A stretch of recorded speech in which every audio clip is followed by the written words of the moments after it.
Hello! Hello, hello, hello. They're calling it the longest start screen of all time, outside of when I collab with Zero and Cashew and we end up having scuff for 10 to 15 minutes trying to set things up. Sorry about that. Yeah, sorry there was a little bit of a delay and then the long start screen. I slept in today and then I was a little set back on all the chores and errands and stuff I needed to do before stream, so ended up being a little bit late. But here we are. Better late than never, right? Yakuza 3. Oh my goodness. The finale, the great big finale to wrap up our fourth Yakuza game. Oh my goodness. Crazy. Last time we did at chapters 9 and 10. um, I'm trying to remember what happened in chapters 9 and 10. It just having a little bit of a brain fart. That's embarrassing. I wrote myself a little summary. Let's see. I always do a little summary just to remind myself. We had a run in with Mine. Oh, right. He showed up with Konda's head in the case. That was pretty crazy. So then we were like, wow, he seemed pretty reasonable compared to the other guys, but maybe he's actually kind of crazy, you know? We had the huge lore drop chapter with Tamiya, I think it was, the military guy. So we learned about the identity of the Kazama look like. It is Joji Kazama, Kazama's brother, who is working for the CIA. And that's who the black suit dudes that we fought at the start of the game were. We went back to Okinawa. We saved Tome. We fought Joji. And that's where we left off. Of everybody's kind of taken care of outside of Mine. So I assume chapters 11 and 12. 11 is probably going to be the setup chapter, the prep chapter, and then chapter 12, big fight with Mine. Are we going to end up at the top of Millennium Tower again? Only time will tell. But yeah, I'm excited. I'm looking forward to it.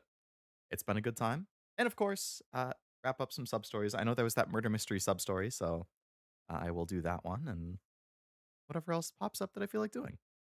Hello, what Wasabi? Hello, Kevin. Hello, Titanic. Hello, anyone lurking. I hope you're all doing well. Welcome to the stream. More excited than usual. Really? You a big fan of the ending of 3 or something? Sleeping stream? I have had some streams that have gone late that I've started to nod off during, or some streams that I end up calling because I'm starting to nod off, and I'm like, yeah, I need to just go to bed. I'm trying to remember I think there was a Digimon one that happened during, and at least 1 or 2 others. Fought Joji to protect Toma. Exactly, exactly. So hopefully Joji's an ally moving forward. Had a casual beer last night, which caused my stomach to start protesting. Yeah, I could see it, especially if you don't usually drink or if you're a lightweight. Which, I drink casually, but I am a lightweight, so I, only drink a little bit when I do drink.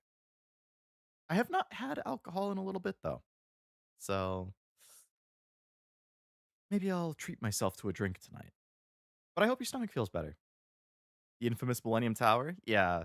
So, Yakuza I'm trying to remember what, like, the big finale for each of the other games were. Have we been 3 for 3 on Millennium Tower? I know Kiwami ended at Millennium Tower. Kiwami 2, I'm a little muddy on because I did so many streams of just other stuff after the finale that when I think about the end of the game, I just think about the Cabaret Club. Because I spent like 2 streams doing that or whatever. Um, the end of Kiwami 2, that was not Millennium Tower. That was at Kamurocho Hills where we fought um the Goryu and the Jingwan and everybody. Everybody showed up at Kamurocho Hills. So that was not at Millennium Tower. But it was a rooftop. That's true. It was still a rooftop. So I guess even if it's not Millennium Tower, it's still potentially a rooftop. So the odds of at least a rooftop for 3 are probably pretty high. 11 has one of my favorite moments ever in the whole franchise. Oh man. High praise. That's what we like to hear. The Jingwan roof. Yeah. Finale fucking rips. Let's go. Let's go.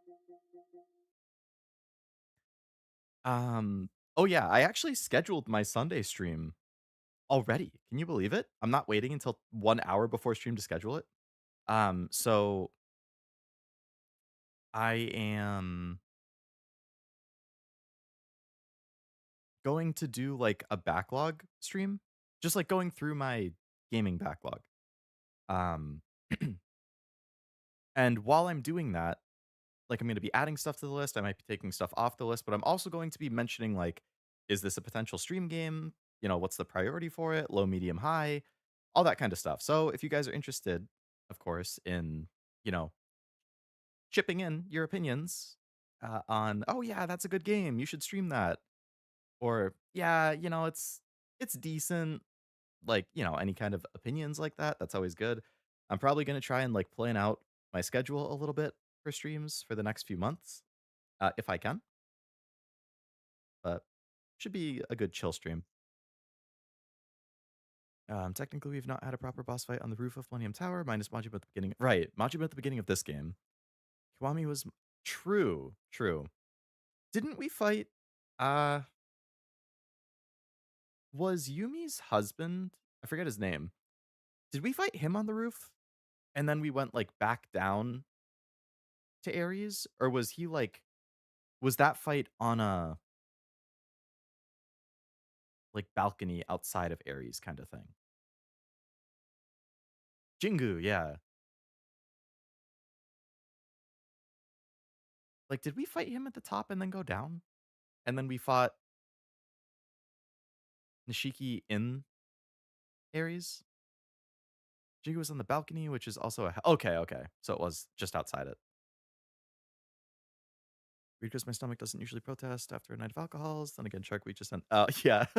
I mean, that could be related. Hard to say. Nobody knows your body better than you. That's the most recent save.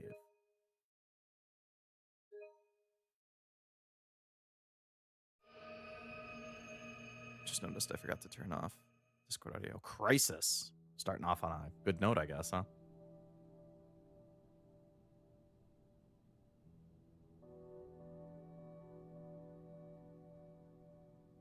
Sleeps like a vampire.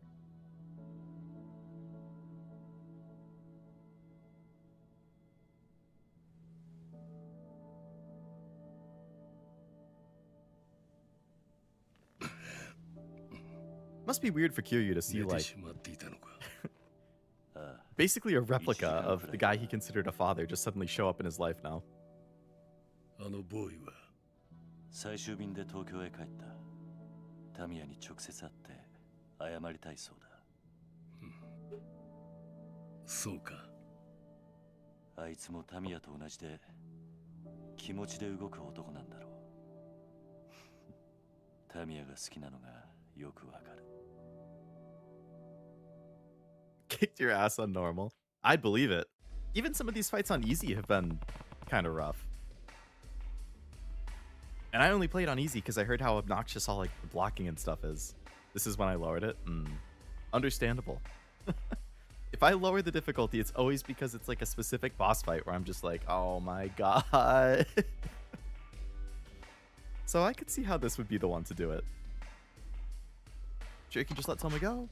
You're the one who asked me to do it. Well, from the way Tamiya put it, sounded like the CIA orders were absolute. Is me beating you in a fight really all it takes for you to abandon that resolve? See what you're getting at? I can't deny the importance of the CIA in my life, but I've worked by my own methods. All they care about is achieving the proper result. Meaning Daigo and Nakahara were shot in order to achieve that result? Well, I still don't believe you do that, even if you've been ordered to. Tell me the truth, Joji, was it you who shot them? I do owe you an explanation. I'm all ears. The truth of it is, what happened to Shigeru Nakahara and Daigo Dojima was an unfortunate side effect of our concerted efforts to pass the military expansion bill. But there would have been no need to shoot them under normal circumstances. The one responsible for that was a colleague of mine. Oh. So he wasn't the one who shot them? He was just there? You can kind of tell RGG only did the long lost brother thing because they wanted to use Cosmo's model of the new PS3 hardware. Doing it that way instead of having another plot full of Cosmo flashbacks. I mean, I could see it. But then they made a proper updated Cosmo model for PS4 with the Kiwami stuff, so, and Zero. In Nakahara's case, we were trying to obtain the deed to his land, but what happened to Daigo Dojima was all an unfortunate misunderstanding. Daigo panicked when he saw me put my hand in my pocket, Yakuza instinct, I suppose. He must have thought I was going for my gun, then before I knew it, he had his own weapon trained on me. So your friend shot him. Correct. Oh, this is the Wesker guy. It wasn't dissimilar to how things went down in Nakahara. First thing he did when he barged in demanding the deed was go for his gun. And this other agent, is he one of the foreigners I ran to in Kamurocho? I must make it clear, we try our best to avoid taking lives in our line of work, even when the mission is at risk, but under those circumstances, we had no choice. Even still, I'd be lying if I said I didn't feel pangs of regret over what happened. You're not the one who shot them. But the only reason we've arrived at this point is the agenda put forth by the CIA. Least I can do now is offer an apology. If possible, I'd like to do the same to both of the men impacted by all of this. You can apologize to Nakahara right now, he's off to the hospital. I don't really have the authority to talk to a civilian. Everything we're doing here is highly confidential. That explains why you can't tell him anything, but the CIA won't even let you meet with him? It seems strict. Strict as it may be, that's the way it is. I've killed far more than my fair share, man, in this line of duty. But atoning for those lives I've taken is impossible. Going against a direct CIA mandate, that impossibility is the most difficult part of the job. I'll tell Nakahara myself, that wouldn't be a problem, would it? Please do, and please apologize to Daigo once you're back in Tokyo. Hello, Tim, welcome. Hope it's going well. Same old for me. Chores and errands this morning, Taco Bell for lunch, and Yakuza stream. Wesker, that traitor. I guess I'm not going to see him again in an RE game until, what, 5? I mean, I don't know if he's in 4, but maybe. I know he's in 5 because I remember he was the boss fight at the end, which is the fight that I tried one time, lost, had to stop playing for whatever reason, and then I just never finished it when I was like 13 or whatever. I still don't know what I was doing.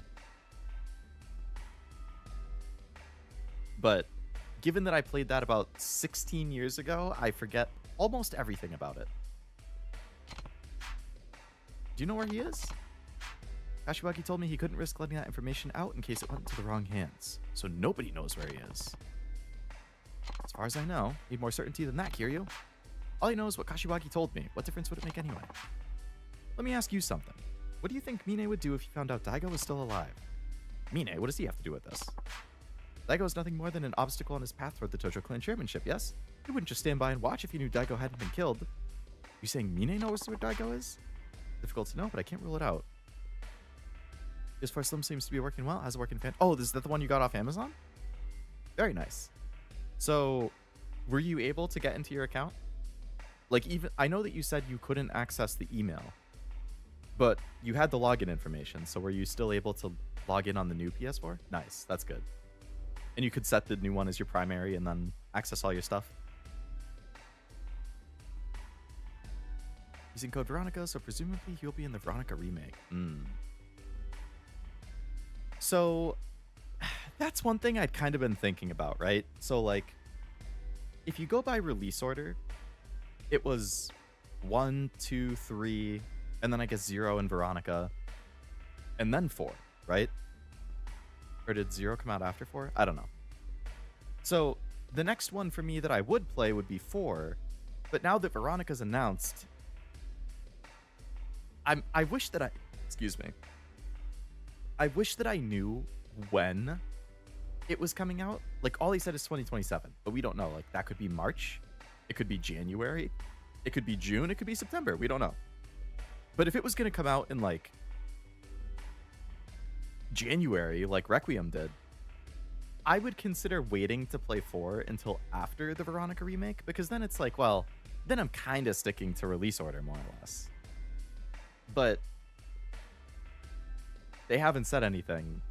I feel like we probably wouldn't hear, maybe at like the Tokyo, not Tokyo, maybe at the Game Awards in December, they'll have another trailer with a release date or something. But we don't know. But I had been thinking I might do RE4 in October because, ooh, Halloween, spooky month, ooh. So it's like, if I don't know that it's coming out before then I'll probably just play 4 anyway. And then I can always go back. It's not that big of a deal. Except all the screenshots and reference captures I took. Yeah, I don't think that stuff gets backed up. to the cloud or anything, so that makes sense. And is your original PS4 like totally like dead? Like you can't access it at all, or is it like the HDMI is broke? I forget what exactly happened.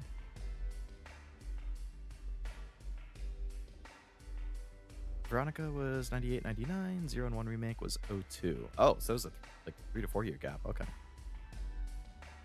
Play Veronica X on the PS2. It's my second favorite RE of all time. Isn't that one like notoriously jank or something?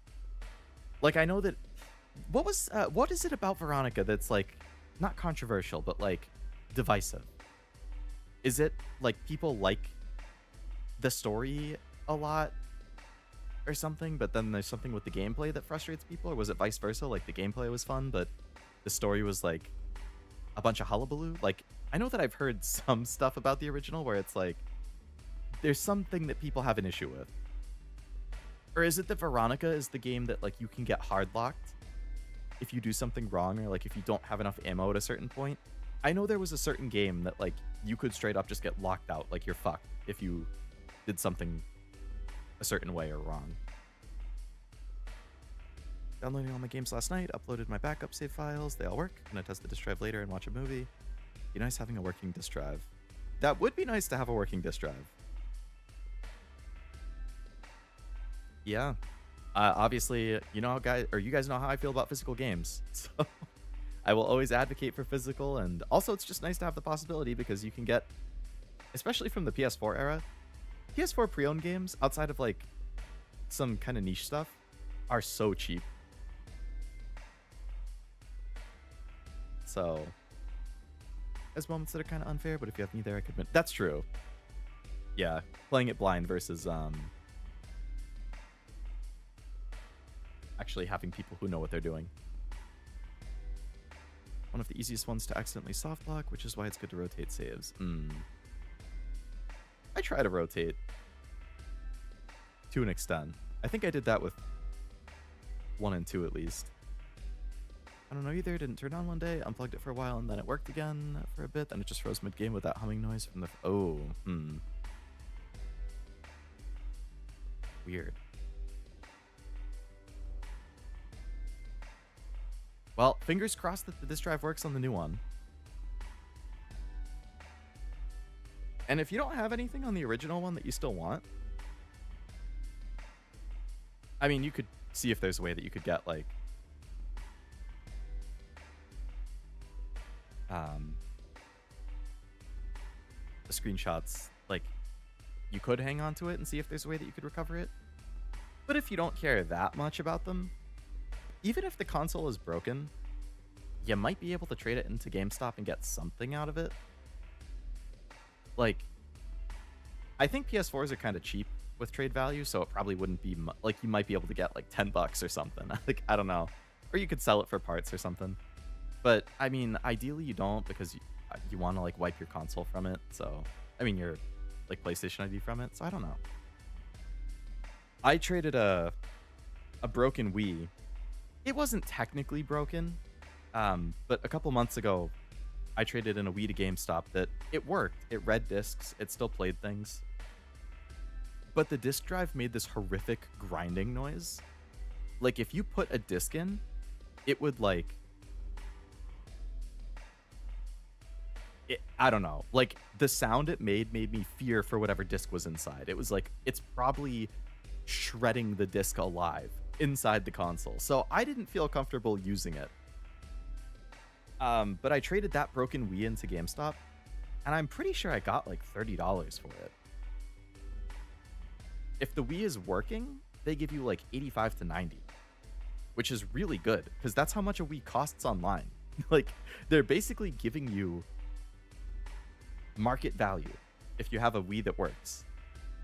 And as far as I was concerned, like $30 for an old Wii, I was like, I have a Wii U, so I'm not going to play the Wii. Like, I'll play my Wii games on the Wii U. Sure, I'll trade in my Wii. But Marvel vs. Capcom 2 physical, because of the history of that game being hard to find physical, and then my disc drive broke 2 to 3 days after, so now I can play all my physical discs. Thank goodness. Do you have a lot of physicals? I actually, speaking of GameStop, I was just there I think last week they were doing that 4 for 40 deal I like, where you get 4 games that are $20 or less for 40. So ideally you find 4 games that are 20 bucks or like 3 20s and a 15 to save yourself the most amount of money. And one of the games I picked up was Catherine for the PS4, which I've already played. And I thought it was decent. But I had 3 games and I needed a 4th one, and I saw it there and I was like, oh, okay. And they had it for $20 before the deal. So after the deal and my pro discount, it was like $9. But I remembered when I saw it, I was like, I think this game is kind of pricey. So 20 as it was already felt like a good deal. And sure enough, I looked it up, and I'm pretty sure it's like 35 to 40. Like, for just a normal, complete in-box pre-owned copy. So they had it at like half of the market price. And then I got it at, or they had it at like, yeah, they had it at half market price. And then I got it because of the deal at half of their half price. So I basically got it for a 1/4 of market. So I was like, woo, nice.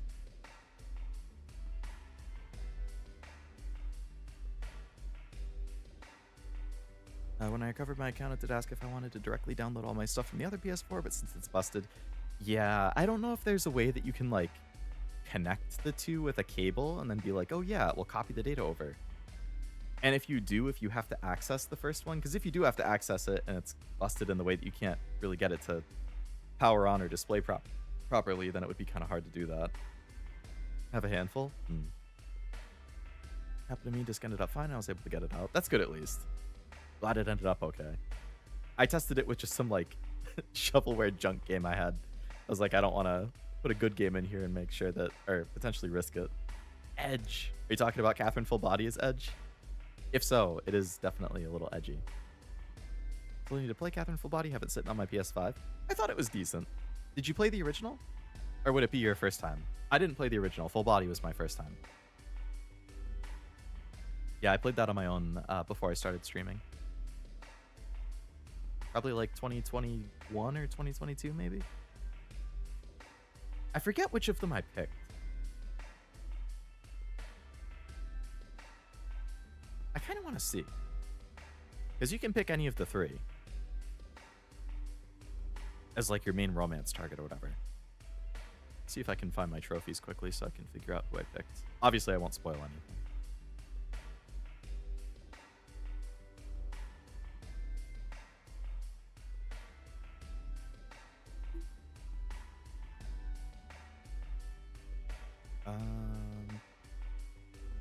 Ah. 25 out of 56 trophy. Okay, I played that in 2020, actually, apparently. Almost 6 years ago to the day. It was August 2020. And today is August 1st, 2026. All right. I picked Catherine. Shocker, considering all of their names are like Catherine, basically. I picked the one with the glasses. Technically started it, but that was before I had the voice pack for one of the girls. I have it now, just haven't booted it up. Ah, gotcha. Well, I hope you enjoy it when you get around to it. Yes, Catherine with a K, that's the one. I liked her too. Gotta go check out my food, making carne asada. Thanks for your advice on stuff. No problem. I'm glad that it has worked out for you. Especially your saves. That would have been the biggest bummer, like if you couldn't access the saves. But yeah, I'm glad that this new one works. You can play physicals again. You can still play all your download games. Your saves are there. Very, very good to hear. Hope the carne... Oh, wait. I said carne asada. Carne guisada. Tacos. Hey, I went to Taco Bell for lunch. I'm sure yours are better and more authentic.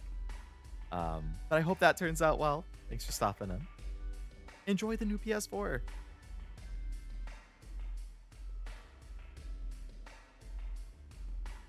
Yeah, I think if I were to rank the Catherine girls, I'd probably say Catherine with a K, and then Rin, and then Catherine with a C.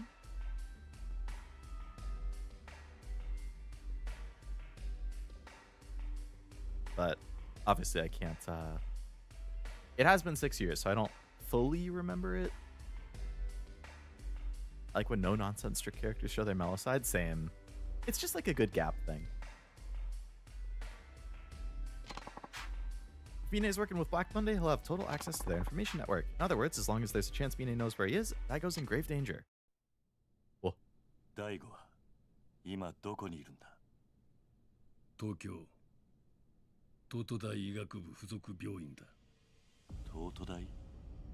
カムロ町の目と鼻の先か。ああ、数時間前 CIA 本部がその情報をつかみ、ついさっき俺も知った。すでに峰が動き出していたとしたら手遅れにもなりかねない。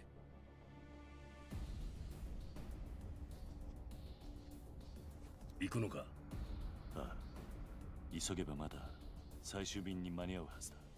おじさん、桐生のおじさん。 is that one of the kids? おじさん。大 What are you doing here, man? お前どうしてこんなところに？大変なんだよおじさん。 Oh, did they attack the orphanage? 何があった？朝顔が。 No, you bastards.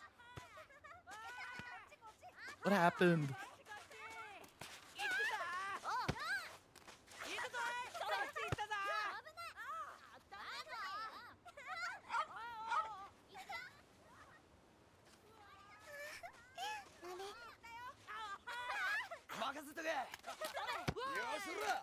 I haven't played dodgeball in a while.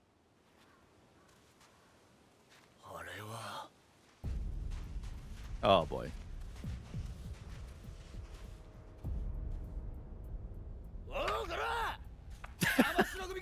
Something about him spiking the dodgeball.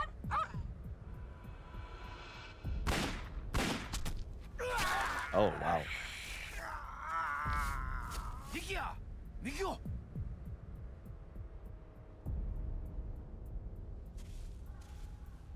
Come on, Mine, what the hell?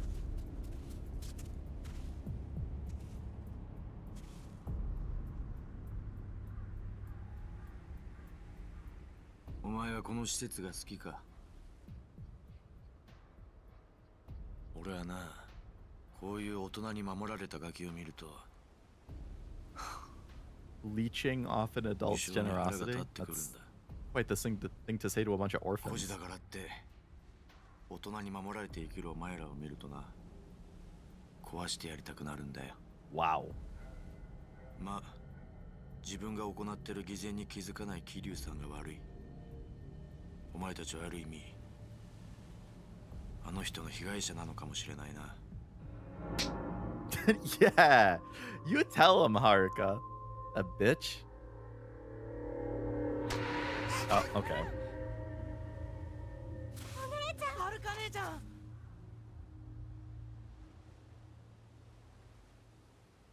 やれ。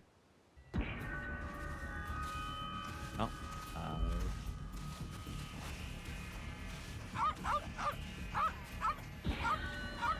No, not the dog. Oh, the house. Okay. Okay.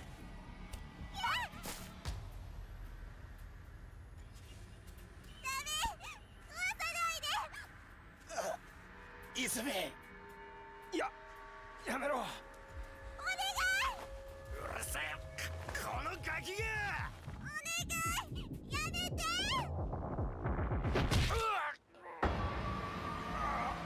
Bro, that's gonna break your spine. What are you doing, Mikio? ミキオ。なんだこいつ。こいつは壊させねえ。ミキオ。 何手止めてんだ。それ仕事ぶっ潰せ。はい。ミキオ、もういい逃げろ。くそ。ミキオ兄ちゃん。あ。弱くて。Well, if he just got hit in the back of the head with a sledgehammer, I don't think he's making it out of that.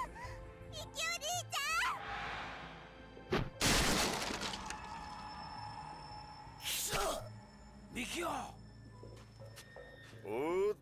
と、てめえの相手はこっちだ。玉城てっきり死んだと思っていたが、なかなかしぶといじゃねえか。玉城、俺の命が欲しいならくれてる。だがあいつらは関係ねえ。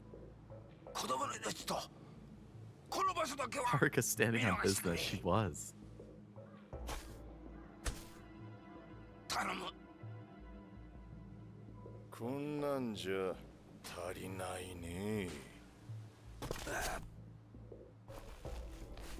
俺はまだ1年前の傷が痛むんだよ。じじい。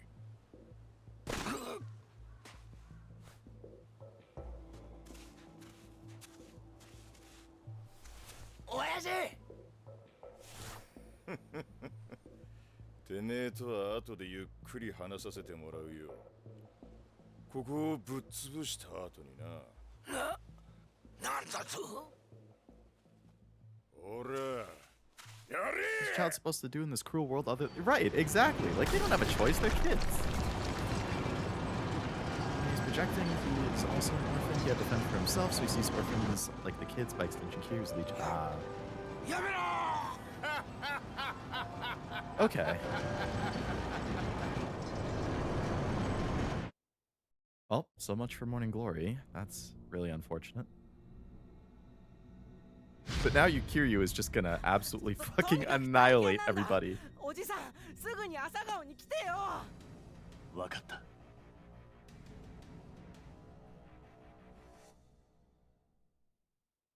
Like, those guys, nobody's making it out of that alive. You kidding me? Kiryu would wipe the floor with all of them. Go back to Morning Glory. What about Mine? It's entirely possible he's already en route to Kamurocho to get rid of Daigo. Need to take care of my kids, Joji. That's the first priority. At the very least, I have a way to get you to Tokyo quicker once you're done. I'll reach out to CIA headquarters, see if I can arrange something at one of the military bases. I'll need to head up to Tokyo myself soon enough after all. No question that Mine is working with Black Monday, meaning he'll more than likely be waiting for you at the hospital. I imagine Richardson will be there too. Oh, that's the Wesker guy. Peter Black Monday, right? I remember Tamiya telling me about him.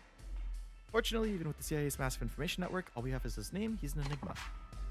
One thing is for sure, he's responsible for every last operation Black Monday has ever put into motion. If Tamiya told you about Richardson, I assume you were also told about our plan to lure him out. Assuming it's worked, I need to go to Tokyo to finally arrest him. In other words, leave the transportation to me. You get home to your kids. Thanks, Joji. Let's go, Taichi. All right. To Morning Glory. I thought that was Rikia for a second. Morning Glory was attacked? I have to get back there now. Mine had a father who fell ill and died when he was young. He had to live on the streets, I believe, so he resents the kids for having someone there for them, and that's how he's Kiryu's foil. It is interesting seeing, like... Right, I mean, Kiryu's an orphan too, but, you know, he had a father figure who cared about him that he spent a lot of time with in Kazama, whereas I guess Mine did not have anybody like that. He did not have an orphanage to live at. He was just completely on his own, had to figure this all out himself. Yeah.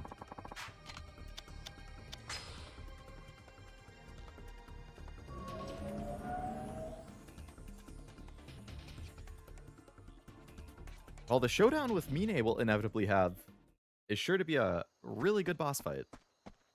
Yeah, Morning Glory is cooked. That's really sad to see.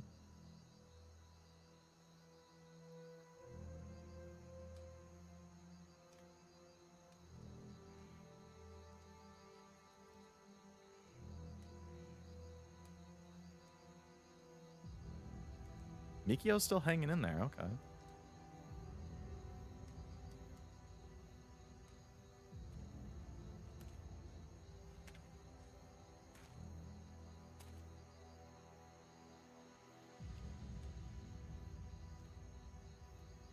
It should have been me. おじさん。おじさん。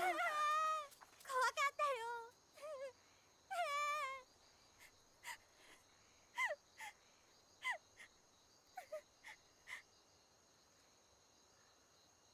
ちょっといいか。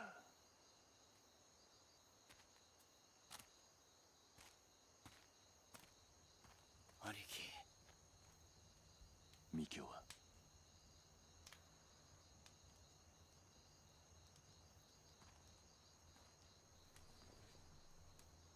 ミキオミキオ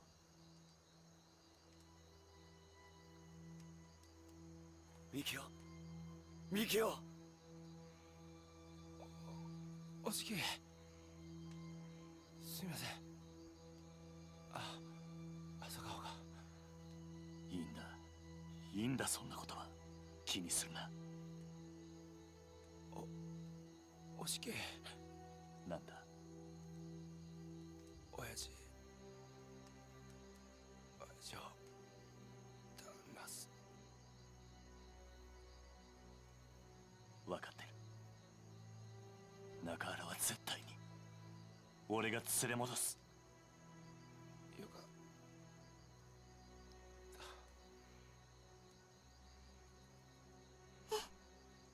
ミキオミキオおいミキオくそ嘘でしょ。ミキお兄ちゃん。ミキオ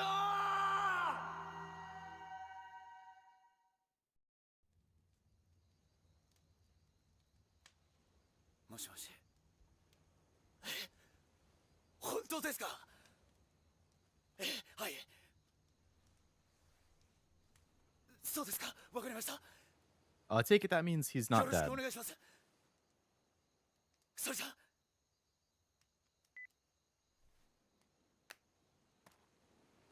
ミキオ一命は取り留めたようです。 Thank goodness. そうか。 What a tank. よかった。 They really don't make you wait at all to find that out, though. It's just like you think he's dead, and you're like, no, fuck, they killed Mikio. It makes you want to get revenge, and then 15 seconds later, it's like, okay, actually, he pulled 俺は through. そろそろ行く。 I'm glad he pulled 親 through. 父のとこ I ろで just すか。 surprised that it was like an immediate 確 turnaround. か琉球街の外れの闘牛場だった。 Somehow it took us exactly. 1年前から I mean, 玉城 I'll 組 take が it. 人 I like 々に Mikio. 使って He's る場所 cool. です。わかった。 He's creating work for construction workers. Oremo. Isn't he so magnanimous? Otomo-shimasu. Wow. ダメだ。 You're the only guy お here 前 who can も watch 足 the を打 kids, たれたん man. だ。すぐに病院に。 Literally, without you here, the kids are でも alone. 俺ダメだと言っているだろう。今ついてきても犬死にするだけだ。兄貴カムロ町の時とはわけが違う。今回は連れてはいけない。でも俺は流動一家の若頭です。子分やられて親拉致られておとなしくしてるわけにはいかないんだ。俺だって一人前の男になりたいんだ。気持ちはわかる。だが今じゃないはずだ。死ぬと分かってて戦うのが一人前の男ってわけじゃない。男なら命を張る場面はきっと来る。お前にその時が来たら思い切りやればいい。 Why does that sound like a death flag for Rikia? 俺を信じろ。 Gonna have some crazy moment. Maybe in the final chapter instead.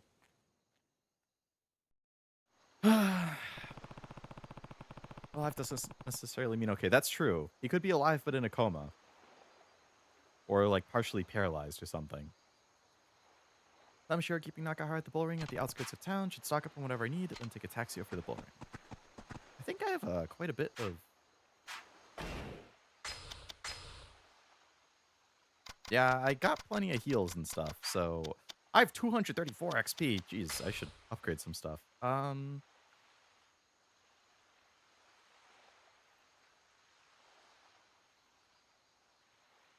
Increase agility of quick step. Plus increase heat gauge. Sure. Wow. They can take a while. Fully charge your energy with the spirit of a golden dragon. To fill your heat gauge.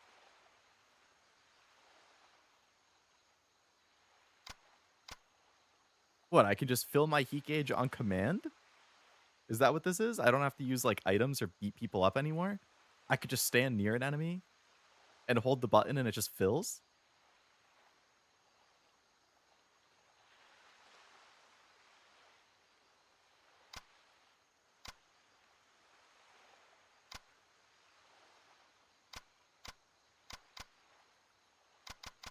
That would be crazy. Such a shame what happened to the orphanage. Glad the kids are safe. Turns out all this talk about resort bringing money to Okinawa was a lie. The only ones getting rich are the Yakuza. More than willing to move out of my house if it was for the good of Okinawa, but now I've made up my mind. I'm defending my home even if it's the last thing I'll ever do. Alright, just gonna look after the kids. That's good. Super Saiyan charge up. I wish I had enough XP to get it. After this mission, I probably will. So I think I'm pretty set on heals and stuff, so I'm just gonna head in. Hi.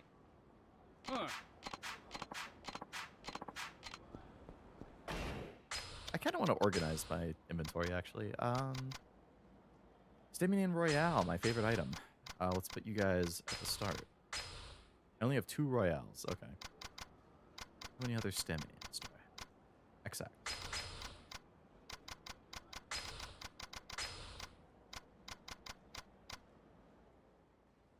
Maximum. That's even better.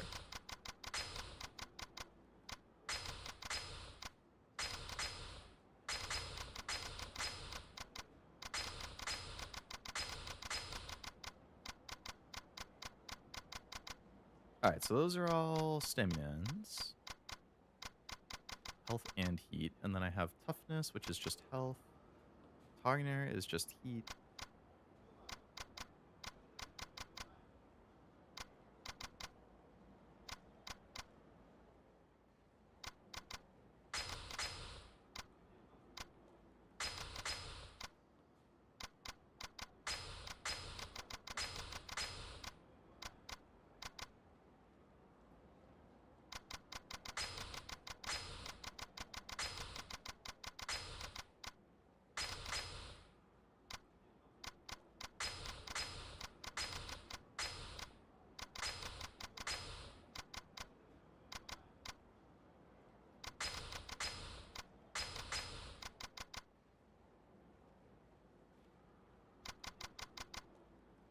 Okay.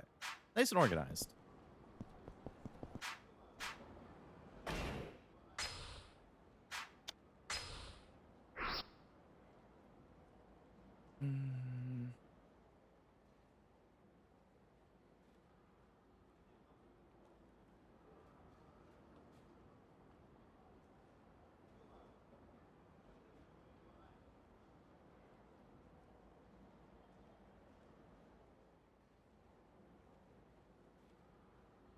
I guess I could just go get a few more staminans.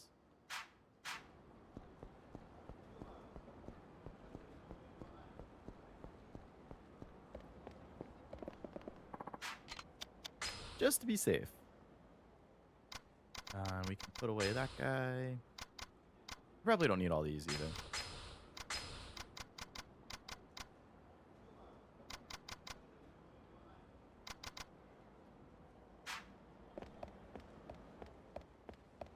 Okay. Get some staminans and then go fight.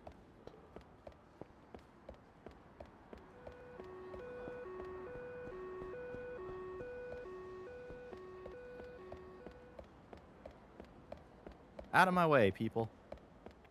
I got friends to avenge.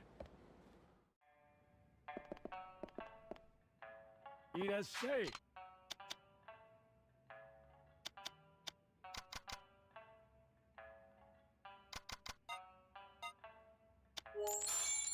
はい、ありがとう。ありがとう。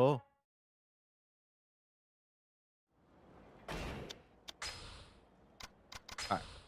No. Boom. Boom. Boom. Boom. Boom. Boom.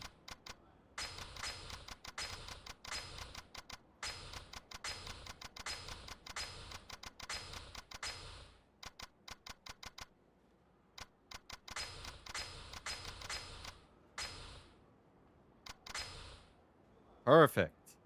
Everything's grouped together now. We got Stamina Royales, then we have the XXs, we also have the Sparks, Toughness Infinity, we have the 5 Toughness ones, and then we have the 2 Tarinos. Tariner, yeah. Sparks are technically better? Yeah, since it's maximum instead. I guess I must have just picked them up. I don't remember if I got them as like rewards for sub-stories or going from strongest to weakest. Yeah, I should have put those at the very start, but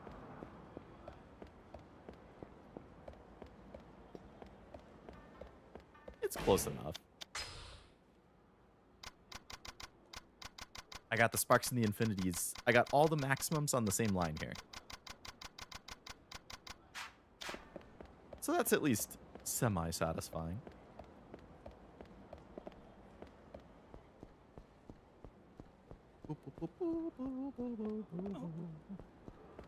Take me to the bull. Method to the madness, Naruhodo.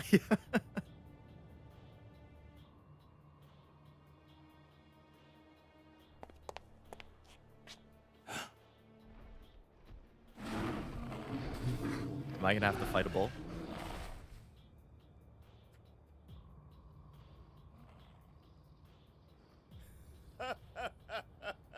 またお前か。 Yeah, you want to get your ass beat again? やっと会えたな。中原はどこだ。 Probably gonna throw him to the bulls. Forgive my folly for questioning your wisdom. No, no, it's all good. Organizing is always good, yeah. Satisfying. まあまあ、そう焦るな。こっちは1年ぶりの再会を楽しみにしてたんだ。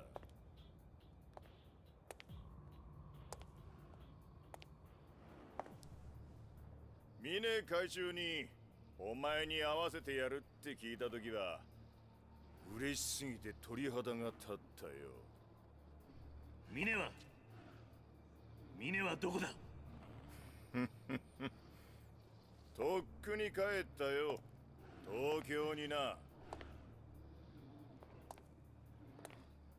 俺の役目はあの養護施設をぶっ壊すこと。それにあんたの足止めだ。あんたをここで殺せば白鵬会から10億円、ついでに流動一家を潰せば沖縄は全て俺のもんだ。貴様。ま、時間はたっぷりあるんだ。あとはゆっくり楽しもうじゃねえか。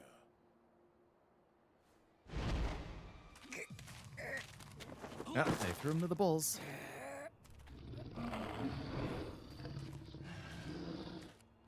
中原。桐生。いい絵じゃねえか。昔はブイブイ言わせた極道門と闘牛の対決。こりゃ見物だぜ。 Hello, TK. Welcome. Hope it's going well. お前。ちょっと待て。闘牛ってのはな、銃の音に敏感に反応するんだ。もし俺がこの銃ぶっ放したら中原に向かって突っ走るぜ。それでもいいのか。中原の始末は後回しだ。まずはお前を血祭りにして、その後たっぷり闘牛と遊ぶとしようじゃねえか。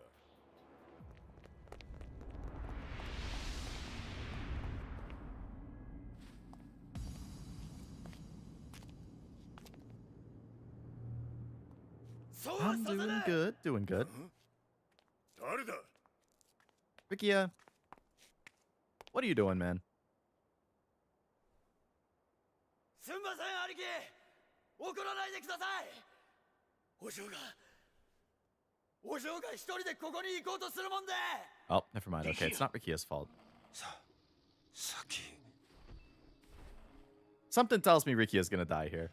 何しに来やがった、この死に損ないが。 They made the line about going out in a blaze of glory, like he's gonna like sacrifice himself to お前 save がここになだれ込んでくるぜ Nakahara or Kiryu or somebody. I just have a bad feeling about it now. Why do you have to show up? Why'd you have to show up, bud? そうか。お前ら中原が死ぬとこよっぽど見てえらしいな。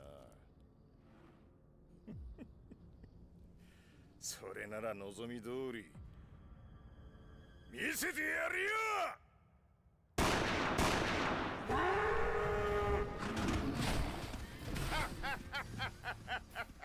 中原、てめえと竜道一家はこれで終わりだ。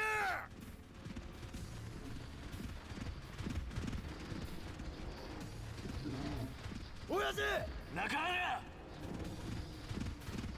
I want to see Nakahara take these things out no prob. Was she gonna speak? お父さん。おしょ。 She's gonna power him up.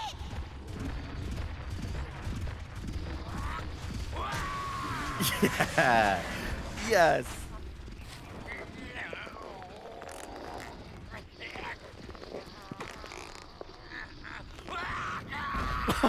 Oh my god. 中原。なんだと？ The fuck?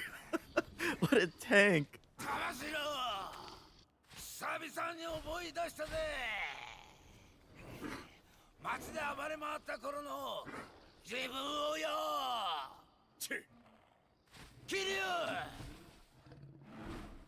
桐生、俺は平気だ。そっちはお前に任せた。分かった。 Oh man, that was great. 力也。はい。警察が来るまであと何分だ。7、8分です。よし。じゃあそれまでにこいつら全部片付ければいいんだな。はい。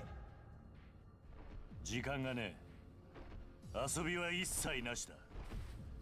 さっさと片付けさせてもらうぜ。上等だ。てめえら、そいつをぶっ殺せ！ Alrighty. Call this the end of the Tamashiro family.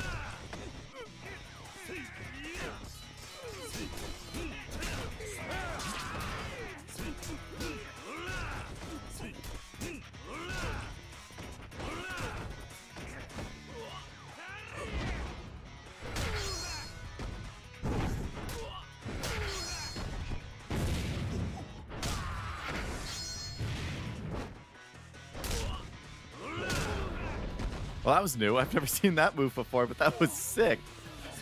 That was sick. That must have been one of the things I got from Mac, and just the first time it happened to activate.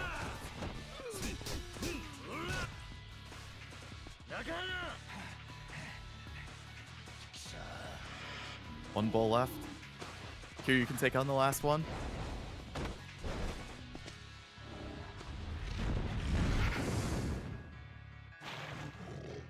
That was a revelation. That was a sick revelation.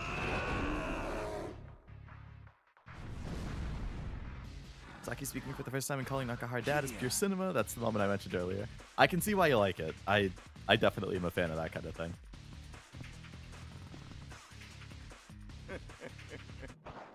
Alright, Tamashiro.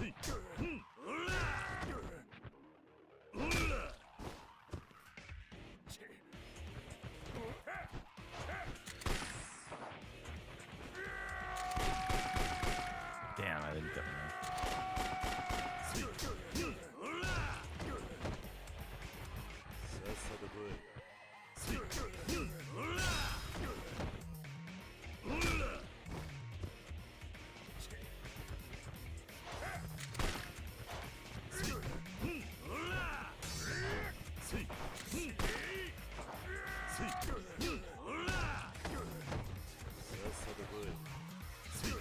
Yoshiro's VA is Joseph Joestar, is it? I didn't notice. That's funny though.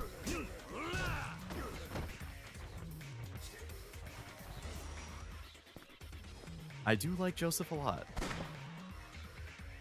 Oh, reinforcements?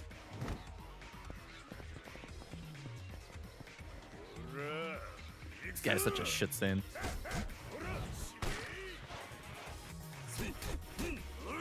Alright, get the scrubs out of here. Oh, part 3 Joseph. Okay, I've only seen part 1 and 2. So Jotaro then. Buddy, you gotta stop with that, man.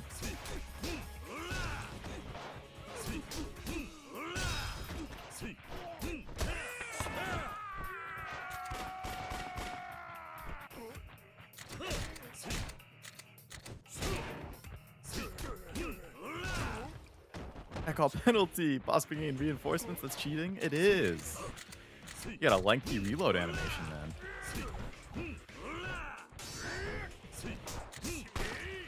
Oh, come on. How do you shoot in the middle being shot? Alright, heat up.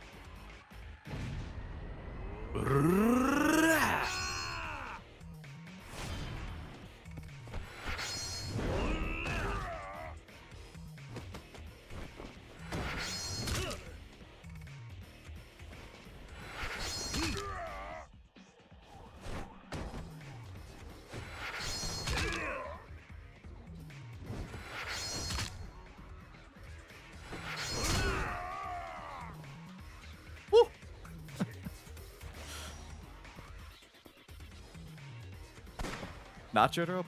Part 3 Joseph. Sorry. Okay. So he got recast between parts 2 and 3? I guess just because he's a lot older. He went from being like young adult Joseph to Grandpa Joseph.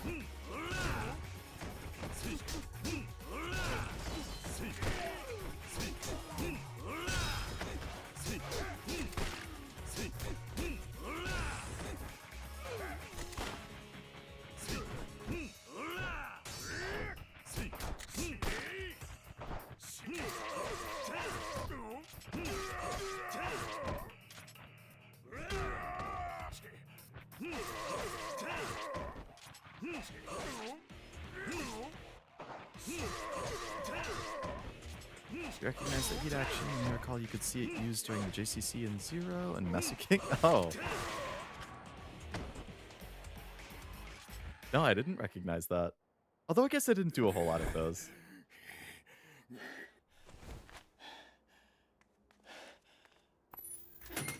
Role-playing Ishin already. See, this seems like a good way for Rikiya to get shot. They're all ignoring him now that he's down. Yeah, oh, yep. That's exactly what's going to happen. He's going to get up and he's going to try and shoot somebody, and Rikiya will jump in and get shot instead. 一緒にするな。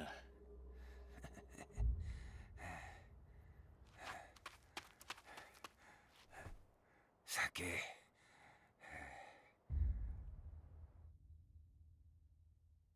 Mm-hmm. お前、喋れるように。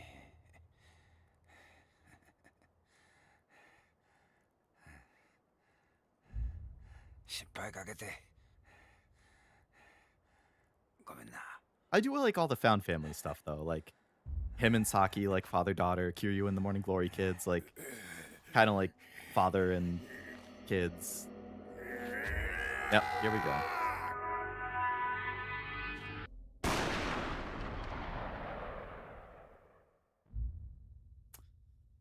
Right in the heart. Okay.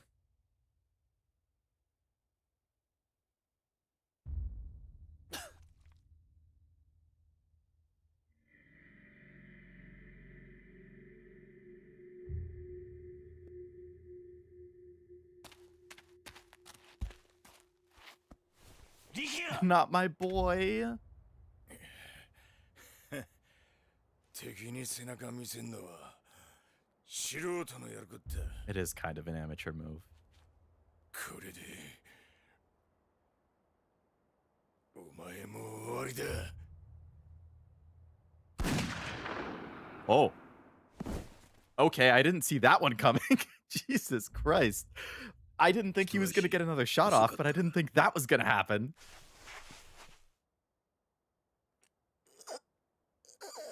力也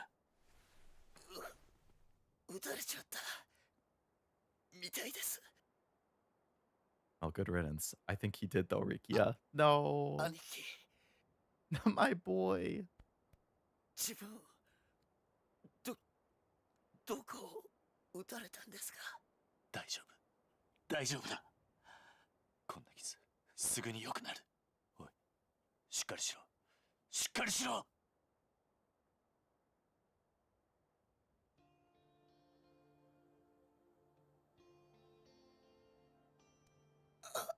兄貴 No. これって俺犬死にってやつなんすかね No. 俺は兄貴を守ったんすよねなら俺はそれでいいや力也ホーム俺楽しかったっす No. 兄貴に会えておい力也何言ってんだこれで俺も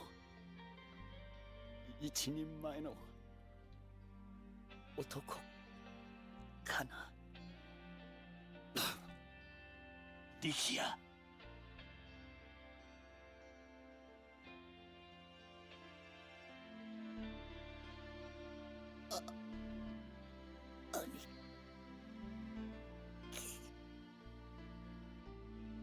兄貴はかっこいいさあ最高に力也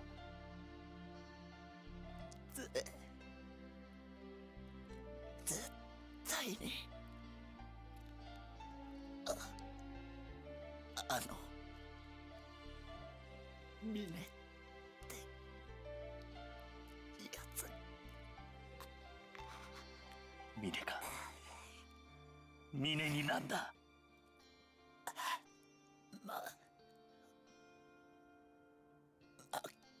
負けない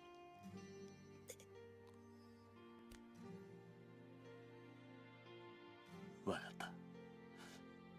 たわかったから死ぬな死ぬな力也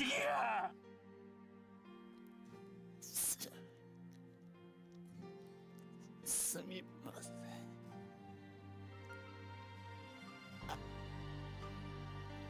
兄貴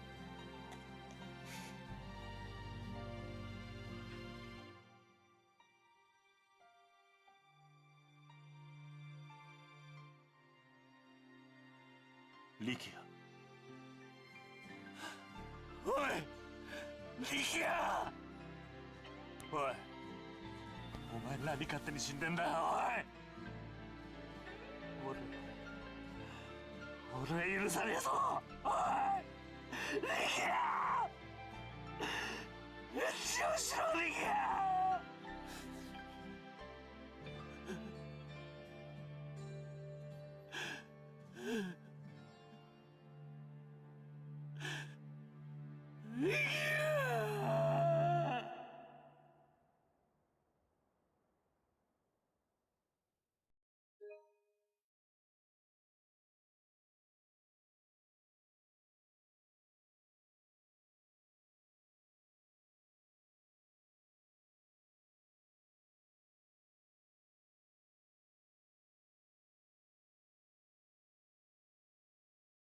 Damn.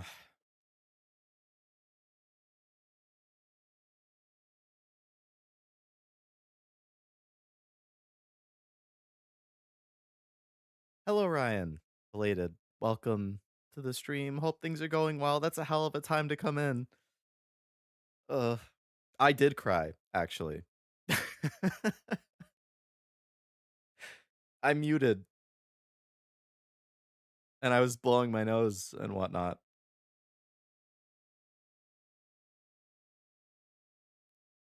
That was a really well done scene. That was, very sad, very good voice acting from both of them. Really nice song, really added to the scene. My boy, how could they do this? I wish that it didn't happen. I liked Ricky a lot.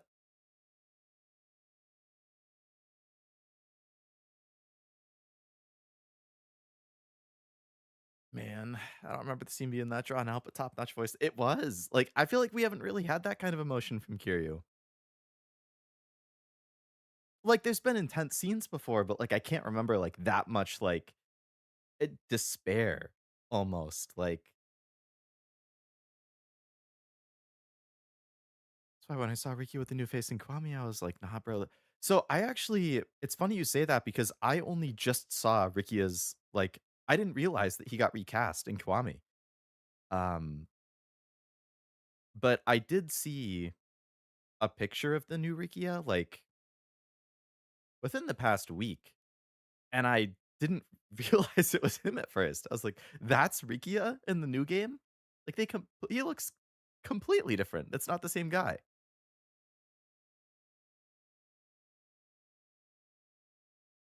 Like, I don't know. I don't know if why what the choice for recasting was, but that was uh, man.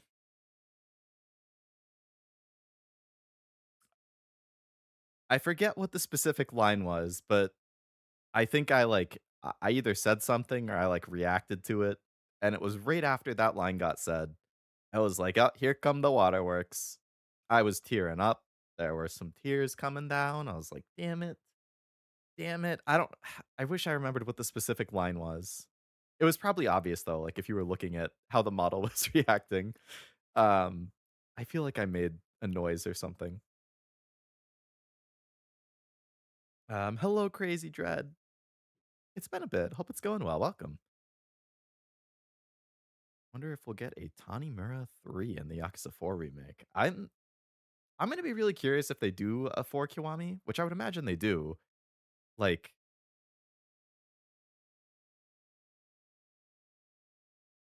I mean, I haven't played Kiwami 3 yet. I will at some point for sure on stream, but given that I've heard they changed the story in 3, I'm gonna be curious what they do with 4 because I imagine they're gonna have to, like, alter the story of 4 given that 3's was altered, and then it's just gonna be, like, this whole new, like, timeline, I guess? I'll I'll figure it out when I get there, but yeah, it'll be interesting. Would you believe Kiryu's voice acting only gets better?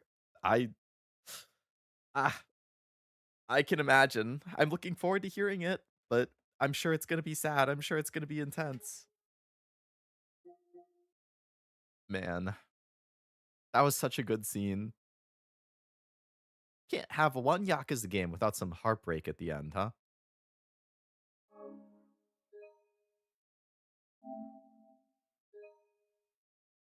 It's because Kiwami 3 uses the Dragon Engine and they face scan the Oh, okay.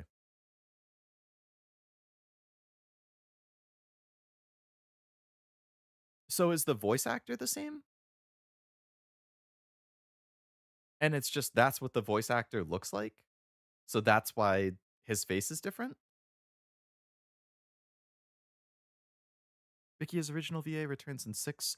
Oh, I see what you're saying. Okay, so he's face scanned in 6 with his voice. Okay. Yeah, because then it would be like 2 different characters who look and sound the same if they do the face scan on everybody. I mean, I see the logic, I guess. I don't really get why they couldn't then, like, edit or modify the face, but if that's what their system is, then I guess what can you do at that point? But okay, can I pause this 当機は cutscene? あと10分で到 No, 着 I しま can't. す着陸までの間シートベルトの着用をお願い Isn't いたします Nishiki's voice actor, isn't he Ichiban in the new games? But he's in the Kiwami games, which is the Dragon Engine, right? Or Kiwami 2 at least? Oh, but he's not in Kiwami 2. He's only in Kiwami. And that's when the engine change happened between 1 and 2.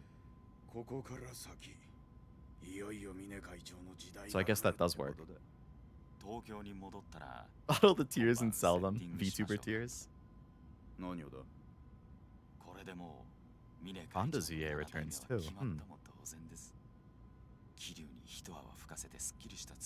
Also Ichiban.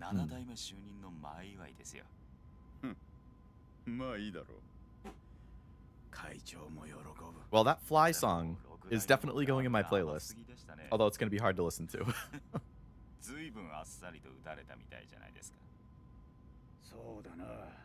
まあ若い分トップとしての意識も甘かったってことだろう。まあ六代目も所詮は坊ちゃんだったって。Is Mine gonna kill him?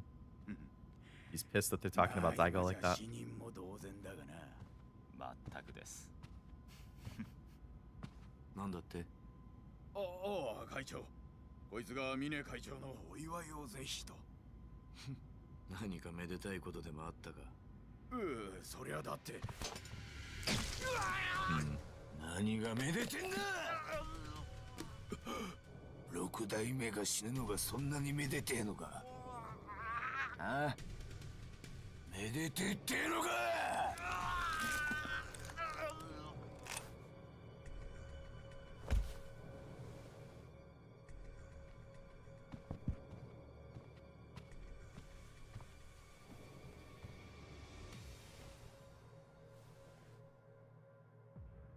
Maybe not as well put together as he seemed at the start of the game, huh? That was a butter knife find. Yeah, he probably had to stab pretty hard to do that. Okinawa airfield. We get to go back in a fighter jet? Wait, when did Haruka get here? そうか。あんたはこれで沖縄と東京を1時間で行き来していたのか。ああ、そうだ。これを使えば1時間もかからんよ。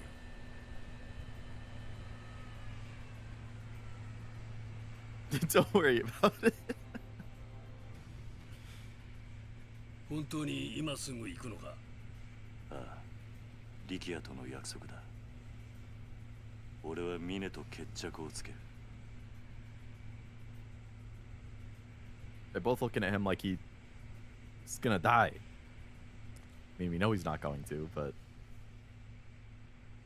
世話になったな。何をしてる？まだ全てが終わったわけじゃないだろう。お前が峰を倒し、俺がリチャードソンを捕まえたとき。Yeah, it seems like Kiryu thinks he's gonna die here, and that's why このシェイクハン he's ドが talking like this. Or acting like this.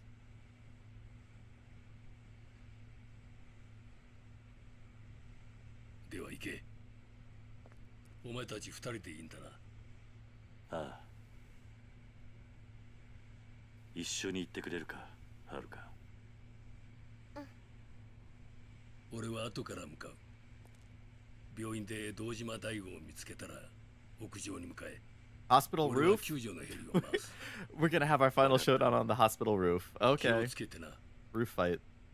じゃあ病院の屋上で待ってるぜ。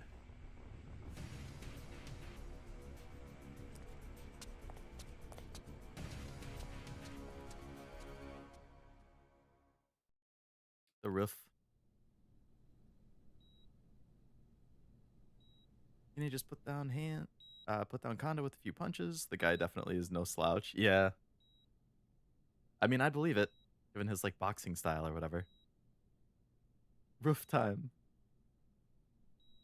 六代目。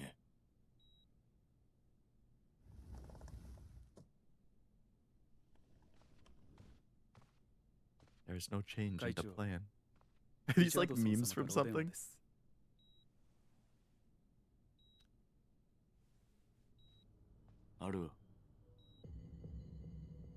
Understand when you get to it. Okay, I was gonna say like. No, there's no change in the plan. Oh, Bye. bye. There is no change in the plan. 桐生さんが沖縄を出たようだ。あと少ししたらここへ来るだろう。いかがいたしましょうか。別に気にすることはない。奴らが到着したら全てが終わる。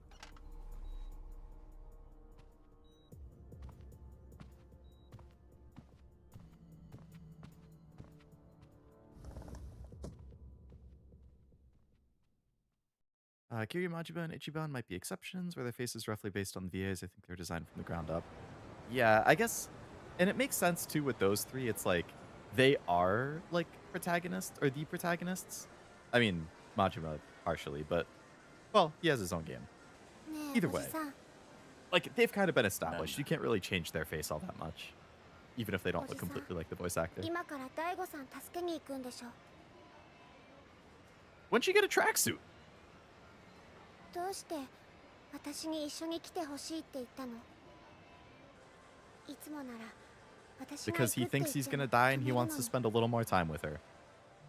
He wants to be able to say goodbye, kind of make another memory for her or something. おじさん死ぬつもりなんでしょ。もう死んじゃうから最後になっちゃうから私のこと連れてきたんでしょ。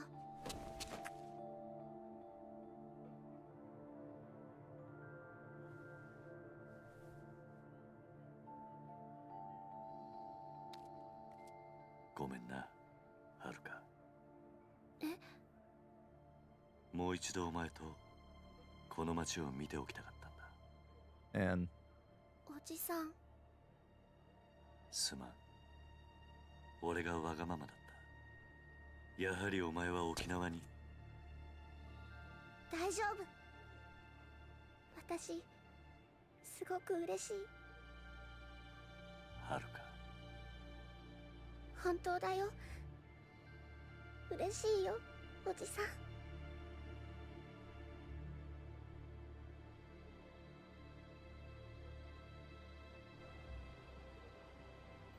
isn't this in the trailer or something?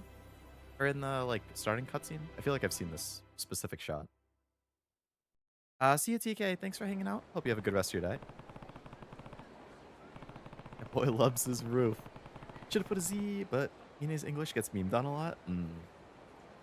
I feel like that just happens a lot with like any kind of game or anime with, you know, quote unquote English. Like,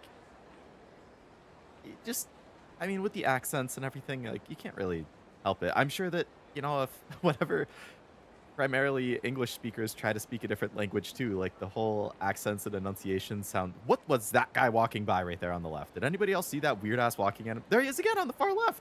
What is that walking animation? We all just have like different ways of enunciating things between different languages and stuff, so it would happen. Good luck out there in the roof. Thank you. I'm gonna need it. What is this Discord notification? Ah.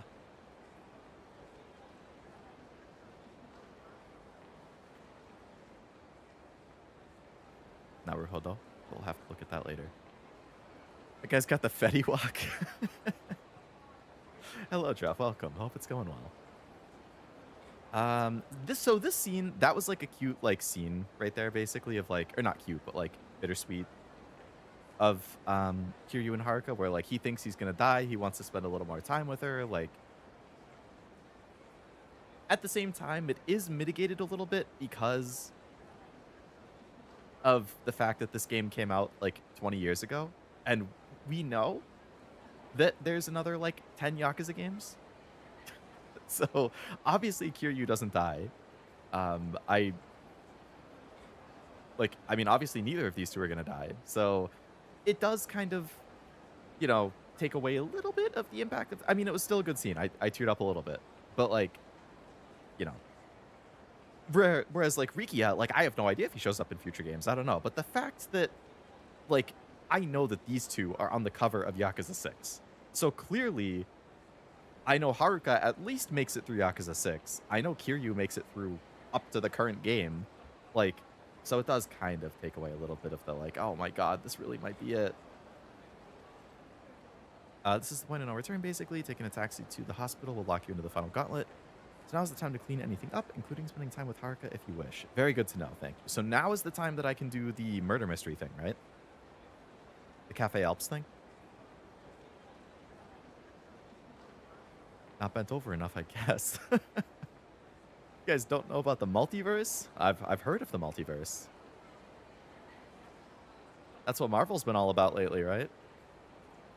Has anyone seen the new Spider-Man that just came out? Any good? I haven't watched a Marvel movie in about a decade, so I don't really follow it, but I know the third Spider-Man was supposed to be pretty good. To continue Daigo to Bantam in the evening. Very good, thank you. Just me and Haruka back in Kamurocho. I should think about heading to Serena and filling Date in on everything that's happened. Just did and it was pretty good. Very nice. Good to hear. Mateo. Sumimasen. Hello. Name is Rick Langley with the CIA. Here with the message for you from Joji. He said if you want to go to Okinawa, you need to take a taxi to Yokota Airfield and hop on a jet now. Joji's on his way here as we speak. He will be seeing you soon enough. Hi. Hi. Okay, so I can freely return to Okinawa too if I want. My last time walking with Haruka and Kamurocho. When I'm ready, I'll bid her farewell at Serena. Man, they really did make this out to be like, yeah, this is just going to be the end of Kiryu. Wasn't phenomenal, but it set some things up and the action was cool. Looking forward to Doomsday.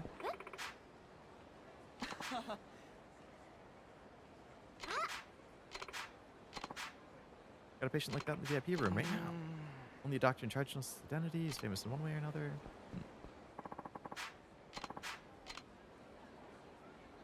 Haven't watched any Marvel movies since Eternals. The one after that. That's a lot more recent than me, I think.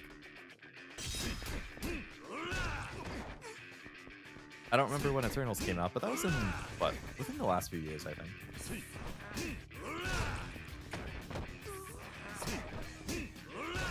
The Spider-Verse movie will ever come out, or is the new Game of Thrones book? I would imagine it does. I think it was delayed to 2027, but I would be surprised if it doesn't come out. I hope it does. I like the first one. I feel like it's missing a third act, but the movie's already 2.5 hours long. Maybe I just like long form content. I mean, maybe. It's right, because otherwise it would be like 3.5 hours long. And well, I was excited for Doomsday. I kind of checked out from the MCU around when Moon Knight came out. Moon Knight? I've heard the name. That guy's in MCU now? Be back for now. Brought a little someone with you. Guess that means everything's settled. Won't have time to worry about Joji Kazama or having. We won't have to worry about Joji Kazama or having our land taken away from us anymore. And the Hakuho? That's why I'm here. I have reason to believe Mine is on his way to the hospital where Daigo's staying, and I need to stop him before it's too late. Any way I can help? Look after Haruka while I'm gone. Oh, it was a show. Okay. That's it? You're not thinking of heading in there all on your own, are you? I am. Hold on a second. You can't just... what am I thinking? No matter how hard I fight, you're still going to do it. All right, I'll keep Haruka safe and sound while you're gone. Thanks, Tate. Do me something before you go. Say goodbye to her, yeah? I can do that.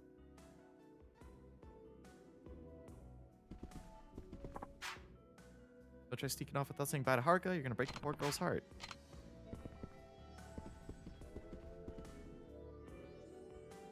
Saw and enjoyed Deadpool vs. Wolverine, last Marvel movie. I did hear good things about that. I only saw the first Deadpool. I think the first Deadpool and the first Guardians. Those were the last two Marvel movies I saw. So that was like what? Summer of 2015? Summer 2016? I have not seen a Marvel movie since then. I saw Into the Spider-Verse. But that's not MCU, so I'm not really counting that. But for like MCU, I haven't seen anything since Guardians 1 and Deadpool 1. Can take Haruka. Oh yeah, there was the song that seemed like, because he was going like Haruka in his chants, but he was alone. Can I take her to do the Cafe Alp stuff? Like if she's with me, can I still do them, or do I have to drop her off for that? Guardians 3 was all right. I think I've been spoiled on parts of 3. I think it was fairly well received.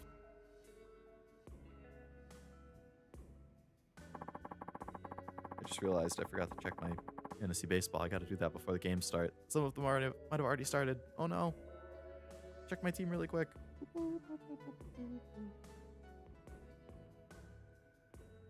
I gotta put this guy in my lineup.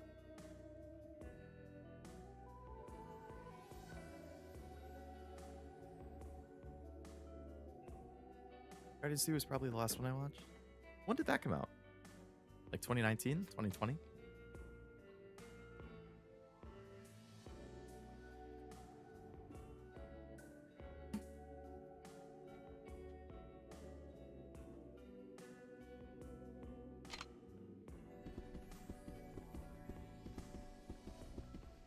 You need to drop her off first, but not 100%. I'm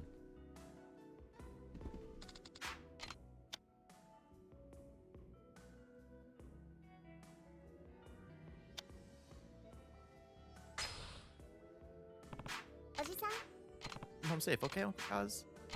Promise, so you have to. Don't worry, just wait here. I'll be back before you know it. Alright, so I can pick her back up here if I want.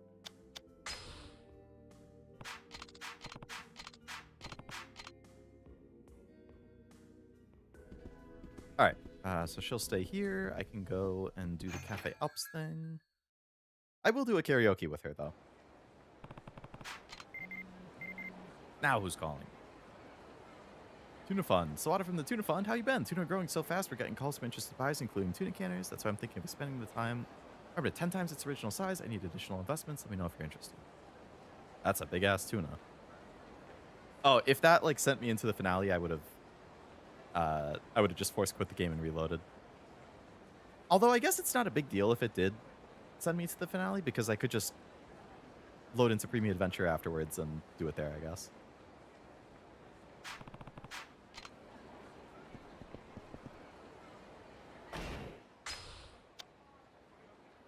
3 substories popped up.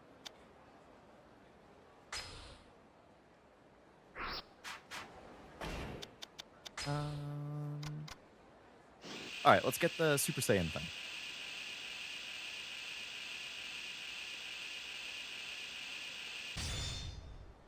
Ooh, I maxed out my soul. I feel like saving the finale for the finale is best. I kind of feel the same.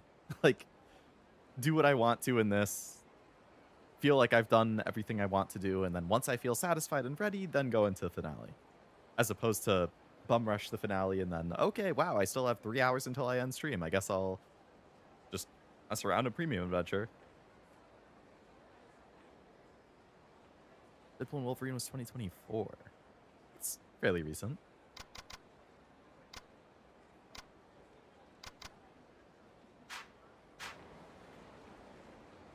Okay, so Bantam. Bantam's the bar over in the far right over here, right? Oh, that's Shellac. Bantam's over here. Ah. Damn it, I got it mixed up with Shellac. What am I doing? Fake Yakuza fan.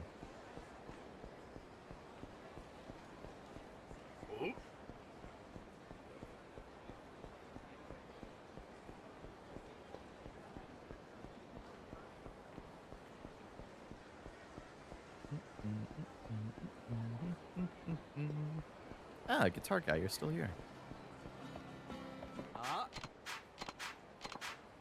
Went bowling the other day. Older people wouldn't look out of place at a bowling alley. That's good to know.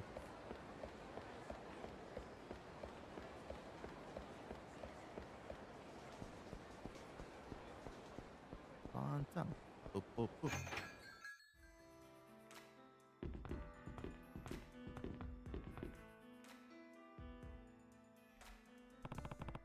Detective Maeda of the Kamurocho Police? What a surprise if it isn't the 4th chairman of the Tojo Clan. You know who I am? You're famous. What does the 4th chairman want? I want to ask about the Cafe Alps murder 6 years ago. That shitstorm, that was my case. Why do you want to reopen that can of worms? Trying to find out whether Yuichi Akechi really committed the murder or not. You think he was falsely charged? Not a chance in hell. You're being stupid, the police don't arrest people without proof. Well, let's put that aside for now. We have plenty of evidence saying Akechi was the murderer. Oh yeah? Akechi? What kind of evidence? We We had alibis, witness statements, fingerprints, and a motive. That did it. Got all that evidence. Could you tell me a little more about it? I guess. What to ask? Alibis. Tell me about the alibis. As part of the investigation, we interviewed everyone who may have been involved. In the end, the only person without an alibi was Akechi. Nobody else could have murdered Oda. Alright, either we find Yuichi an alibi or find a flaw in one of the others. Okay. Witness statements. Somebody witnessed Akechi fleeing the scene after the crime. Heard about that, the waiter, Masaru Kinoshita, gave a statement saying he saw Akechi. If it was me, I'd probably think Yuichi did it too. I wonder how I can refute Kinoshita's statement. Motive. Yuichi Akechi had plenty of motive to kill him, because Oda was sleeping with Yuichi's girlfriend, Sawako Usami. We didn't find anybody else who might have had a reason to kill Oda. But what if somebody else did have a reason? Tell me about the fingerprints. The deciding factor in Akechi's arrest was the fingerprints. We took and compared fingerprints from each employee with those found on the murder weapon, but the only ones that matched were Akechi's. We concluded the other prints came from cafe customers, so they were unrelated. Sounds pretty conclusive. Was Akechi really the only person involved who had fingerprints on the murder weapon? There you go, solid evidence. But if you think we made a mistake, I'd sure like to hear it. Not enough to go on, guess I'd better take a closer look into everything. Do you know what the staff from back then are doing nowadays? Put down the whereabouts of the people related to the case in the notebook. Flores might know something, I should go talk to him. Incoming Leo. Oh, what? Did Cashew just finish his stream and he's about to raid or something? Time to investigate. Yes, yes. Murder mystery in my Yakuza game. Oh my god, it's Cashew Zero and their viewers. Who could have seen this coming? So he did indeed successfully finish Zelda, eh? And your throat and cough is back to normal? Hello, Cashew and viewers. How goes it? You got here in time to not see me crying.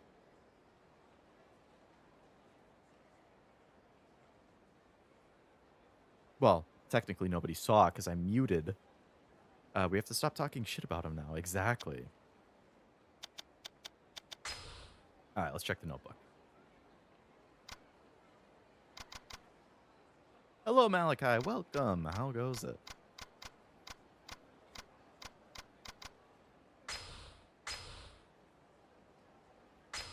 Maida.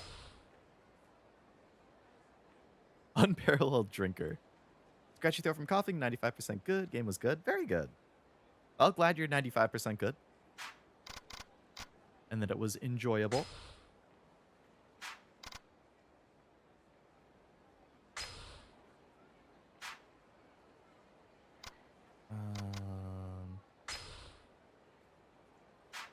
Alright, so these are the people that we're going to have to find and talk to then.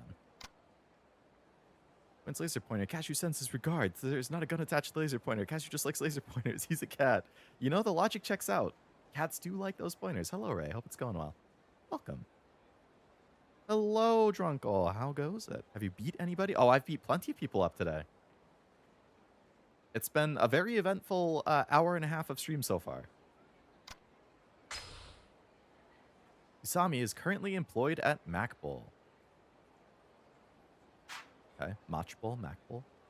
I wonder if it matters the order that you talk to people. Kinoshita is the current manager of Cafe Alps.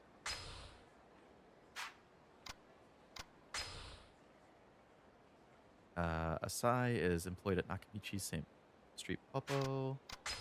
Migawa is employed at Theater Square Club Sega. Okay. Cashew just beat my favorite game. Are you happy that Cashew played it and finished it? I would imagine. Also have the guide pulled up if you want to know a suggested way. Yeah, I guess the main thing I would just be curious about is if there's a specific order that you should do it or if it doesn't really matter. Like, can I talk to... Like, I'm just wondering if it's like, oh, when you talk to this guy, you get information that then you can bring up when you talk to this person. But if you talk to this person first, you don't have that information, and then you talk to this guy and you get it, then do you have to, like, go back and talk to them? Do you just not get that information? Like, that's kind of what I'm curious about. So happy I never missed a stream. Yeah, I mean, I'd believe it for one of your favorite games.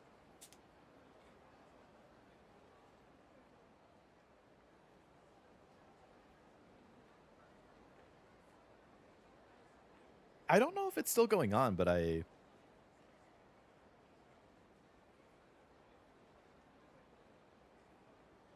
think there was like a kind of last minute collab that happened today with a bunch of people for Scamline. I want to say I saw Serby was streaming it at least.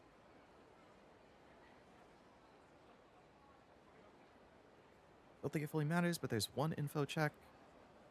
You need a piece of information from one to advance another. Okay. Yeah, I guess if you maybe just like let me know which person I should probably go to before somebody else, or like who I should start with, I guess, to avoid that info check, or so I know I have whatever it is and don't have to like make multiple trips to multiple people. Can you say Sega like the intro for the Sega games? Probably not. I don't know how they achieve that effect on the voice. I assume there's some type of editing with like, what's the term? Like, it's not just said like Sega. It's like, maybe there's just like some pitch correction that goes on and it's like layered. So there's like multiple levels of the pitch kind of layered on top of each other. And that's how they achieve it. That does sound reasonable, actually. Bit voice? Is that what the effect is called? And then there was the florist, too, he said I could talk to. Compression.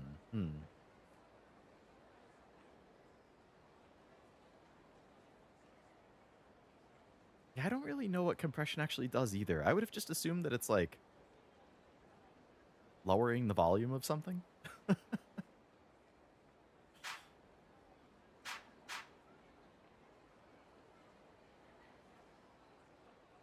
Have to revisit SIU once you talk to the four of them and the florist.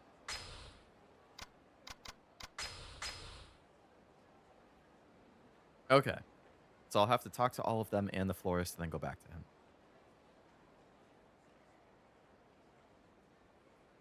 Alright. Let's start with Imagawa. He wasn't even there. But we can hear what he has to say. Theater Club Sega.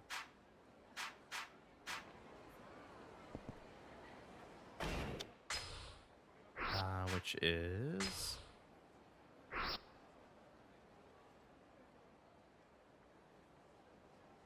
not that far.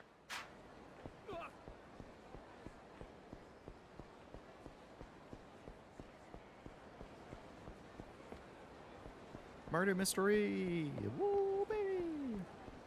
Got hell of a hunchman.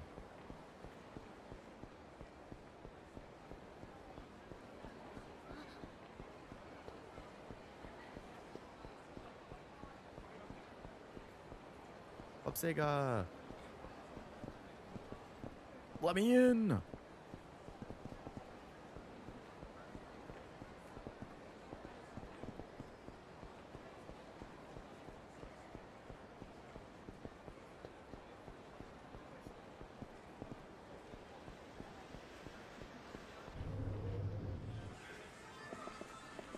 Alright, so he's probably behind the counter.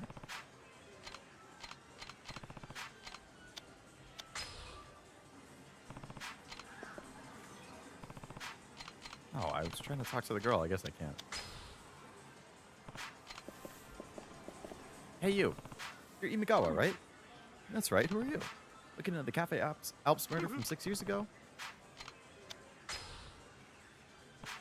They say you weren't at the cafe on the day of the murder. Is that true? I spent the whole day at home. Some friends came over and we played video games. And those friends corroborated your alibi? That's right. It wasn't me.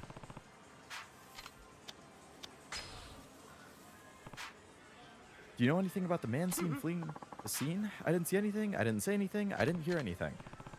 Almost sounds like he's being threatened. Do you think of anybody who'd want to kill Oda? I don't know. Don't ask me.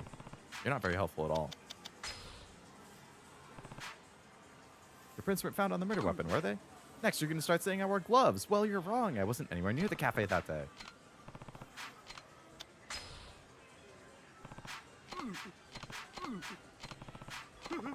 that Cashew? I am doing the restaurant murder, yeah.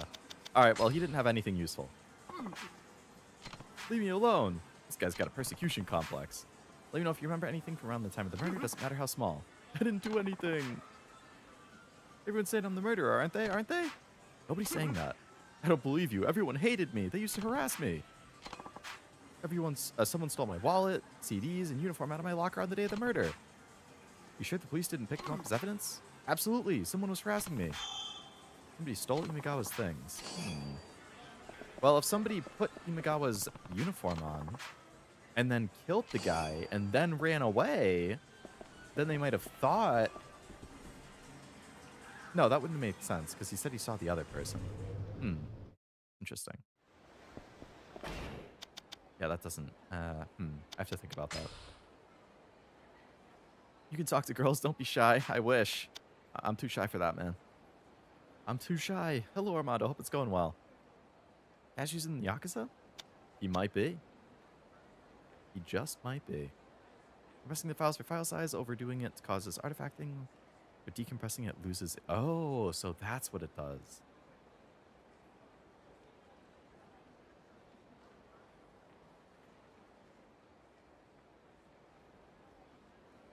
Really good game. Scott Pilgrim.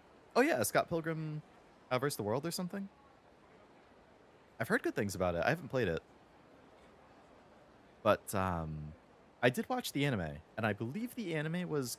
Like, the soundtrack for the anime was composed by the same Anamana Gucci guy. And I did like the soundtrack in that as well.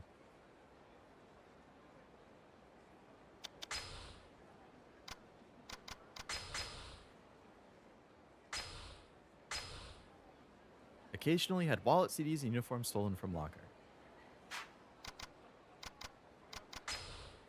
Nakamichi Street, Popo, Cafe Alps, Mockpole.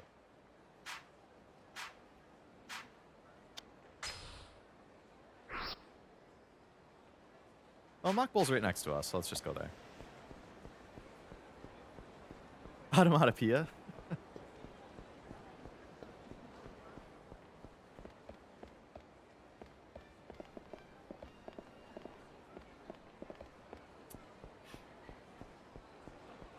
Unfortunately, the target dude that I selected is right outside. Oh, so the hitman guy is also going to be in here.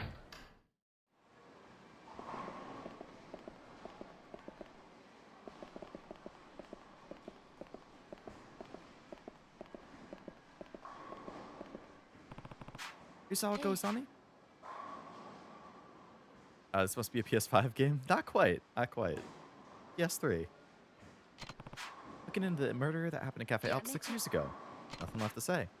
Yuichi Kechi might not have killed Oda. If we're going to find out the truth, I need to hear your account. You were there when Akechi confronted Oda, weren't you? I was the reason they fought, so of course I was there.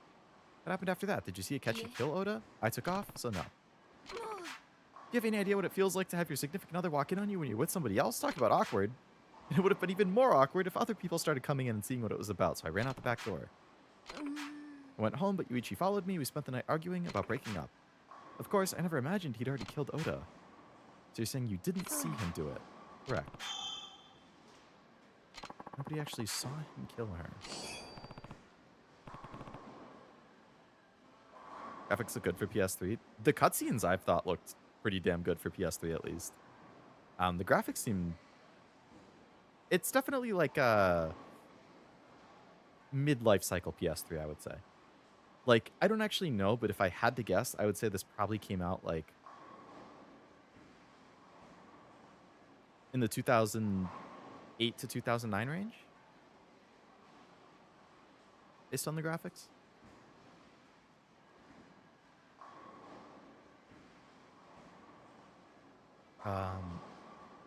Didn't want you to do it because it would warp you to... Oh, gotcha.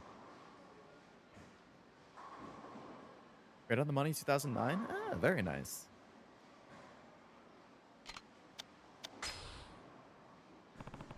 Tell me about the person seen fleeing the scene.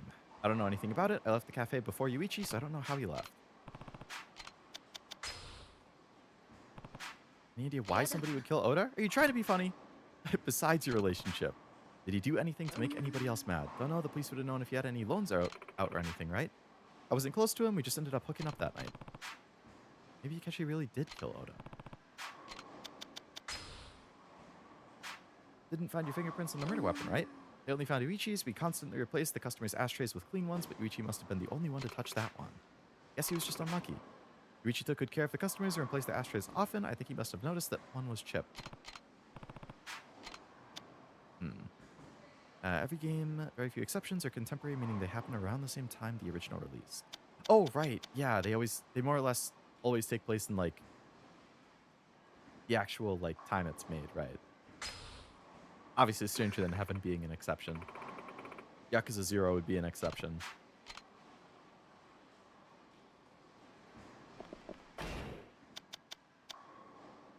One happens in 05, 2 in 06, 3 in 09, 4 is 2010.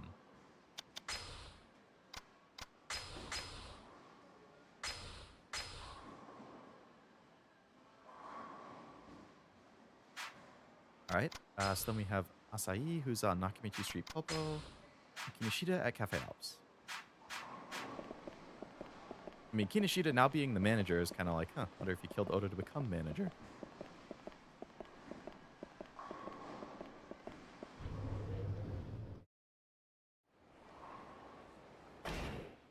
Alright, Nakamichi Street Popo and Cafe Alps.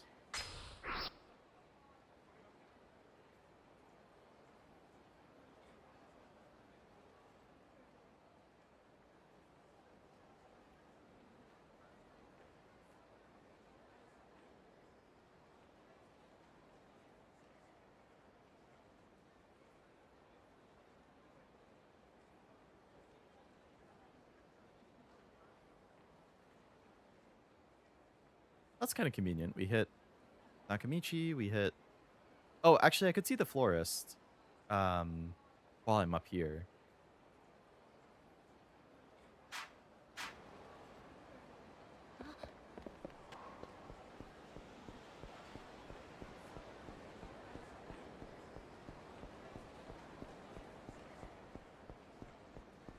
I can't believe RGG is using necromancy to conjure Tupac from the dead for Stranger Than Heaven. Yeah.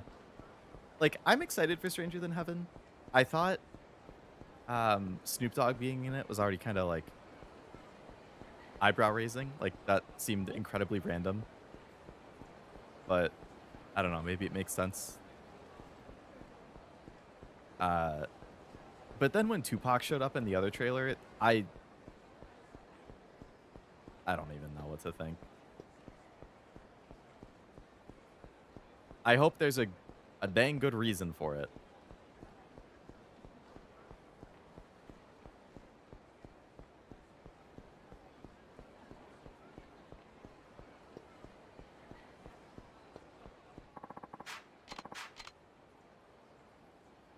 I mean, not that it, like, personally upsets me or anything, but I'm just like, I don't know. It feels weird.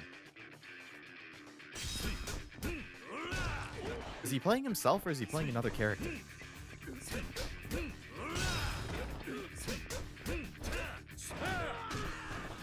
I assume it's another character.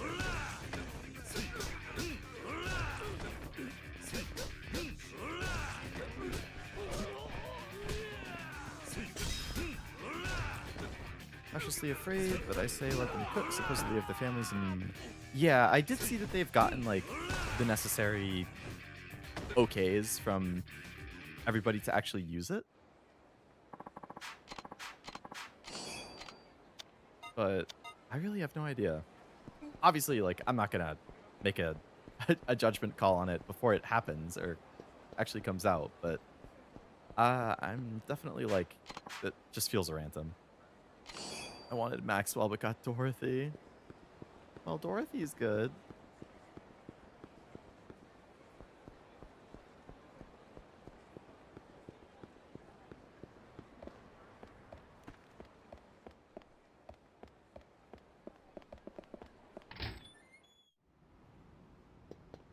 But hopefully you can get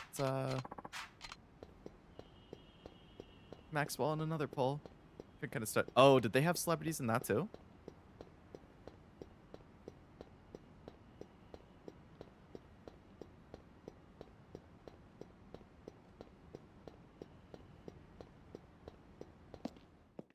I would just the main thing I would be concerned about really is just that RGG is trying to use big celebrities, especially if they're like from America or the West, to try to appeal to more of a Western audience. And that would make me feel a little antsy. Like, I don't want them to necessarily just try and do things just to appeal to a Western audience. Like, the series is great from what I've played.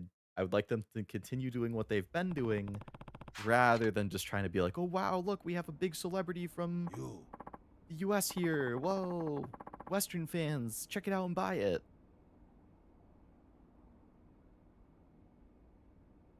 Infinite Wealth has Kason and other girls. Oh, right. So that one, I think that's a little different, though, because didn't they have to, like, audition to be in it? Like, didn't they do a contest or something where it was like, oh, we're going to put, like, 3 people in the game and, you know, but we're going to have a contest and the 3 winners get to become, like, hostesses or something like that. That being said, Kason will absolutely be on my team. I will recruit Kason or be friendly to her however I can. Shibuya Kaho is cool too. I'll take her. I'll put her on my team. I'll recruit her or whatever it is. Since that game brings us to Hawaii, they wanted to use recognizable American actors. Danny Trejo is face scanned and VAs his own character in the English dub. Oh, he VAs him in the English. Only in the English dub? They didn't keep his voice the same and then just subtitle it for... Well, I guess a lot of the characters just have subtitles without voices, so I don't know. Because I'm not planning to play dub on any of them. Alright, Yakuza has Samoa Joe. Don't underestimate my information network. I know everything that goes on. I have the police reports in my database. What do you want to know? Same type of ashtray was found all over the cafe, but there was one significant difference between those and the murder weapon. The weaponized ashtray had a chipped edge. The day of the murder, a customer knocked the ashtray off the table onto the floor, chipping it. Akechi noticed it while he was cleaning up at closing time and decided to bring it out to the dumpster to throw it away. That's when he passed by the locker room and saw his girlfriend cheating. So there's no doubt Akechi touched the murder weapon that day. Normally, the ashtray would have been washed and all the fingerprints would have disappeared. But Akechi noticed the particular ashtray had been chipped, so instead of washing it, he decided to throw it out. By that twist of fate, everyone who touched it that day still had their prints all over it. All the fingerprints on the murder weapon were made the day of the murder. Trejo has a Japanese VA in the sub. Okay. I'm going to check your favorite item. I hope it's good. I'm saving up for Flora right now. Tell me about the fingerprints on the ashtray. Ooh. These are all the prints. The prints outlined in red match Akechi's. This is apparently the evidence that led directly to his arrest. What about the others? None of them match the prints of any of the other employees at Cafe Alps. They're thought to be customers who visited the cafe that day, probably 2 or 3 people. So one of these sets of prints might be from the real murderer? Certainly possible. Should be able to get more information from the people related to the case. If you haven't talked to all of them, you'd better do that. Alright. So we got his testimony. Didn't decide to do away with the sub-dub thing until Stranger Than Heaven. What do you mean the sub-dub thing? As in, like, if there is a guest actor, like a Danny Trejo, let's say, like, his voice would be used in all of them? Doesn't matter whether it's sub or dub? Senti's favorite item was cute. I haven't read hers yet either. I think I've only done, like, a third of them? Between a third and a half.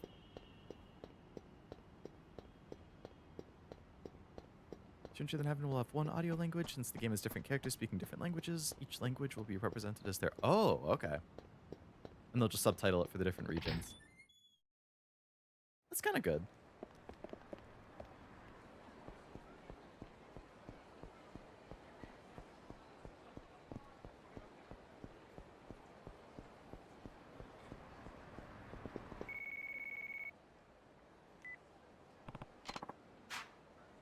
It's Joji. Just about back in Tokyo. Where are you? Getting in a cab, going to the hospital? No, I'm not. No, I'm not. I just wanted to go to the front. I just wanted to fast travel. I had headquarters issue an order to all active agents in the Tokyo metropolitan area DA will have your back every step of the way. Guess that explains why an agent walked up to me not too long ago. One team we haven't been able to get in touch with. DA's goal here is defending Richardson. Not sure why we can't reach that team, but if you run into them, it's likely they'll see you as a mere obstacle. You might even have to fight them. Just watch your back.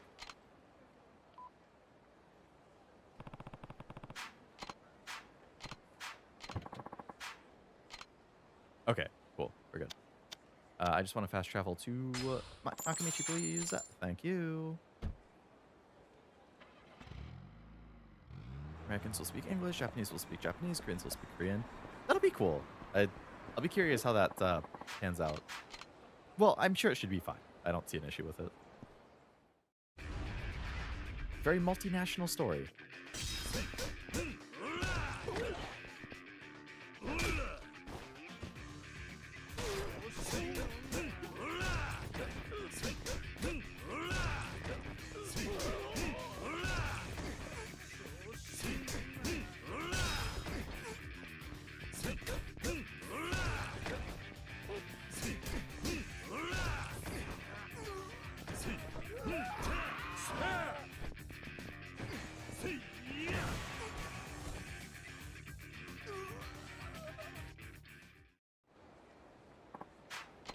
Damn it. On second thought, I don't need any cash.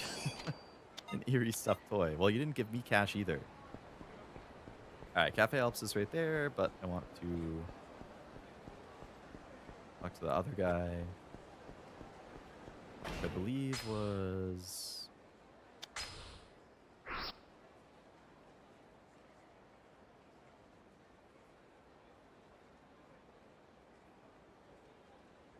right there.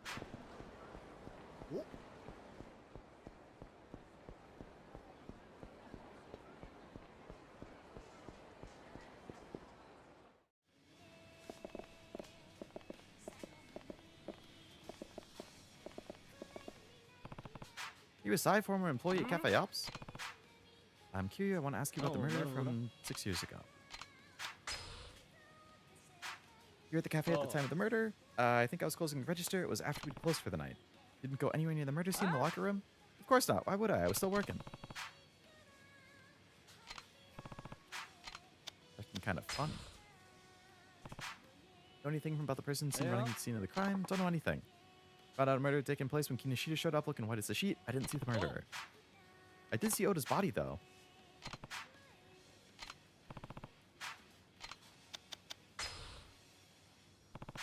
You know anybody with a motive to kill Oda? You reap what you sow. Bad enough he was always messing around with the workplace, but going after another employee's woman? Get a grip. Make it sound like he'd slept with other women at the cafe before. I saw him hook up with another woman there once. Her name was Saito. Guess she was dating Oda at the time of the murder. I don't see anybody named Saito listed among the people related to the case. She'd already quit by that time. Heard she still hung around Oda, though.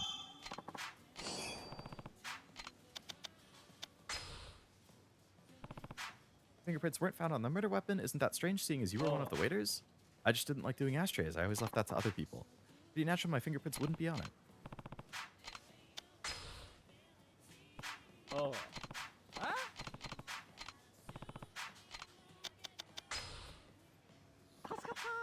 Job's pretty boring, so thanks for helping me kill some time. You can ask me more whenever you want. You remember Imagawa? Sounds familiar. Coworker from Cafe Alps. Mr. Gloomy, I remember him. Said he had things stolen from his locker. Do you know anything about that? You think I had something to do with it? I don't know. Maybe. Is this the info check thing? Maybe I needed to talk to the other guy first. What's his name? Kinoshita? I haven't talked to him yet. Actually, don't I have a...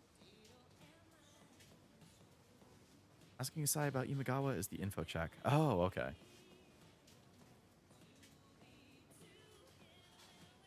I think I had the cafe. I thought I had a guide pulled up.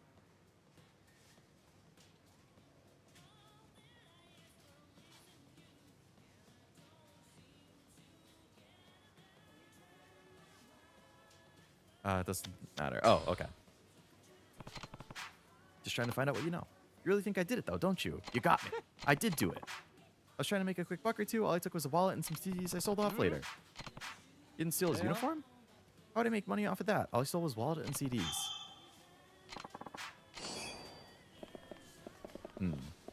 Okay.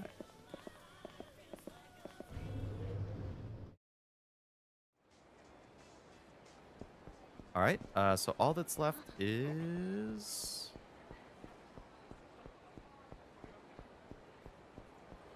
the manager.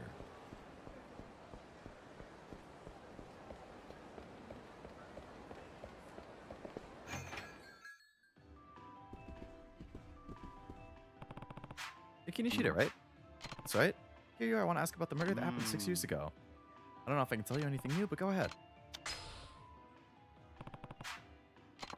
I was here in the customer area cleaning up. I believe you can see me on the security tapes. I wasn't in the locker room when the murder took place. They say you saw Akechi fleeing the scene of the night of the crime. Tell me about it. That night, Akechi disappeared right in the middle of cleanup. I waited a while, but when he didn't come back, I went to check on him. That's when I saw him leaving through the back door of the cafe.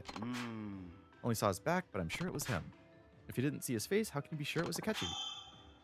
The man I saw through the back door was wearing our cafe waiter's uniform. Well, he could have been wearing Imagawa's stolen uniform. Aside from Oda, there were only 3 other male employees working that night: Akechi, a guy called Asai, and me. You can see Asai spending the night closing the register on the security tapes. The only person I could have seen would have been Akechi. After that, I called the police and waited at the back door until they showed up. No one tried to enter or leave. Didn't see the face, though. Like how these people are just cool with a random guy asking... Yeah, right.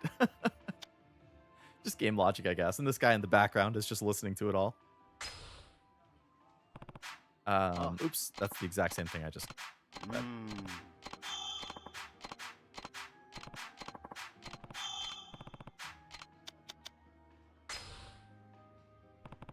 Did Oda have many enemies? I didn't really talk to him much outside of work. Were your prints on the murder weapon? They weren't. I keep thinking if I had touched the ashtray, I would have been blamed. Thanks for your time. You detective? Not exactly. Just wondering why anybody would be looking into it now. Trying to help a friend find out if Yuichi Akechi is innocent. You think somebody else could have been the murderer? It's possible. I'd feel terrible for Akechi if he really was innocent. I can't imagine what it's like to be in prison for a crime I didn't commit. Especially for 6 years. That's why we're trying to find out the truth. If you think of anything else, let me know. Okay. So I believe we've talked to everybody. Meet up with Wakazo at Cafe Alps.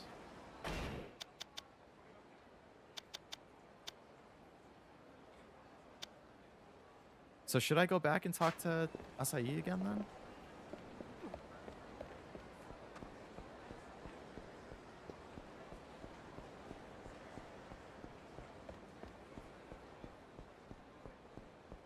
Oh, I did do it. Okay.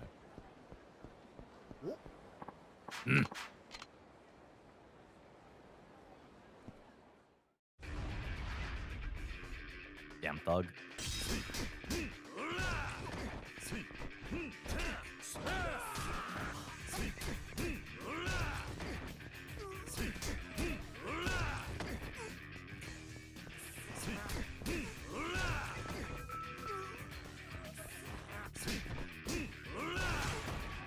Hurrah!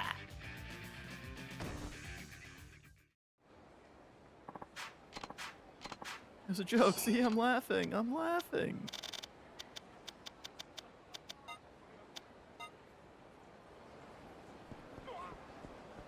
Oh, I'm sorry, dude. That was a dramatic flop. Oh, man.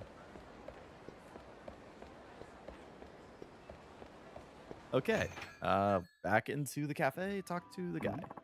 Funny seeing you here. What's up? Taking one of my clients out to the town. We were in the area, so I thought I'd drop in and see you. Taking your client out on the town? Don't you mean you're going to one of those host clubs? Client happens to like them. It's just a coincidence. Isn't your perfume a bit strong tonight? I don't think so, but look at the time. I've got to go. At you go. Who's the woman talking to Kinishida? That's his wife, Yuko. She used to work here. That's how I know her.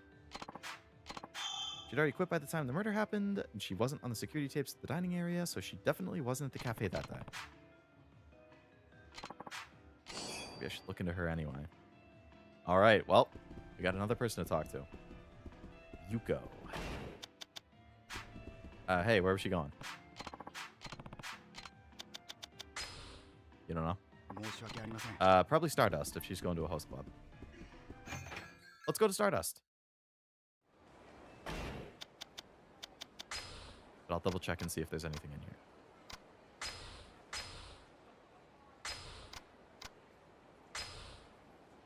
Often visits host clubs. Well, I'm assuming it's Stardust. I don't know if there's a host club I can go into that isn't Stardust. Which is just around the corner.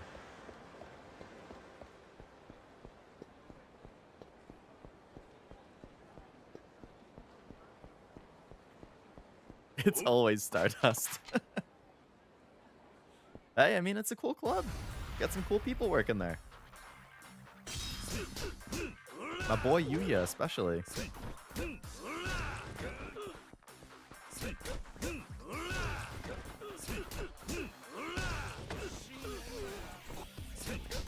Talking to my mom, she said, you gotta sell some of your movies, you have too much. Told her it's my hobby to collect. She collects a lot of books, that's her hobby. Yeah, exactly. I think, like, sure, there's an argument for, like, if it's not, like, organized or something, if it's just, like, stacks and stacks of stuff all over the place, then it's like, you know, maybe you don't need to sell stuff, but maybe get some shelves or something to, like, organize it better or something. But, like, I totally get it. I've gotten comments like that from my parents of, like, you buy a lot of figures, you buy a lot of games, like, huh, your game shelf is full, what are you gonna do? Like, your books are, your room's looking kind of crazy, you got so many books in there. Like, I've definitely gotten comments like that, so I think it's just a matter of how you organize it and frame it. But yeah, it's your hobby to collect, it's something you enjoy, there's nothing wrong with that.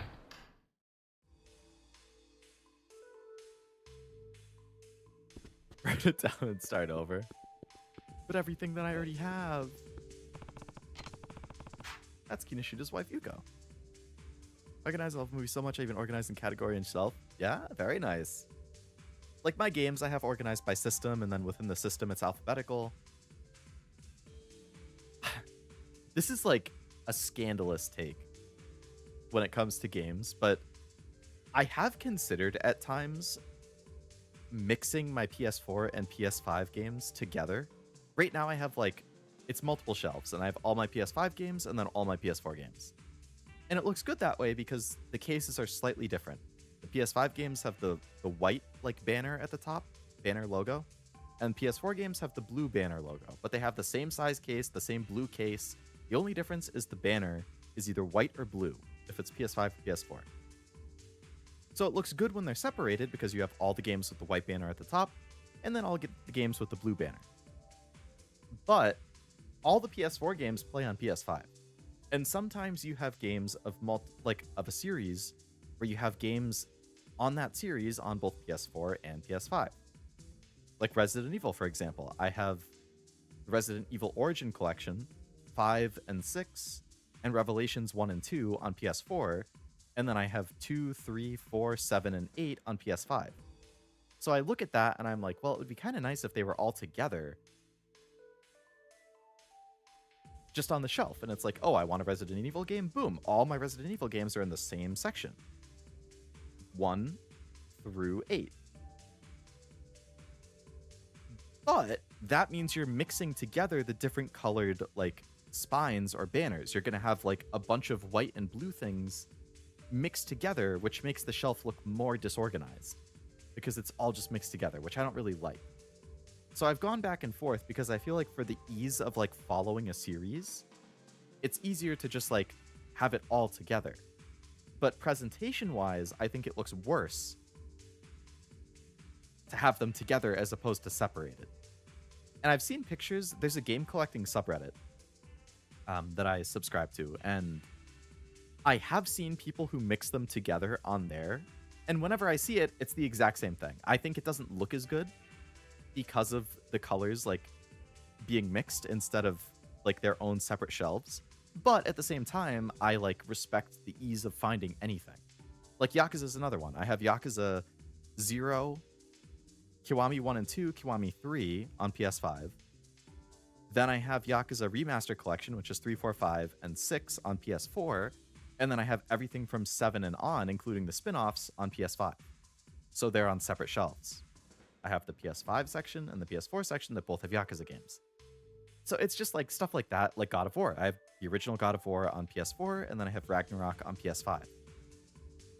So I just keep going back and forth. I feel like realistically I won't mix them, just because I don't like the way that it looks with like the different colored spine banner things together, but I don't know. For my original Xbox, have to be with my Xbox 360 and Xbox One games. Same with NES and SNES. Only thing that sits on their own shelf is PS1. I mean, I think grouping systems or like console families make sense. Like, I don't have room for everything to be displayed right now, because I only have so much shelving space. So like right now I have my Switch. Switch 1 and 2 I have on the same shelf because they're the exact same case size and everything. I think that's fine. So I only have Switch 1 and 2 and then PS5 and PS4 actually out like displayed for super easy access because that's what I get the most. Those are like the modern consoles. And then inside a separate shelf that's like closed that I have to open to access what's inside. In there I have like 3DS, DS, and a couple random like PS3, Wii U games. But most of my PS3 games, most of my Wii and Wii U games, those are like packed up in boxes, just not on display because they're older consoles. I'm not actively playing them. But when I have like my own place and more room to actually get shelving and display points, like then I'll probably have all the PlayStation stuff grouped together. Like I have all PS5 and then all PS4 and all PS3, PlayStation handhelds, and then I'll have the Nintendo stuff and I'll have like Switch 2, Switch, Wii U, Wii, GameCube, DS, 3DS, all of that grouped together. It's like there'll be this Sony section and the Nintendo section. Original God of War, you make me feel old. You know what I mean? Original in the sense of like the reboot God of War. I know it's not the OG. They have GameCube games and PS2. They're also on their own. I've sold a lot of games, yeah. Some of them I regret selling and I want to buy back. Some of them have gotten more expensive, which is like kind of frustrating. I was just looking at some of them the other day because especially now in the wake of Sony announcing they're not going to do discs anymore starting in 2028, I'm like rebuilding. I'm buying more games, basically. Like I'm cutting down on my other collection stuff and I'm focusing on games because now I'm a little worried that with them killing physical, a lot of like physical PS4 and PS5 games, especially if they're kind of niche stuff, and PS3 too, I could see the prices going up, and I'm starting to see people like Doom posting, like FOMO posting about it, and prices are going up because of it. Like, I've seen multiple videos on my YouTube feed in the past couple weeks from channels I don't subscribe to, but they're like, buy these PS3 games now before prices skyrocket. Sony kills discs. Buy these PS4 games before prices go up. And I'm like, prices are going to go up because we're making the videos. You're making it worse. And sure enough, if you look at some of those games, they've like 1.5 to 2 to 2.5x in price because now people are FOMO buying them and everybody's looking for them. And I'm like, God damn it. Now they're expensive for me too. Which is just a pain in the ass. So some of the games that I have wanted to get have now gone up in price because of people FOMO posting about it. And like they've just been sitting on my eBay watch list, and now all of a sudden, like Transformers War for Cybertron on PS3. That's a game that I played when I was a teenager. I thought it was fun. I didn't finish it. I wanted to rebuy it and maybe stream it. And for a while, that game has been sitting around like 50 to 65, usually around 60 for a complete in-box copy. And I've just kind of been watching some on eBay for months, just like, yeah, you know, maybe I'll wait and see if I can get a good deal for it. Maybe I can get one for like 45 or 50 if I wait and get a good deal, whatever. that game got mentioned on multiple people's lists because it never got brought to modern platforms. I think it might have gotten delisted on a platform. It's like niche, so it's harder to like get a hold of. So now that game is like, there's almost no listings of it on eBay anymore because all of the ones that were there that I'd been watching got insta bought out by all these people who are now FOMOing. And now the ones that are left, because everything else was selling, they jacked the price up to 80, 90. You want to, like, well, I was checking the other day and I think I saw 2 listings. One of them was one that you could bid on. It was already at like 65 with a day and a half left to go, which is already over what it had been. And then there was like 2 sealed ones for like 120. I was like, are you kidding me? You people, you're all making it worse. Now, you know, am I potentially contributing in the sense that like, because of the announcement, it could be a lot of people like me who they saw the announcement. So they're also trying to go and buy some of these older games because they want to add it to their collection. Now that they're worried about like the whole physical media thing. And I mean, it's supply and demand. If there's more demand now because of what Sony has announced, but supply is going down because there's more demand that's buying up the supply, then what's left is going to go up in price. I mean, that's basic economics. So it is kind of a bummer. There was another specific game that I've been looking for recently. It's called Moon. It's a shooter, a first-person shooter on the DS, which I played like as a kid, young teen, and I thought it was really cool. I sold it at some point, and I wanted to rebuy it because I liked it. I want to re-add it to my collection. That game is impossible to find. It's like not even on eBay. And it's just called Moon. So you search like Moon DS complete in box, and you get Pokemon Moon, Pokemon Ultra Moon, Harvest Moon, Vampire Moon. I'm like, I don't want these games. I want the game that's just called Moon. Just show me Moon. Anyway, I think I saw like 3 listings on the entirety of eBay after I managed to filter out a lot of the other stuff. And one of them was like the Canadian print, which I didn't want. I wanted the American print. That's another pet peeve I have. There are just US prints, and then there are North America prints. The North America prints have both English and French on the box usually, because they're also sold in Canada and sometimes Mexico. There's nothing wrong with it. It's the exact same game. It's the minor pet peeve is that on the box art, on like the back of it, let's say, you'll have both English and French text. So the box art, like if there's pictures on the back that like are showing screenshots from the game, like they all get shrunk because they need more room for text because they double the text. Now there's English and French for every single line of text on the back of it. The big title lines, the little description lines, everything is doubled. So any type of like visual or nice looking art on the back gets shrunk to account for additional text. It's a super minor thing. If it's a better deal to get that version of the game, I will. If it's like a $20 difference, yeah, I'm just going to get that. I'm not going to pay 20 extra bucks just to have only English on it with better looking box art. But it's a slight annoyance to me.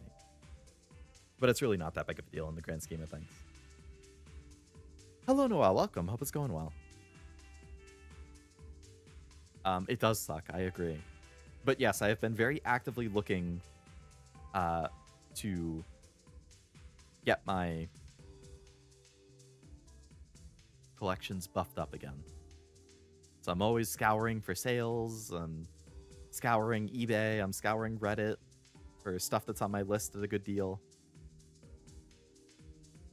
I can't sell games or old consoles. I have a hoarding problem. I mean, hey, nothing wrong with holding on to it. I definitely can struggle to like part with some of my stuff, but if I need the money or if there's something else I really want, you know, it's a means to an end.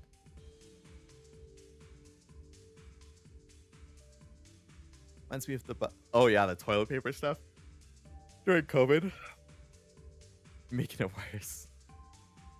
Did you see Sony double down at a shareholder? First time they talked about the physical disc debacle, and it wasn't to us, it was to shareholders. Yeah. Yep, I saw they were asked about it, and it was basically like, yes, we've seen some of the online response. we understand that games are important to people and they like to play games and have their games. But we are cautiously moving ahead with our plan, blah, blah, blah. I'm just like, I don't think they're going to reverse course.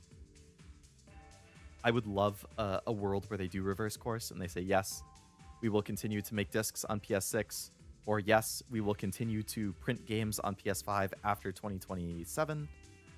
Or like, in an ideal world, the compromise that I would like to see is that Sony themselves is like, look, we are not going to print our own games physically anymore because we don't want to do it. However, we will keep our disc production facilities open. If other companies would like to have physical prints of discs made, you can. They will pay for the manufacturing fee, the other company. And we will then, you know, whatever. So Sony still gets their like manufacturing cost or fee or whatever. Like, I would love something like that where it's like maybe Sony just backs out of it. Obviously that still sucks because I like Sony first party stuff. I would like to keep getting physical copies of like future God of War and Last of Us and Spider-Man and, you know, Astrobot games and everything, but, you know, whatever. They're going to do what they're going to do. But at least let like third parties have a choice, you know?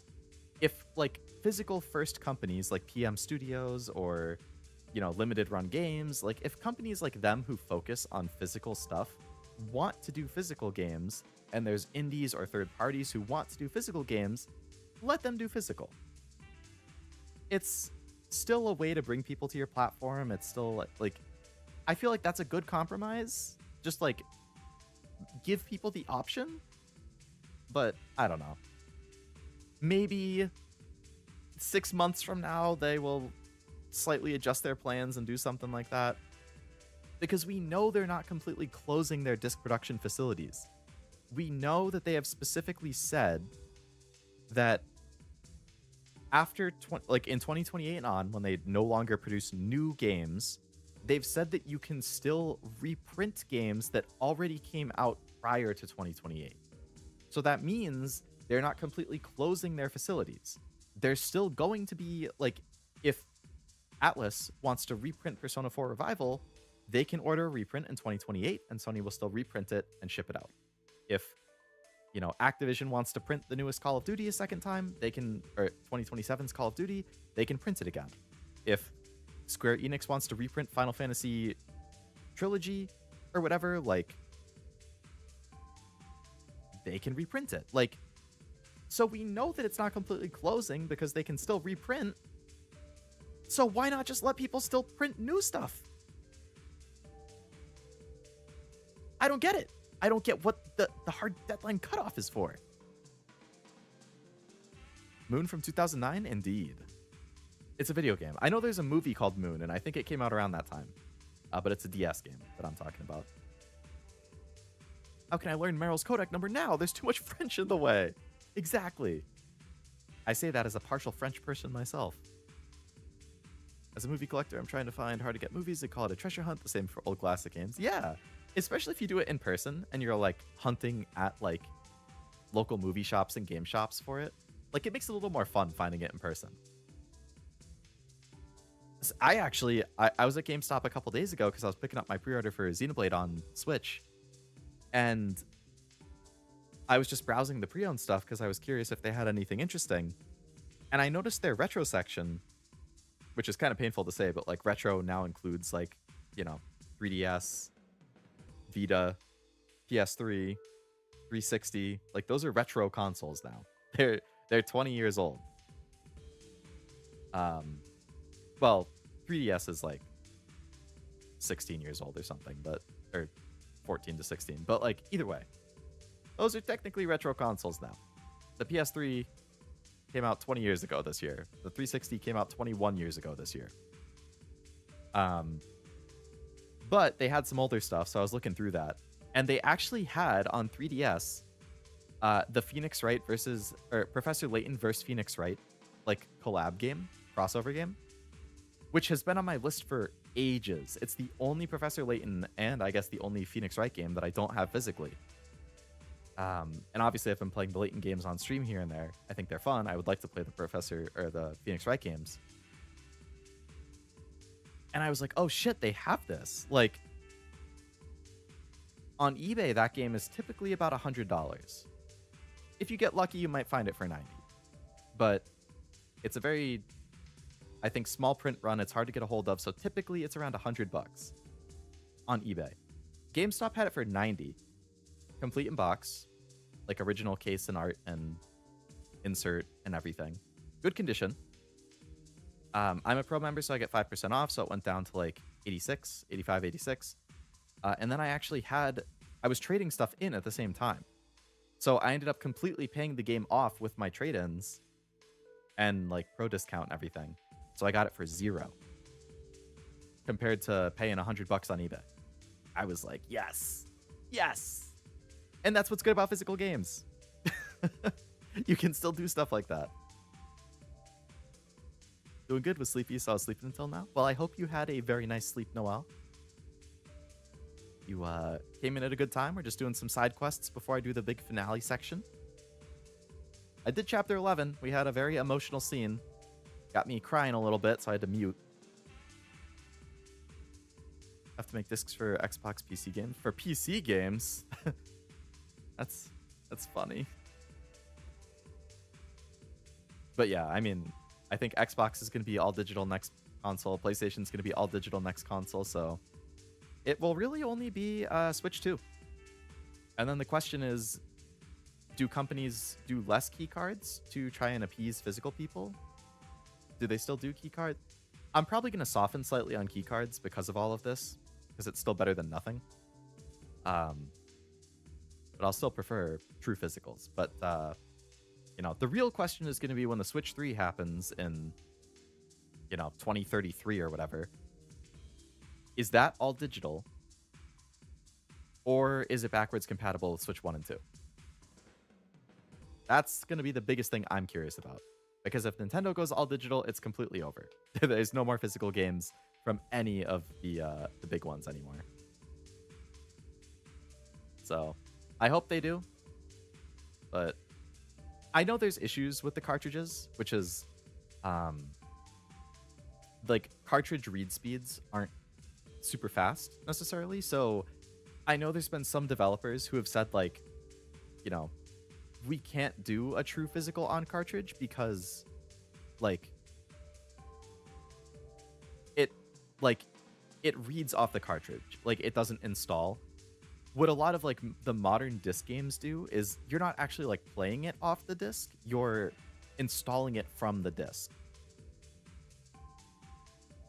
More or less. I might do some reading, but I think it mostly is installing and then playing off of that. So it's not really necessarily reliant on the disc read speed, I don't think. I'm not 100% sure how it all works, but all I know is that the cartridge read speed is not great. So there are companies that have said, like, the game just, like, we would have to, like, completely retool the game to make it, like, readable or playable right off the cartridge or whatever.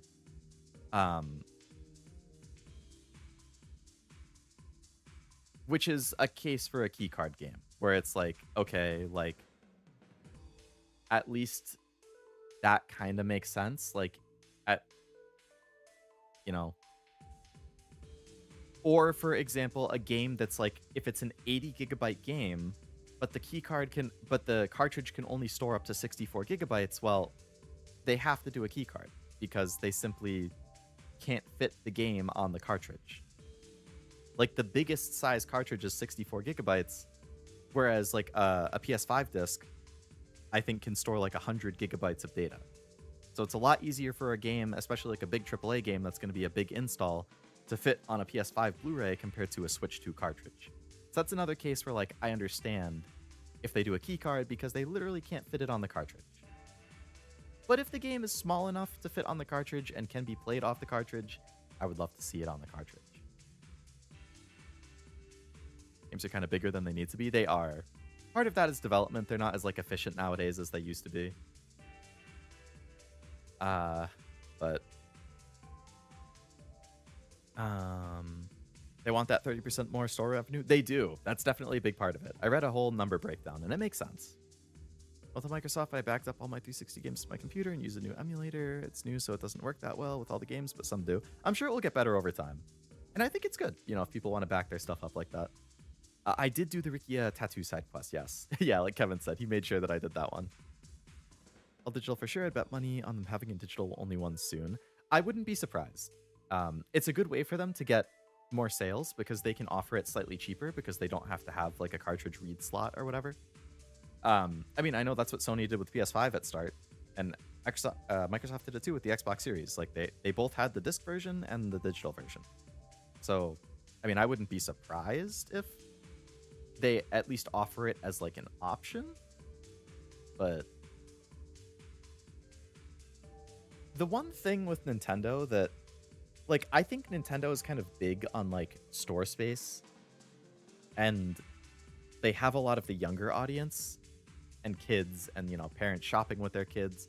So I feel like the retail stuff is a little more important to Nintendo compared to PlayStation and Xbox, which are primarily like an older audience who, you know, maybe for them where it's a lot of working adults and teenagers and whatever, it's just like, you know, you go to school, you go to work, you got other stuff going on. Yeah, it's just easy to like plop down and buy a digital game and download it, and while I'm like cooking, and then it's done downloading when I'm done, and I can just play it. I don't have to go to a store, pick anything up. Like, you know, compared to a kid who likes to go shopping with their parents, they like to unwrap stuff on Christmas. Like, I think physical is a little more important for Nintendo. I've also read some of the like numbers about physical versus digital, and you know, Sony, Microsoft, especially, I think Sony's number is like, you see a bunch of different numbers going around, depends how you spin it, but I think Sony's split is something like, depending on the game, anywhere from 50-50 to like 85-15 for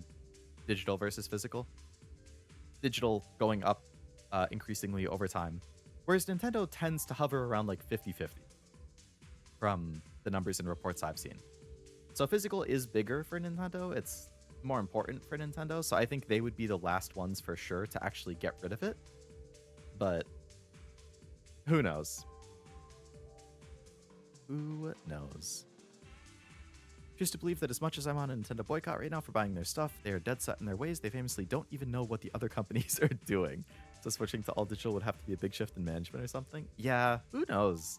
They did get humbled with the Wii U generation. So like, I think they recovered fantastically with the Switch.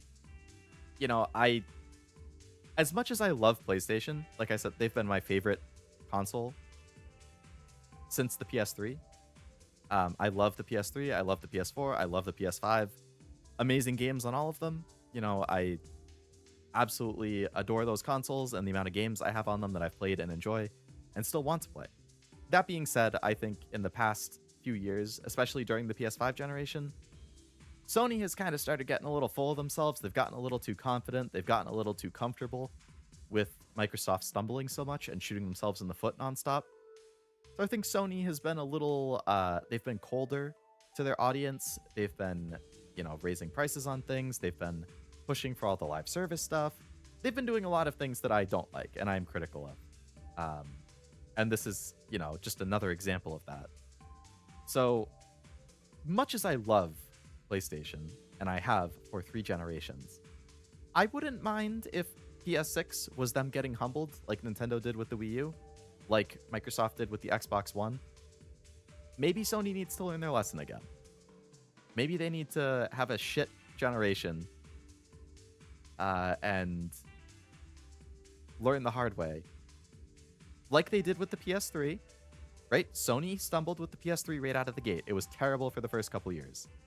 They recovered around like 2009, and then they were good since then, right? I think the PS5 generation, again, I really like the console, but there's been a lot of down points this generation. So I think that stumble is kind of starting, and then with what you expect the cost of the PS6 to be, plus this all digital stuff going on, plus all the live service stuff going on, maybe they need another stumble. Maybe they need another humbling like they had with the PS3 on the first launch.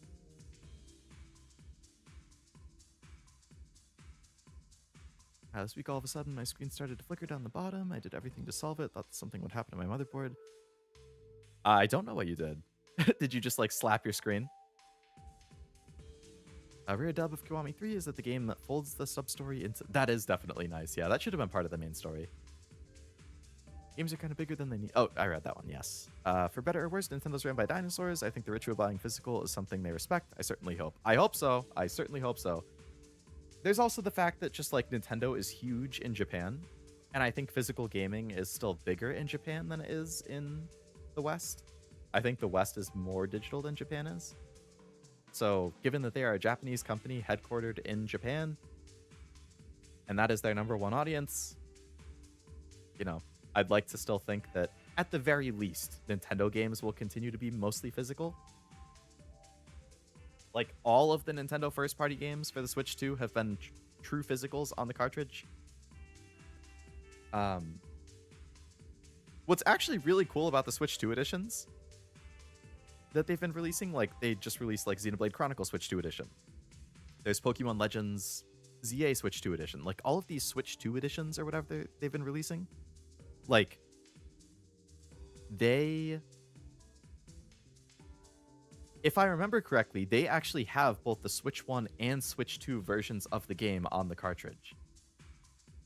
So if you buy the Switch 2 edition, the Switch 2 physical, but you put it in your Switch 1, you can still play it. It will just be the Switch 1 version.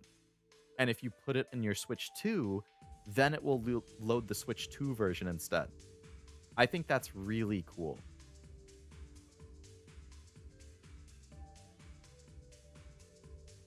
They watch too much Star Wars. When they have the high ground, they think they're invincible. Yeah, they need to learn the hard way. Learn like Anakin did. Sony's a Japanese company headquartered in Japan. They are a Japanese company, but I believe their headquarters are actually in the US now. I think I've seen online people talking about how they have like, I'm pretty sure their main headquarters are in California. I could be wrong, but I think I've seen people talking about that. And I've seen people also saying that like that might have been part of the reason that like some of this enshittification started with a lot of like the Western trends compared to the Japanese trends. So who knows though. Connected my computer to my TV and the flickering stopped, so then I knew it was my monitor. Oh, okay. Well, hey, I mean, a new monitor is a lot cheaper than a new motherboard or a new PC, so a net win overall, I would say. Glad you got it sorted out. Oh. She manages a venture-funded startup. Her company got popular making products targeted at young women. It's been growing pretty fast over the last 4 or 5 years. Who's that? I haven't seen him before. Is he a new host? This is Kiryu. We owe a lot to this man, and he's not a host. That's unfortunate. This is my company. If you ever need anything, give me a call. I didn't get to ask her questions. Oh, maybe I can call her. Yuko's business card.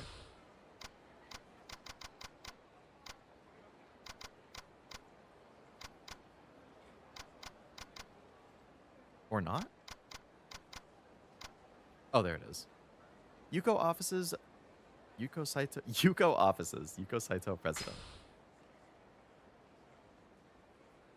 Alright, so I guess I can't actually go there. I just... That's fine. Wait a second. Where is it marking on my map? Bantam again. Alright, I guess we're going back to Bantam for now. Hey.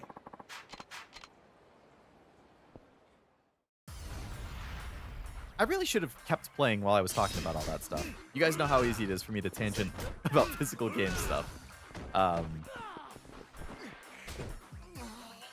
I definitely could have kept playing while I was doing all that. I don't know why I just sit here and don't do anything.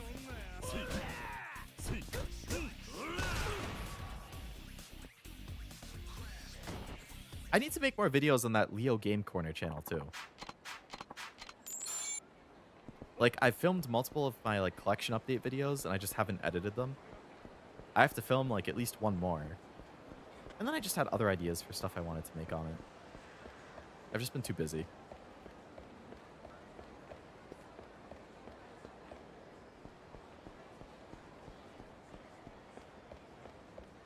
I was about to say, but I didn't want to come off mean. That's all good.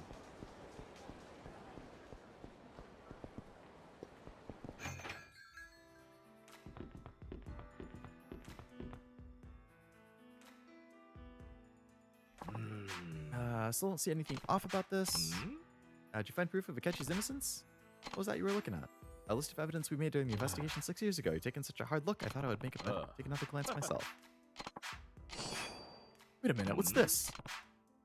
Was it really this simple all along? No mistake, somebody framed Akechi. Are you serious? I'll explain everything, but first I need you to round up everybody related to the case. Yeah, everybody together at Cafe Alps, that ought to work. Got all the evidence I need, it's time to reveal what really happened 6 years ago. It definitely has something to do with the uniform. Engagement's why we love you, but sometimes chat gets so... Yeah, the backlog. Yeah, exactly. Like, I'll be talking about or responding to a chat and then tangenting for like 5 minutes. But in those 5 minutes, like 6 chats come in. And then it's like, okay, now I have to respond to these. And then, you know, it does just backlog, which is totally fine. I appreciate all the chats. I like the engagement. I like the chatty chats and people enjoying chatting with me and whatnot. So I prefer it that way. But sometimes I spend so long on a specific chat that then I backlog myself, yeah. I definitely have a habit of that. But it is nice being able to talk about that kind of stuff too, because I feel like I don't have a whole lot of people IRL who care about the physical game stuff. Like my friends, when it got announced, like my friends from college and high school, they were like, oh, somebody check on Leo, he must be feeling it. And that was about it. Like most of my friends buy digital games.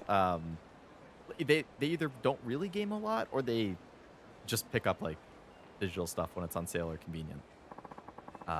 They might get like a physical thing here and there, but it's mostly digital for them. And like I complained to my parents about it. I ranted about it because they know that like gaming is big for me and collecting the games is big and all that. But maybe save for the... Oh, can you like make the wrong choice or something here? And then fail the sub-story?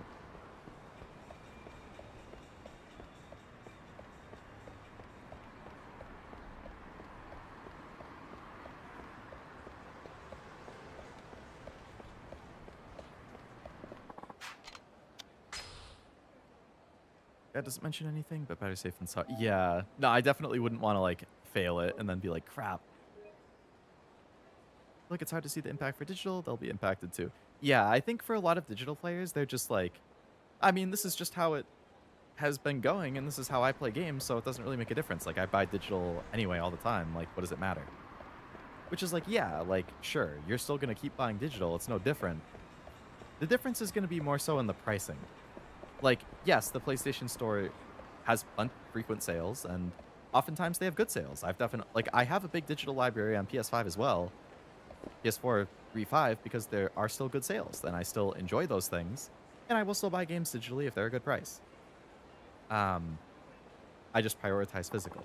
But part of the reason that you can still get good deals digitally, I think, is because they have to compete with retail, they have to compete with secondhand, they have to compete with all these other places that sell the games. If they remove the ability for anyone to sell their games other than themselves on their store, maybe that changes how frequently they go on sale. Maybe that changes how deep of a sale it is. Like, who's to say? They might see worse prices moving forward. Higher prices, because they, you know, that's it. Did as you asked, Detective. I closed the cafe and kicked everybody out. What's this all about? Kiryu and his friend here would like to talk to all of you. I have you here for one reason and one reason alone. I'm sure you all remember the murder that took place here 6 years ago. The victim was Kazuo Oda, the manager of the cafe at the time. One of the employees, Yuichi Akechi, was arrested for his murder. But did Akechi really kill Oda? I'd like to ask each of you to think back on that day. Do any of you have any evidence, any truly conclusive evidence that Akechi was the one who killed Oda? I've been struggling with one question since the day of the murder. Could Akechi really be innocent? But before I could find out for sure, an article I wrote implicating Akechi as the murderer got published. But thanks to Kiryu, we finally arrived at the truth of what happened 6 years ago. If Akechi's innocent, that means somebody else is guilty. Exactly. But what do you base all this on, Kiryu? You show them proof of Akechi's innocence. What should I give? Oh boy.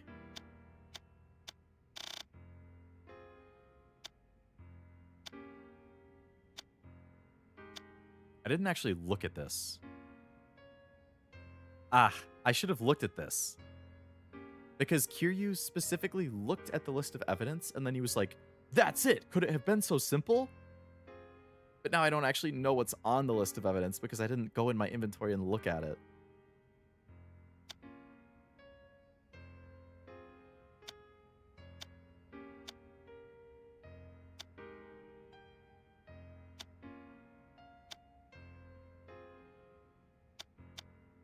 Something about the uniform, I feel like still...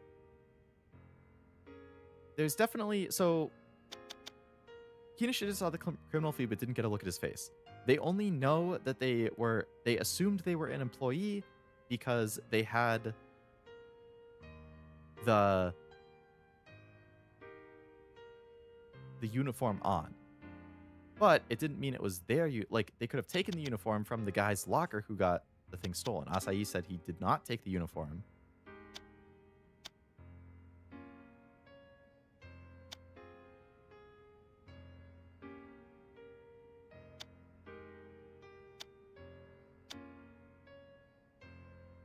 Want the order? I'll still let you figure out the culprit. Can you figure it out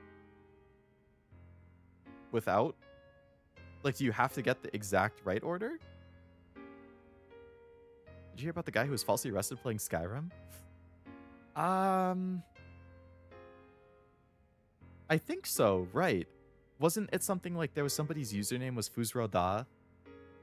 And there was some, like, investigation going on into somebody with the username Fuzroda, but they missed an underscore. So there was, like, Fuz_Roda, but then there was also Fuz__Roda, and they missed one of the underscores. So they falsely arrested the wrong person. Investigated and arrested the wrong person because they went after the wrong username or something like that. Crazy. Not sure, it's been a minute since I played. Don't know if you can fail. Let me check. I really don't want to fail it. If there's no way to fail it, then I'll just pick stuff that I think will be good until we come to the right answer.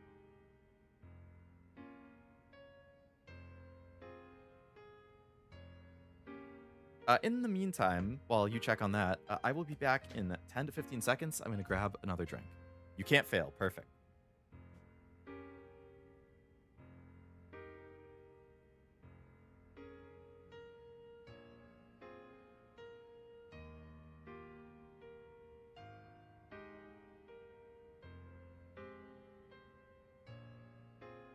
All right, brisk iced tea.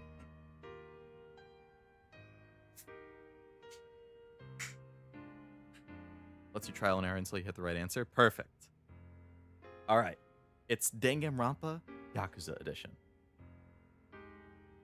Speaking of which, I'm still waiting for a release date on Danganronpa 2x2.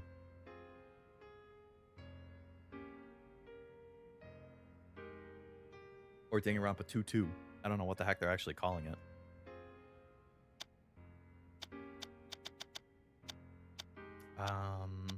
All right, let's go with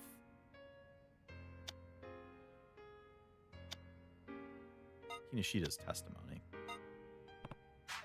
No. I need to show why I believe he's innocent, poke a hole in the charges.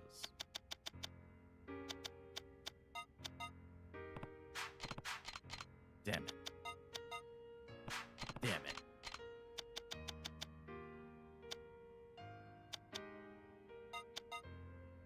Damn it.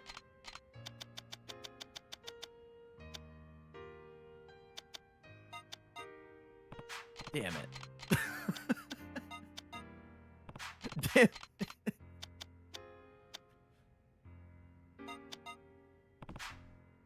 Okay, what does it take? 7 tries? Usami was the first one who saw Akechi and Oda fight the day of the murder, isn't that right? But I left in the middle of it. In other words, she didn't actually see Akechi kill Oda. Only Usami saw Oda and Akechi fighting. We can't conclude Akechi killed Oda, which means the charges against him could be false. That doesn't hold water. Akechi's prints were on the weapon used to kill Oda. There's solid proof that Akechi actually did it. Is that all you have to say?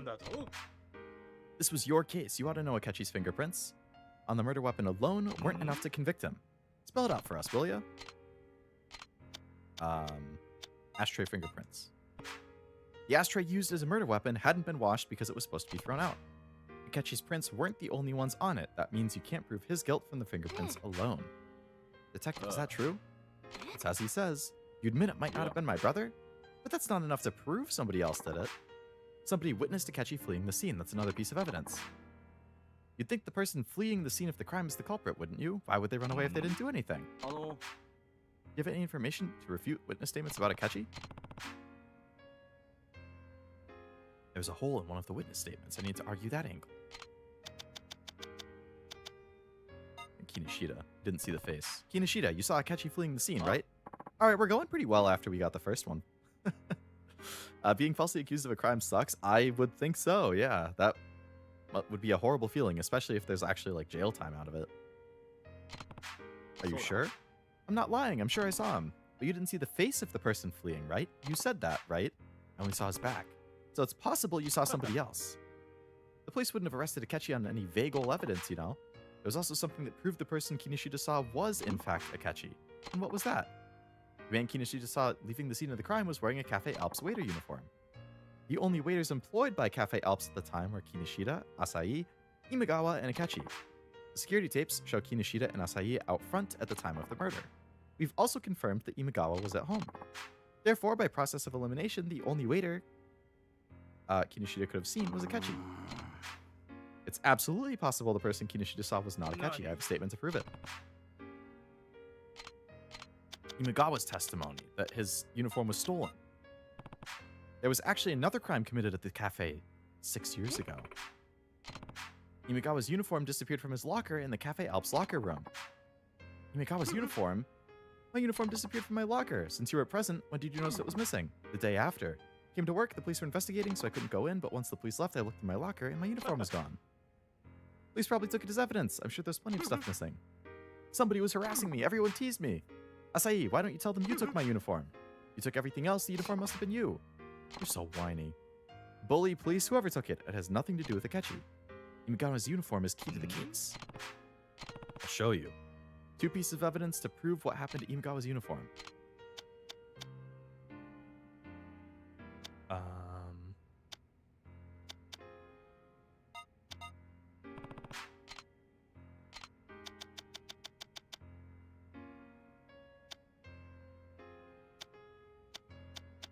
Oh man, I don't have any idea for this one.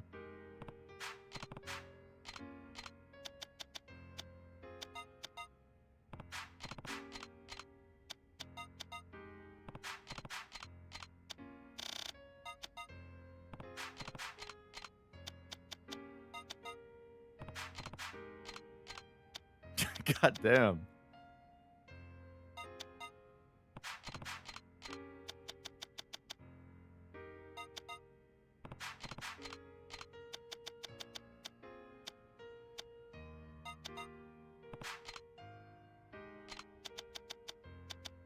List of evidence and Asahi's testimony too. Oh jeez, that one. Okay. I see. This is where it would have helped to look at the list of evidence, so I knew it was on it. Look at the list of evidence I borrowed from you. There's no waiter's uniform. You're right. I don't see a waiter for uniform listed. In other words, the uniform disappeared before the police showed up. If the police didn't confiscate it, who could have taken it? It was Asahi-kun, right? Not Asahi. He did steal things from you. That's true, but he wasn't doing it to harass you. He was after some cash. Your wallet and CDs make sense, but your uniform wouldn't have been worth anything. You mean the murderer took it? Exactly. The criminal wanted to make it look like somebody else committed the crime, so they stole the uniform and changed into it. Then as soon as somebody came by, they hid their face and ran out the back exit. You're saying the person who stole Imagawa's uniform and fled the scene is the criminal? And who might that be? Yuko?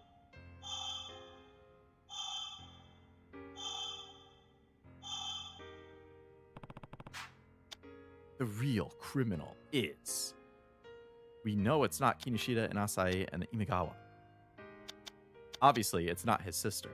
It's obviously not the detective. I guess it could have been Usami.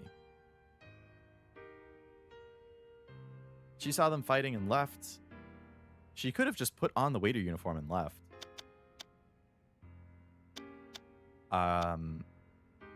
Yuko could have come in and done something. I don't know why it would introduce her if she's not relevant. It's one of the 2 girls.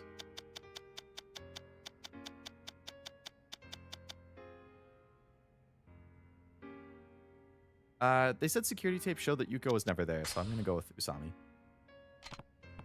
Nope. Alright, I guess it's Yuko.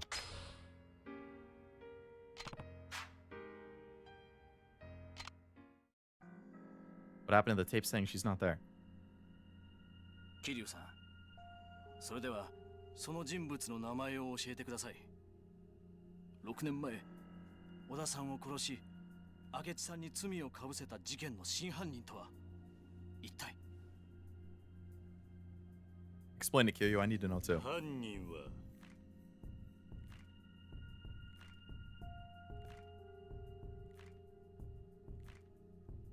お前だ。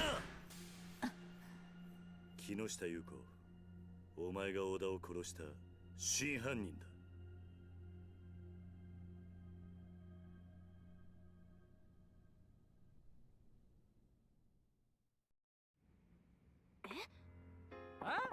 Are you serious? I can't believe it. Eh? Yuko killed Oda? An interesting theory, but why would I kill Oda? I don't have any reason to do anything like that. Akechi's motive was Usami's relationship with Oda. Exactly how are Yuko and Oda connected? I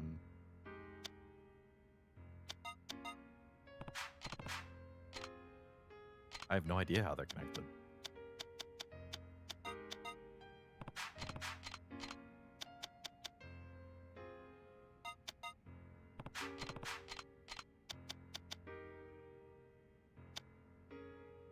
No record of Yuko coming to Alps on the day of the crime.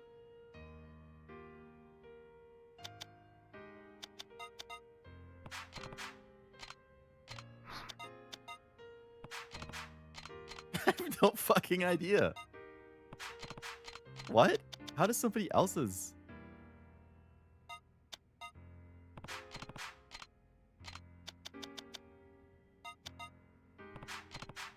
What, am I going to select everyone other than the one that matters? Oh, there we go. Oda was dating somebody at the time. Is that true? And her last name was Saito. That's Yuko's maiden name. Did they say that? Did I just forget that? I hear you worked at the cafe until just before the time of the murder. Yuko and Oda were dating? I didn't know that. I don't have to answer that. If Oda was dating Yuko, then Usami wasn't the only one cheating. Oda was cheating too. That means Yuko also had a motive to kill Oda. So anyone with a motive is a killer? You haven't done anything but hypothesize. You've only talked about possibilities. Do you have any conclusive evidence that she murdered him? Ashtray fingerprints. What? If only I had conclusive evidence about fingerprints. And yet the fingerprints is not the correct answer. Oh wait, her fingerprint is going to be on the business card she gave me. And then you can compare it. Is that my business card? It has your fingerprints on it. We should be able to compare the prints on this card to the prints on the murder weapon.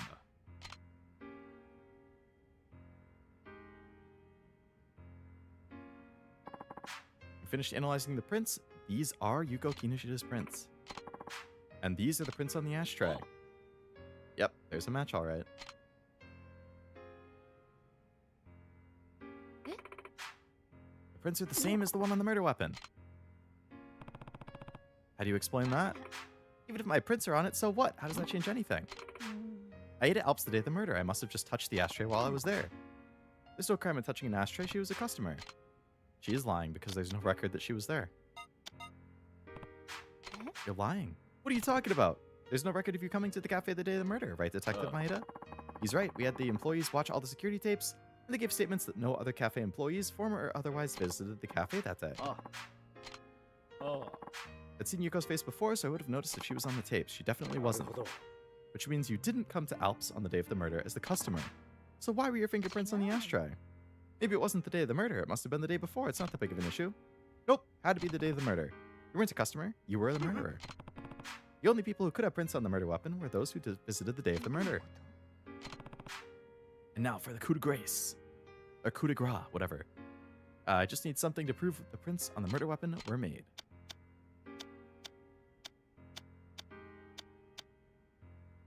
The florist's testimony. It makes me think RGG can make a good detective game. If they had any good judgment, they would make it a spin-off series. Right. If only they had good judgment. That's a good one, Noel. The ashtrays here are cleaned every day, but your prints were still on the murder weapon. That means you had to have been here the day of the murder. The day of the murder, a customer dropped the ashtray, chipping it. Yuichi Akechi saw the chipped ashtray and instead of washing it, decided to throw it out. Since you couldn't have come to the cafe as a customer that day, there's only one time you could have left your prints on the ashtray. You did it after Akechi dropped the ashtray in the locker room when he witnessed Usami cheating on him with Oda. Sometime after Akechi left and before Kinoshita came to check on him, you entered the locker room and murdered Oda. Then you put on Imagawa's uniform and went out the back. Isn't that right? Shut up! I told you I didn't do it! I give up. Yuko, I'm putting an end to this. You know something, Kinoshita? I knew you came to the cafe that day. I could smell you. It was very faint, but I could smell your perfume all around the crime scene. Why didn't you say this earlier? I'd been in love with Yuko ever since we worked together. That's when I knew the scent of her perfume the minute I smelled it. Sometime after the murder, I happened to run into her again. Eventually, we started dating. One day, I brought up the murder and her face went white. She fell quiet and avoided commenting on anything. That's when I was sure she had been here the day of the crime. But I didn't know exactly what that meant, or I should say I didn't want to know what that meant. When I found out Kiryu was looking into the crime, I decided to keep it secret. But now Yuichi has suffered 6 years for a crime he didn't commit because I didn't say anything. It's my fault.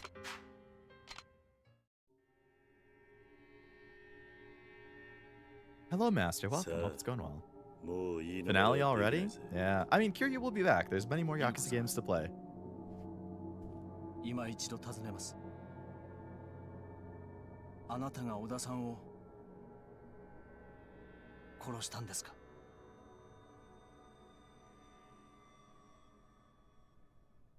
そうよ。私がやったのよ。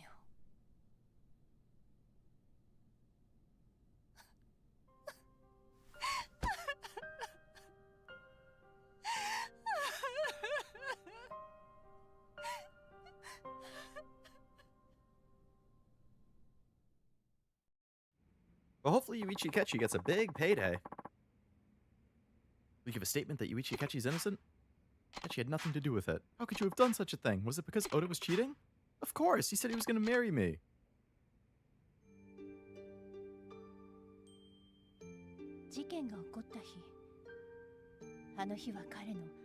It was his birthday that he got murdered on too? He cheated and got murdered on his birthday, damn.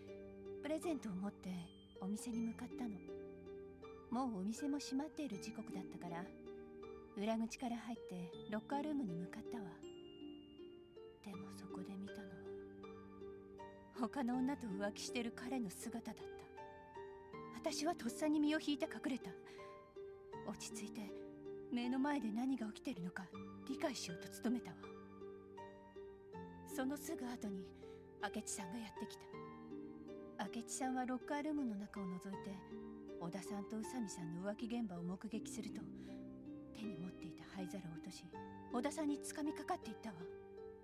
言い争うような声が聞こえた後すぐに宇佐美さんがロッカールームから出てきて裏口から店の外へ出て行ったわ。すぐに明智さんも宇佐美さんの後を追って店の外へ出て行ってしまっ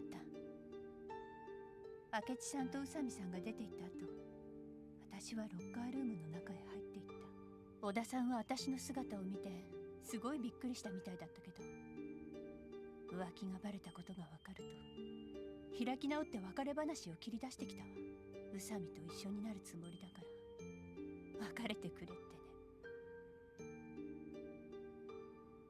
その言葉を聞いた途端完全に頭に血が上っちゃって気がついたら近くに落ちてた灰皿で小田さんを殴っていたわ。それからは桐生さんが言った通りよ。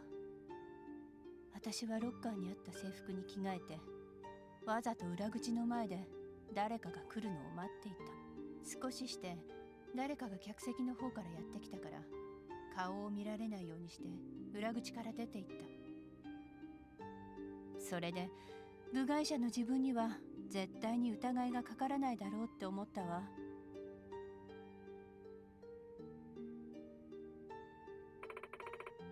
Several years passed, I ran into Kinoshita and we eventually got married, started selling things as my hobby, and soon it turned into a business. Before I knew it, it was a large company. Been 6 years since that day, and my life's been going so well, I can't believe the truth came out now of all times. Did you ever think what it felt like for Akechi to have these false charges? What it felt like to be knocked down to rock bottom and have his freedom stolen from him 6 years ago? And what would have happened if he hadn't revealed the truth just now? How many more years would he have suffered? Only the person who took Akechi's freedom away can give it back. You need to turn yourself in. Testify in front of a court and pay for your crimes.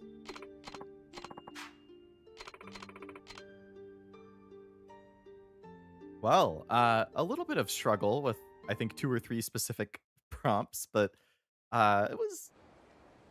We picked the right answer more often than not. Guilty criminal of 6-year-old murder turns herself in. Man originally accused of the crime stands to be acquitted at a new trial.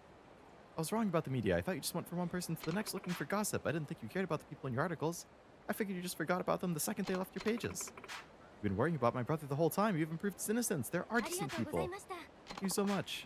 I have to apologize for the way I treated you. I want to give you a reward for helping me get a retrial. You don't owe me anything. As much as I hate to admit it, I didn't do anything. How's this case going? We solved it. It was the wife of It was the guy who died's girlfriend. I think whoever decided to cut that sub-story should also turn themselves in. Proving your brother's innocence was the work of Kiryu. I don't deserve any reward.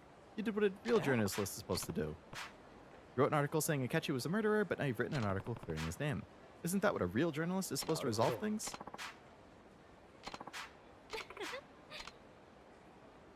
We've done it! Get the short end of the stick, yeah. 200,000 yen for that, damn. Alright. Shall we get Haruka and go to karaoke?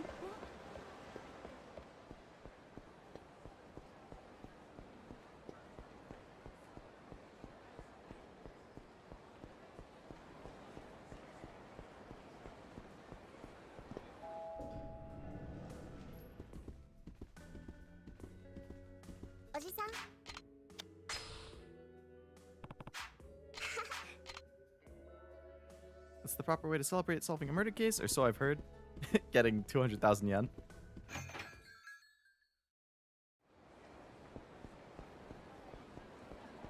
Karaoke.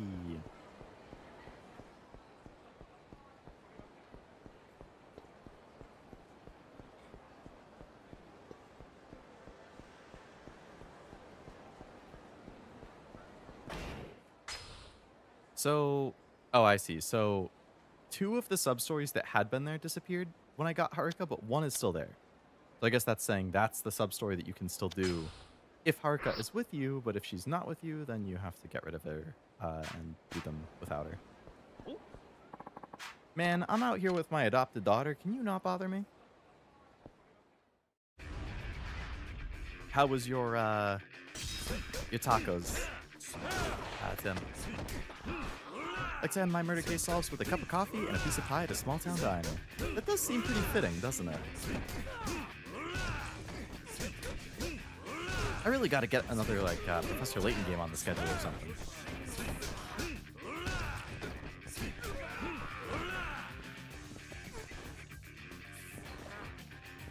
Oh, I thought that guy was still up. Stupid. It was good? Very good. Glad to hear it.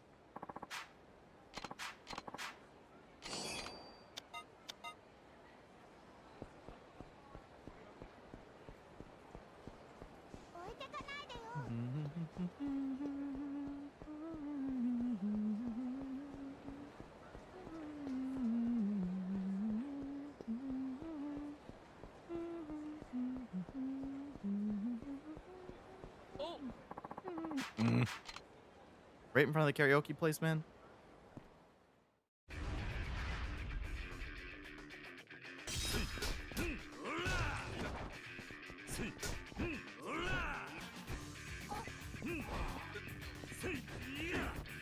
This guy named Arnie Tex on YouTube. He's my area, so I go. He's from my area, so I got his cookbook. Oh, like he released like an actual. Does he do like cooking videos or something?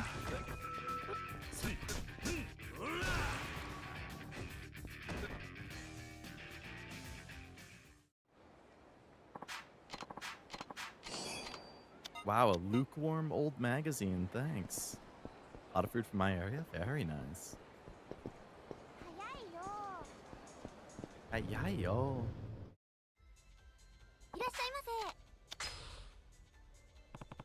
Go for it, Junkle. Go for it.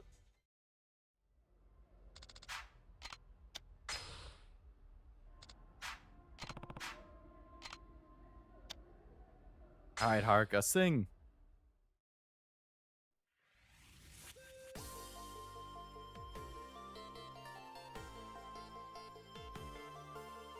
Hello, Jack. Welcome. Hope it's going well. Going good. Finished chapter 11. Very emotional ending. Just did the murder mystery side sub story, and we will be doing the big finale fights pretty soon.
Gonna be an idol one day, huh?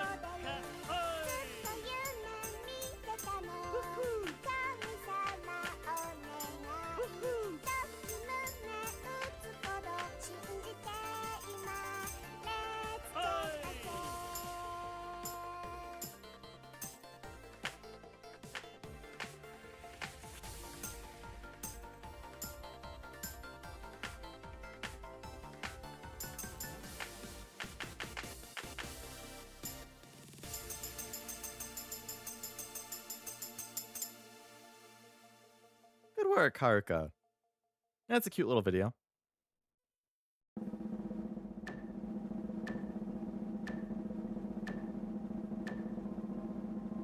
Well, I think that's 10 higher than my previous score. Where's on the block say Leo muted around that part. I'll need to see the VOD when I get a chance. I did in fact mute around that point. There was one specific line that either Kiryu or Rikia said, and after that I was like, oh no. And I muted.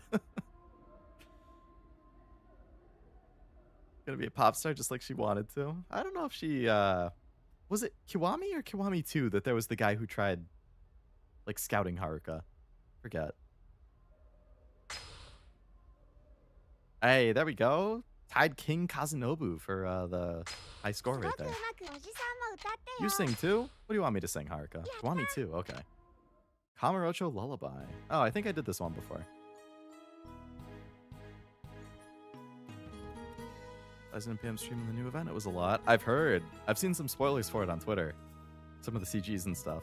Seems like it's a lot of good content for Tsuen's backstory.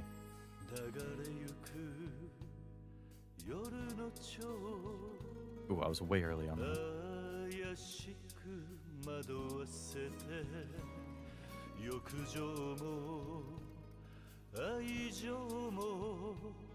純恋歌にやカムロ町優しく夜に抱かれ涙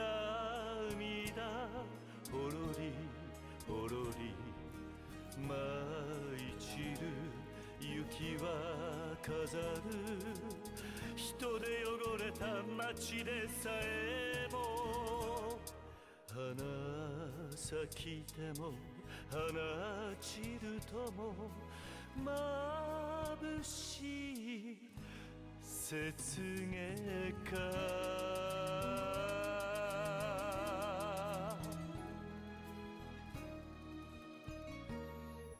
ありがとうございました That was a good performance. I'm gonna say 970 or 980. 970. Oh, the terrible. 9:30.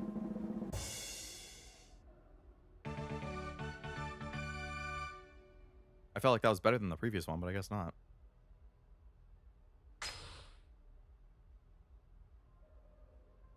I did 20 better last time. Beside Persona, what other game is the Megami Tensei series have you played? Gonna picking up SMT 5. Heard the story isn't as good as SMT 4, but gameplay is amazing. I heard that, yeah. I heard the gameplay of 5 is really good. I assume you would get Vengeance because that's like the definitive edition for it. It goes on sale for pretty cheap too. I did play Metaphor, which I don't think Metaphor is necessarily part of the Megami Tensei umbrella. I don't know if it would be considered to be part of it, but it's similar. And I really liked Metaphor. But I've never played an actual SMT game. I do have SMT 5, though. I would like to check that out at some point. And I have Devil Survivor, which I'd like to check out. But I think Zero played SMT 5, and he said it was good. Really cool, Uncle Kaz. Thanks.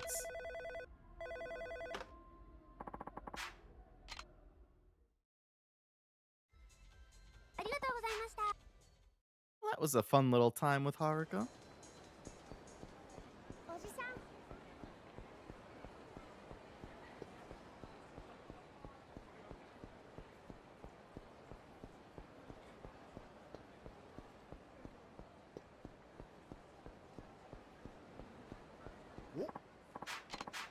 Buddy. Never played any. I want to, but never happened. Well, you can get some of them for pretty cheap, at least, if you were interested. Yeah, SMT 5 I've seen on sale for, like, Vengeance, which is the definitive edition.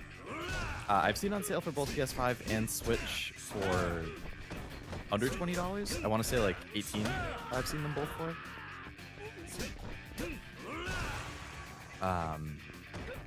Persona 3 Remake Reload, I've also seen on sale for pretty cheap.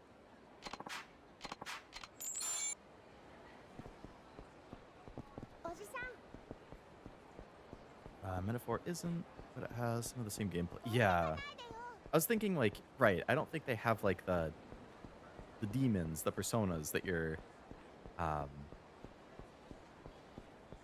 fighting with. But it shares some stuff. Have you seen a tall, skinny man with glasses? Subordinate left a message saying he was going to jump off Millennium Tower and kill himself. But Akimoto just came back from vacation with his fiance. Shouldn't he be in Cloud 9? Akimoto. Oh my god. This is why it showed up when Haruka was here. Akimoto. That's the dude with the... Oh my god. The couple. They get a second one in the same game. I hope it isn't, but you're probably right. Only authorized personnel can enter Millennium Tower. Let's go check it out.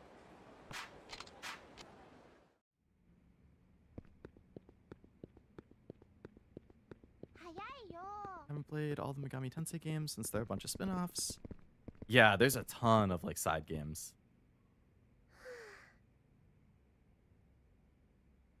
Played a lot of Red Dead, Cyberpunk, and Ghost of Tsushima, Borderlands also. Good series. I really liked Red Dead 1, Red Dead 2, and Cyberpunk are both on my list. Ghost of Tsushima I love. I've played a little bit of Borderlands 1, 2, and 3. I didn't finish any of them.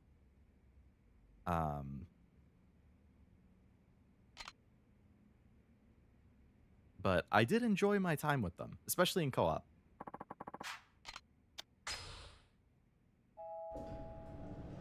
Non-zero chance that that ends up on my schedule at some point as a collab thing with Zero.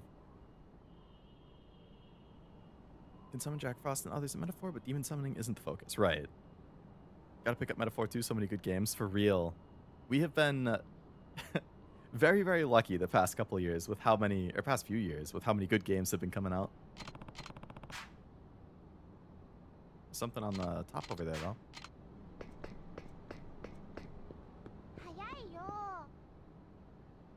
Oh, suicide note in his shoes.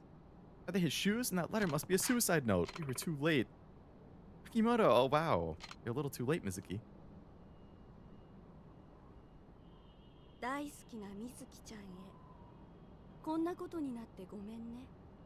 僕バカだからいつもみずきちゃんを困らせてしまって。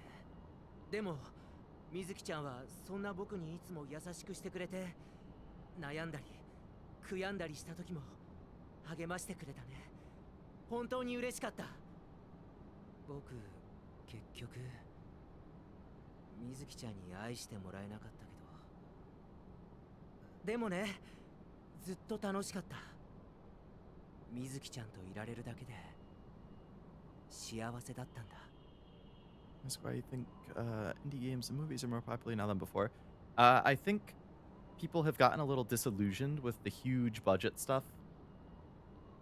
I think a lot of the big budget stuff, like a lot of the first party games, they just take so long to make that people will lose interest because it takes so long between entries compared to in the past where it could be like, oh yeah, every 2 years you get a new game in the series. But now it's like, yeah, every 4 to 5 years you get a new series. So I think people just kind of lose interest because it takes so long. Which is definitely part of it. And there's just been a lot more like viral or popular indie games recently, it seems. Like all of these friend slop games, for example, like, which are fun, you know, with friends. Like those aren't big budget. They come out faster, they get quick updates. Like I think people are really into that. Like indies have been booming with just like the amount of quality indies in a bunch of different genres, multiplayer or single player. Like yeah, I think the big budget AAA stuff, it just takes too long to come out.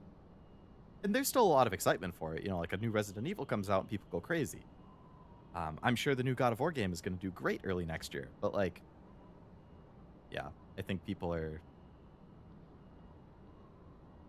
just looking for the next thing to enjoy. Siren has an ASMR. Gonna check it out later. Probably, yeah. I like Siren. She gonna jump? No.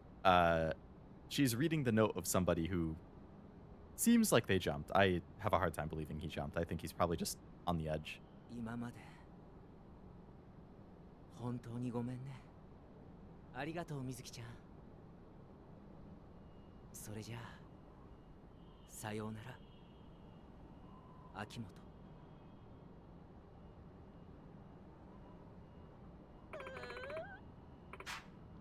Are you really dead? I thought we'd be together forever, just like we always were. Sorry I caused you so much pain, Akimoto. He's probably just like hanging off the edge right there. Don't worry, I'm coming to be with you. Then we can be together again. What are you doing? Don't stop me. I did horrible things to Akimoto. The only way I can make up for it is paying back with my life. You really think that'll make Akimoto happy? But it's my fault. Mizuki, even though you did those terrible things to Akimoto, he still loved you all that time. It won't be easy, but you have to live on. I can't leave these shoes behind after I jump. They're so worn out and they stink. I wouldn't want to embarrass Mizuki. Good thing I realized it before going through with it. It's all thanks to her. Yeah, I'm sure he wasn't gonna die. I have not come around to digital, and I never will. I will complain about it until the day I die. Even if it becomes the norm and all games are only digital, I will still be upset about it. And I will still buy physical, older stuff to fill out my collection. I will never, ever, ever come around to it.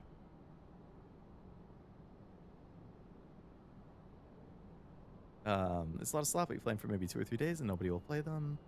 Like to watch bad movies, and there are people into bad games. Oh yeah, there's definitely people into just the bad stuff.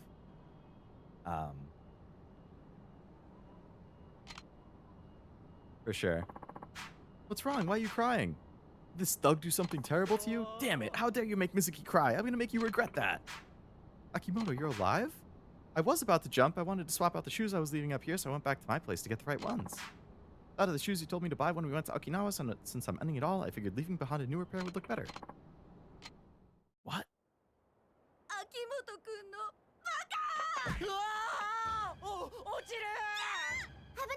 Jesus. What the hell happened to her face? Why is it all wrinkled?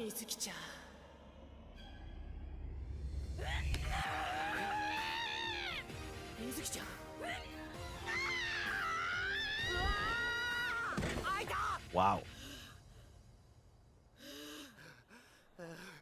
Something happened with her face model there. That's crazy. こんなところで死んじゃったら自殺できなくなるところだったよ。I do enjoy Digimon, the game I played at least. I ordered pizza, but the driver's in San Francisco. Yeah, that doesn't seem right.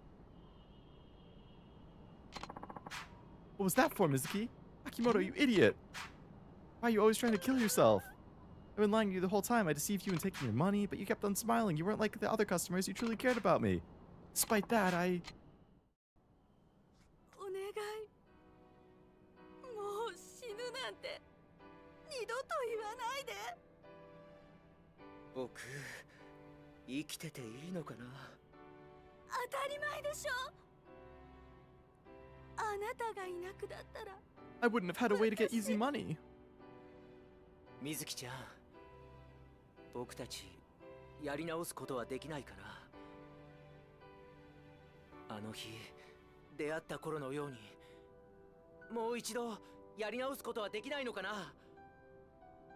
私でいいの？僕でよければ。秋元くん、水木ちゃん、ごめんね。これからはずっと一緒だよ。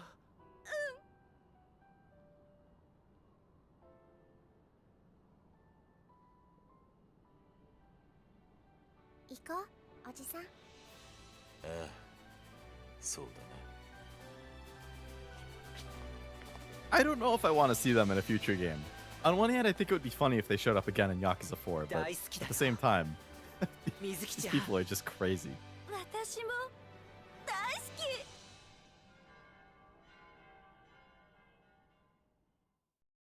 What happened to her story about being siblings? Did they forget about that? It only happened 4 streams ago.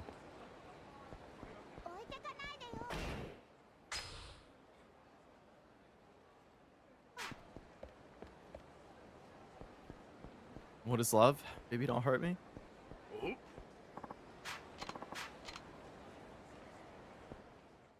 Alright, it's a nice sweater. I could see myself wearing that in the winter. Wow, really not a fan, Armando, eh? I can ease your fears. That's the conclusion of their story. We never see them again, thankfully. Ah, really? Well, it's kind of funny. They've been showing up for... Were they in Yakuza 0? Or was it Kiwami they came up for the first time? Because Haruka only shows up in 3, and I feel like we've run with Haruka like every time. I think it was only Kiwami 1, 2, and then 3. Any idea if that story is still in the Kiwami 3? Kiwami's... Okay, yeah. That's kind of funny. It's been a good, like, 3-game through line. What we really need is Shure Pipi to show up again. Haven't seen them since Kiwami 1. I get the meme, but it's only good if they're blood.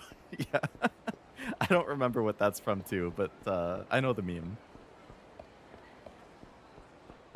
Yep.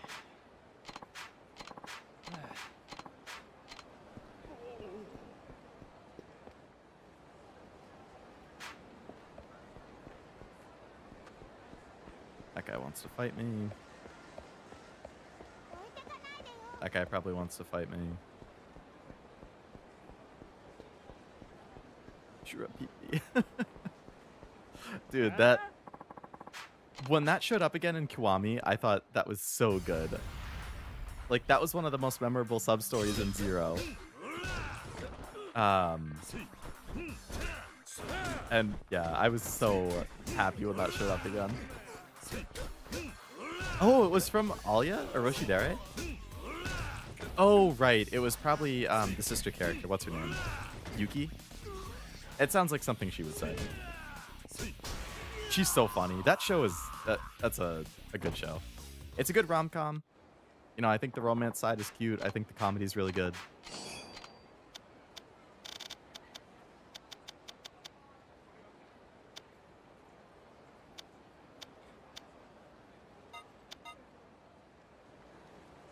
I'm looking forward to season 2.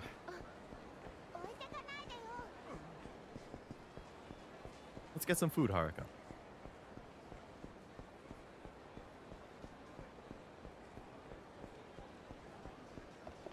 Want some ice cream? A gelato? いらっしゃいませ。 Quadruple scoop? Don't mind if I do.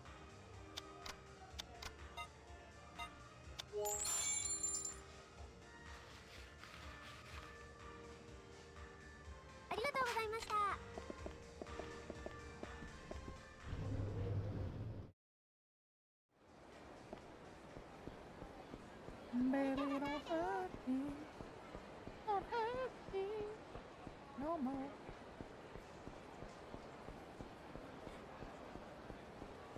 All right, I think it's time we get this finale rolling. Majima sometimes hides his feelings in crazy.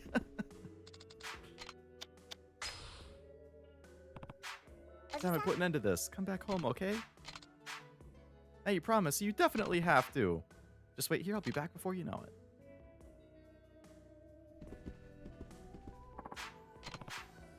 Hopefully Haruka doesn't give you too much trouble. Come on, the girl's an angel. By the way, the hospital's probably going to be flooded with Mine's boys. Make sure you're ready for anything. Well, it's been real, Haruka. It's been real, Date.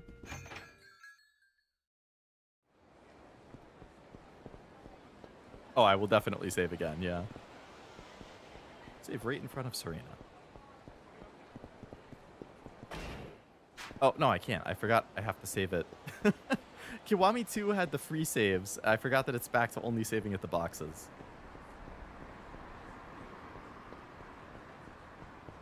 Leo hides his feelings behind his game collection. Yeah, it's so big that nobody will ever see them.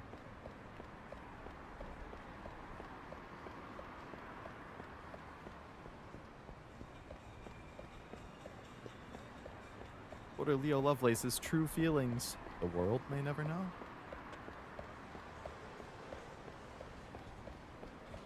Before 5 or PS3, EE picks up again in 6. So no, we're stuck with the phone booth saving for 2 more games.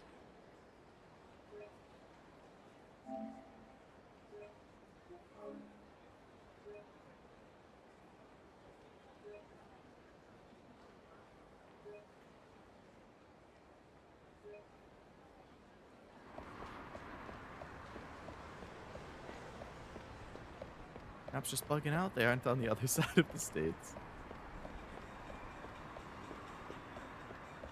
All right. Here we go. 4 and 5 are closer to what 0 was, and 0 came out after 5.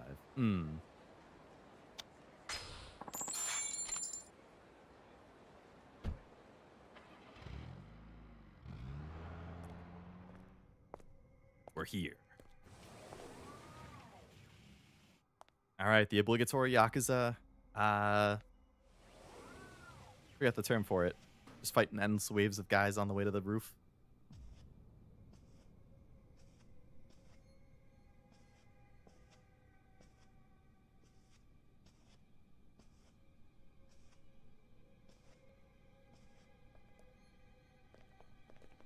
Gauntlet. Yeah. It's gauntlet time.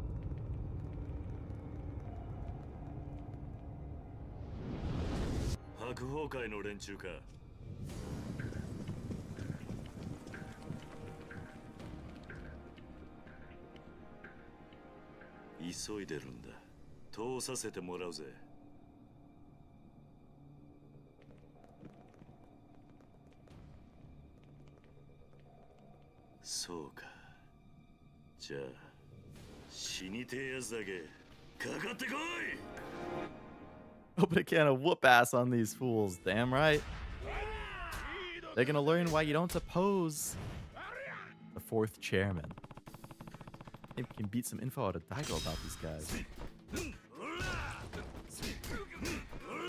Did I say some info out of Daigo about these guys? I meant some info about Daigo out of these guys. Out of backwards.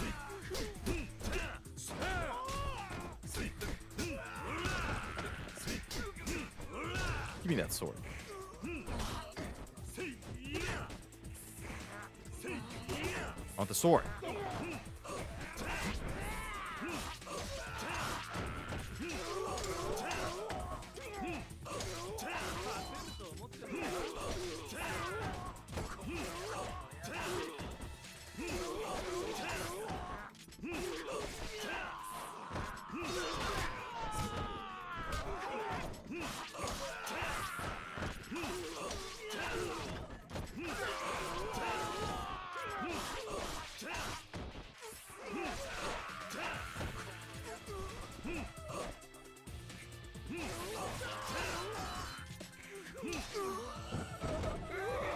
You fools! You think the fourth shaman with a sword is somebody you can just beat like that? But yeah.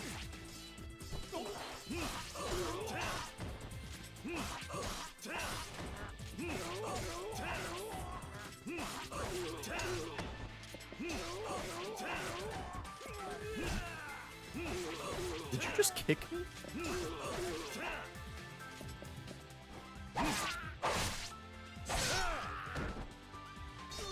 I don't think he's getting back up.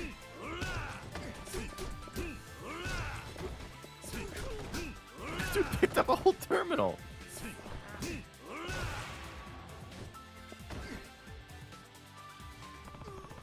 Tell me where Daigo is. I don't know. Our captain just told us to come down here and beat your ass. I was following orders. Little tubby. Get back here.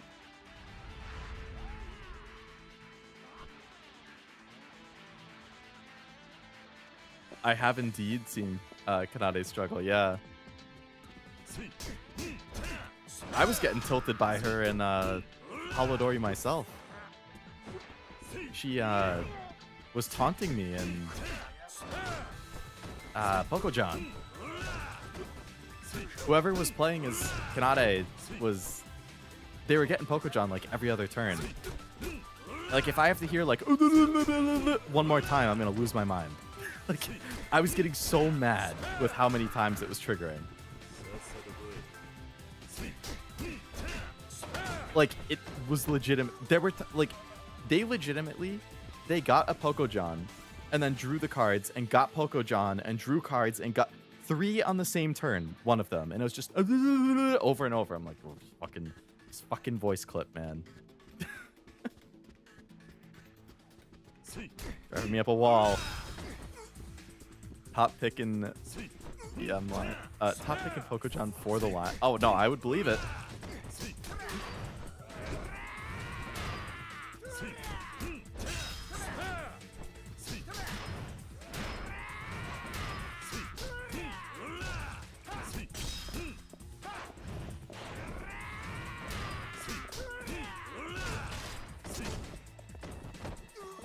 Oh, where'd you come from? What?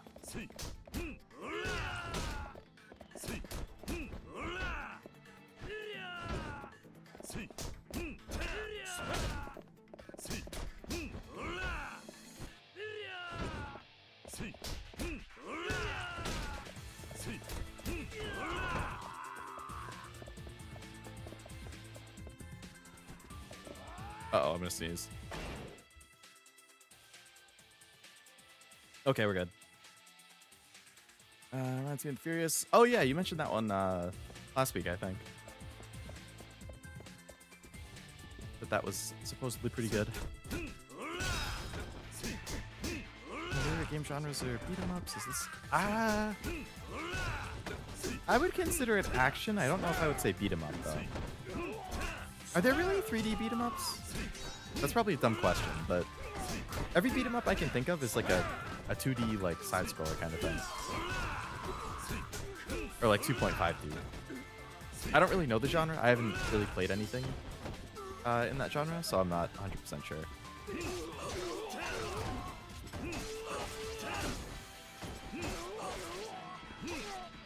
Even in the official Hololive stream, one of the employees had her name changed to Monday John. I think I saw a line or a thumbnail about it, but I didn't watch that specific clip.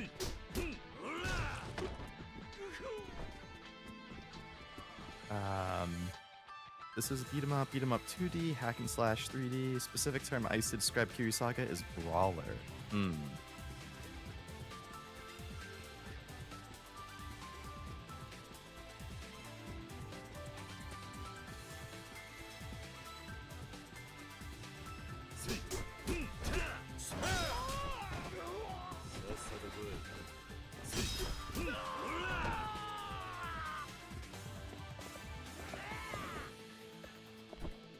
You want to play that game, buddy?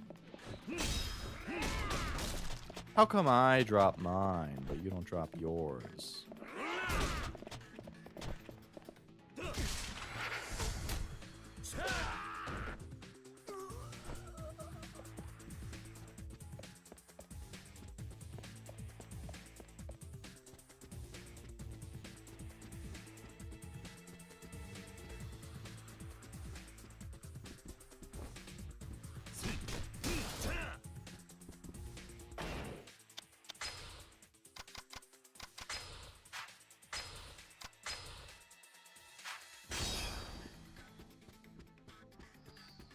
Basically hack and slash without the blades, so 3D beat 'em up, I would definitely say. I can see it. I'll beat 'em ups and collect a lot. I don't, is Streets of Rage a beat 'em up? For some reason, that just came in my head, but I'm not actually sure if it is. I know the Scott Pilgrim game is a beat 'em up. I know there's River City Girls. I know of Phantom Breaker Battleground. I'm not really sure outside of those. Streets of Rage is a beat 'em up. Okay.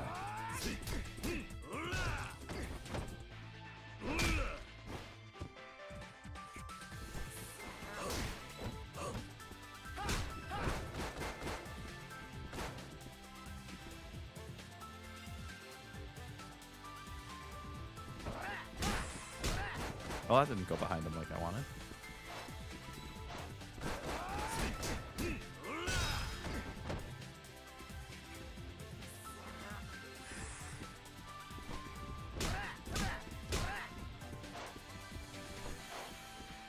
Oh, River City Rampage I've heard of.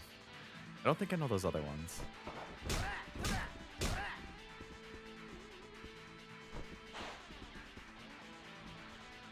Alien vs Predator? Is that a beat 'em up? Is there like an old one that's or a beat 'em up? I know about there was an Alien vs Predator game on PS3 that I think was like a co-op shooter or something.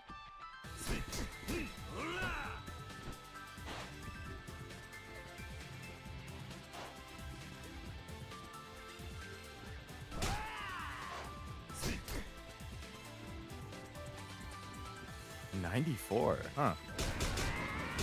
VP Arcade beat 'em up. Interesting.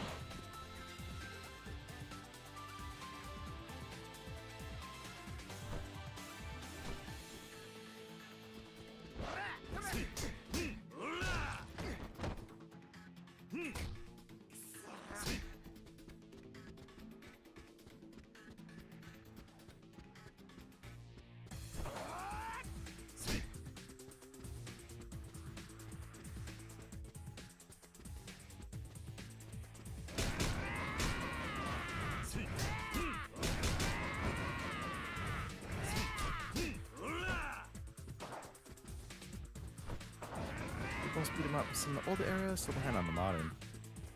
There must not. Are there really many modern ones in general? I feel like that genre in general has like.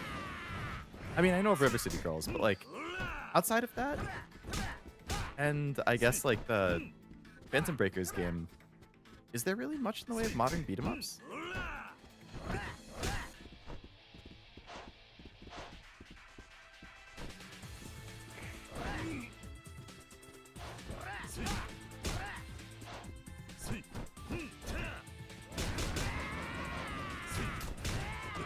Yeah, okay, you punched behind you to hit me.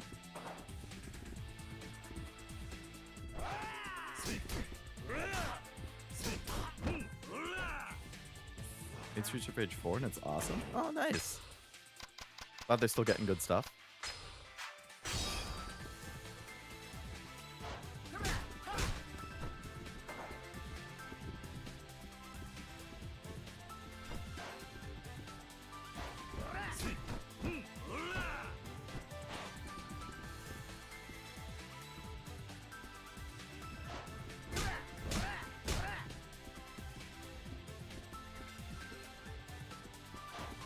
Turtles in Time. Ah.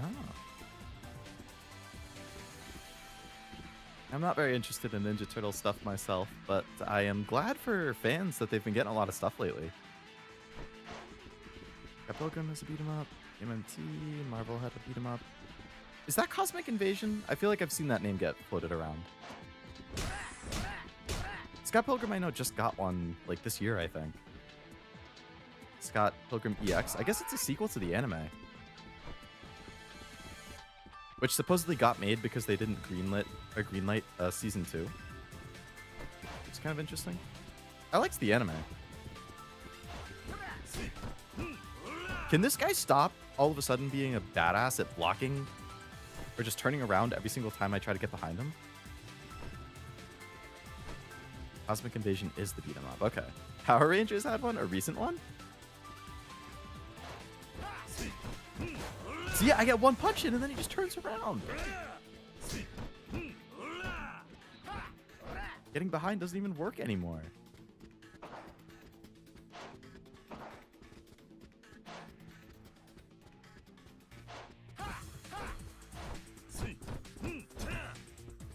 That's all right. Sick of this guy.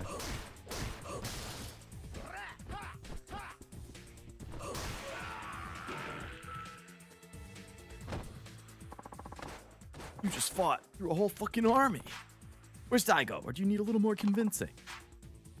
He's on the 25th floor of the other building, room 2501. Chairman Mine should be there with him. 25th floor.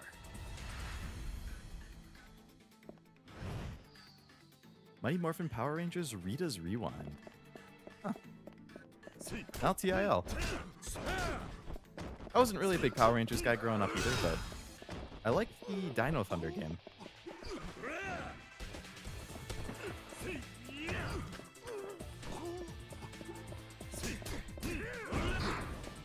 Really? What was the point of throwing a flashbang point blank, dude?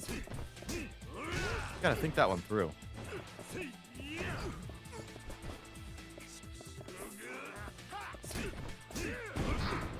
Once again, you gotta think that one through. Not employing the brightest bulbs, are you, Mine?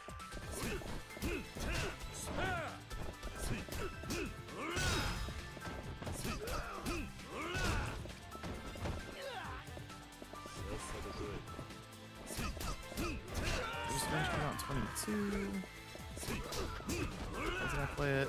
I think that got a recent physical print on like PS5.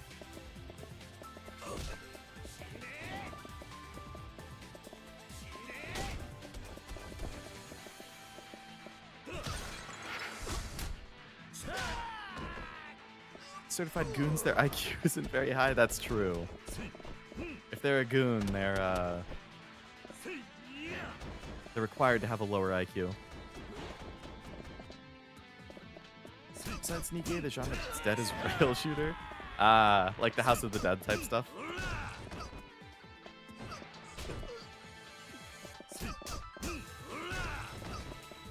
Yeah, that's true. You don't get anything with that anymore. Oh, submachine guns, nice.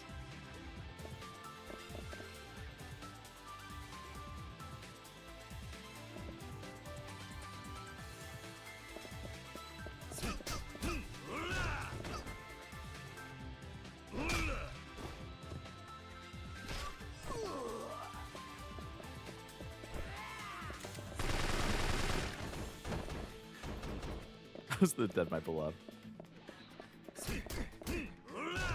I played one of them on stream.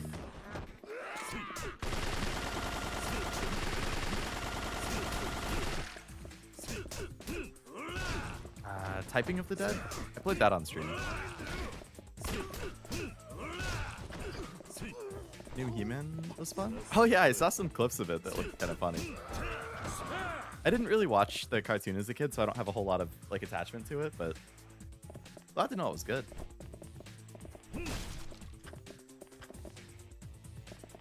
Get out of here with that shotgun.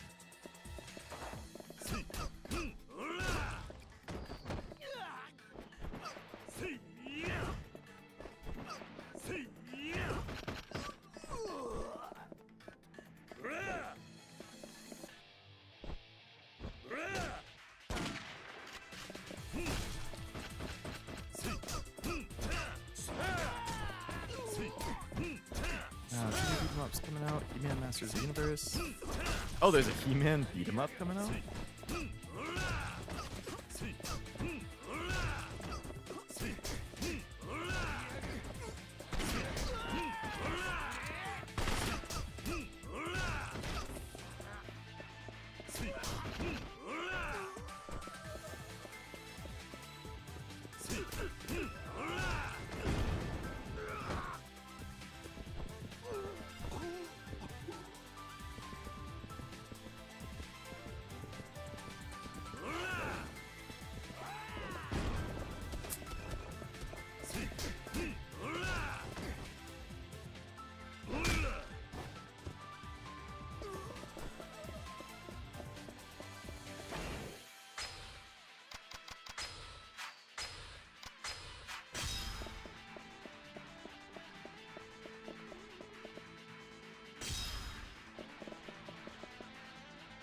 What, a guy's gonna drop through the ceiling?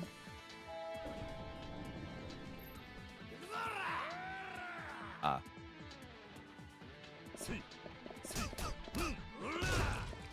I'm not trapped in here with you, you're trapped in here with me. Representing toys in the cartoon, and I thought the live action was good. Not great, just good. As long as you had fun with it. That's what counts.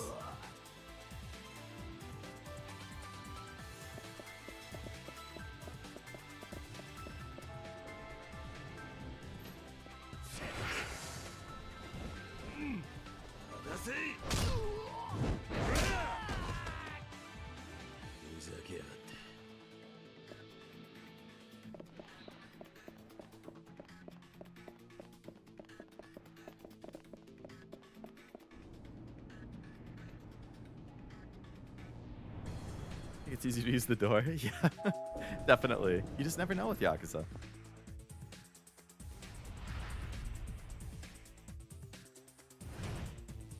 All right, 2501, where are you?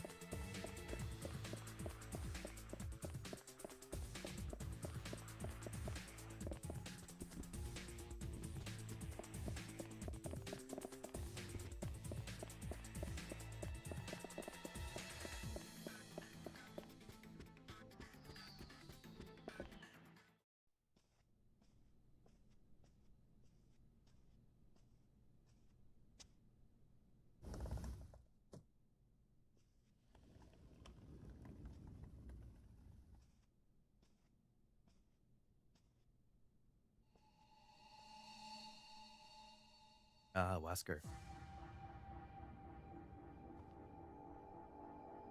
お前は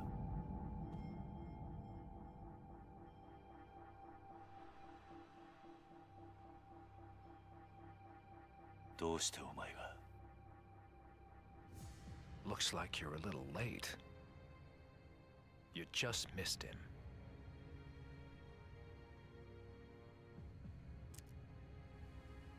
If I'd known it would have come to this, I'd have killed you when first we met. なんだと What? ダイゴはどこだどこへやった If you're looking for Daigo, Mine's taken him up to the roof. The roof. So that's where roof comes from. Kiryu can understand English? そうか屋上に行くにはあんたを倒してからにしろと You're welcome to try. This is the end of the line for you, Kazama Kiryu. Oh, they actually have like an English voice actor. Let's go. He pointed out. I mean, he did point out, but he still like responded to other things he said. This guy's health bar doesn't seem very high for presumably second to last fight.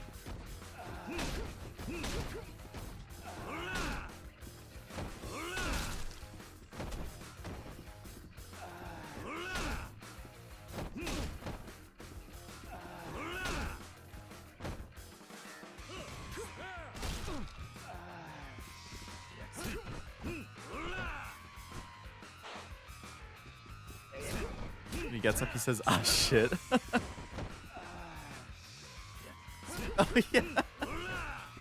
I just heard the like groan of pain. That's funny.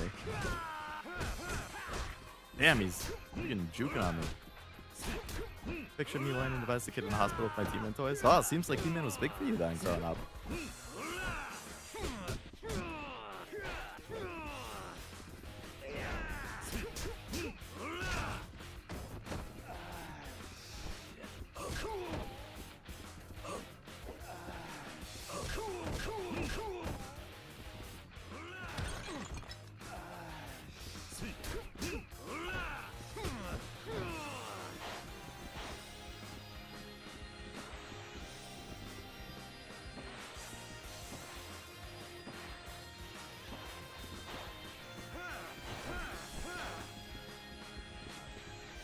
Decorating that room? I'm breaking all the decorations.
Sorry, Wesker.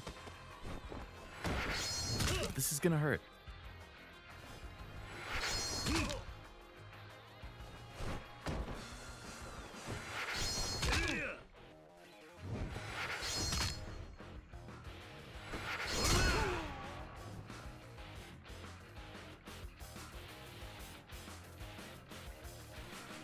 Oh, good fight.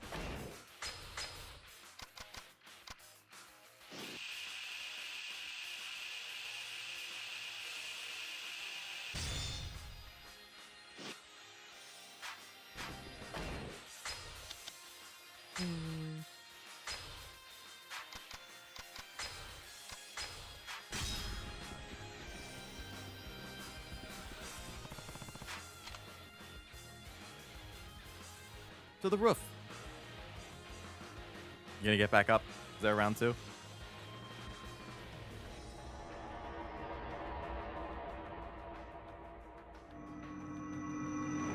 Oh my god, the T-virus is activating.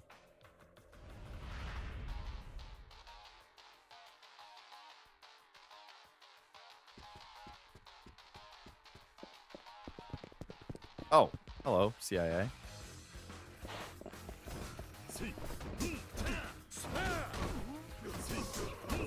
Full on armor, too. I was thinking the same thing.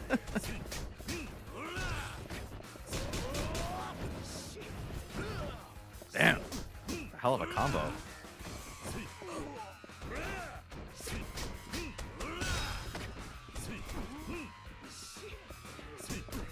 Shit. Just barehanding the men in body armors. Yeah. That's our Kiryu. Damn, the CIA. Is that from a song?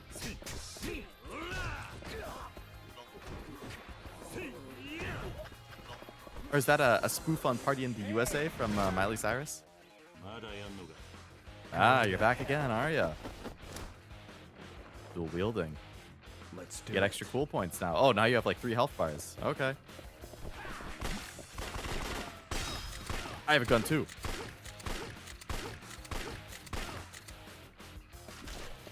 Oh, you have a shotgun.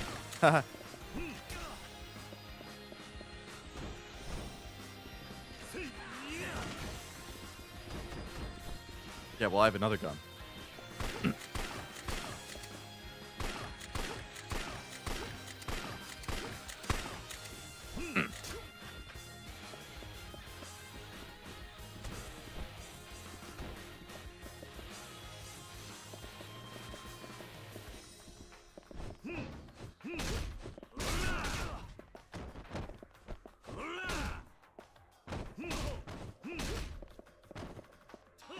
You're such a top 10 video game character. I don't think I have a ranking for like video game characters, but if I were to make one, I bet Kiryu and Majima would both be up there.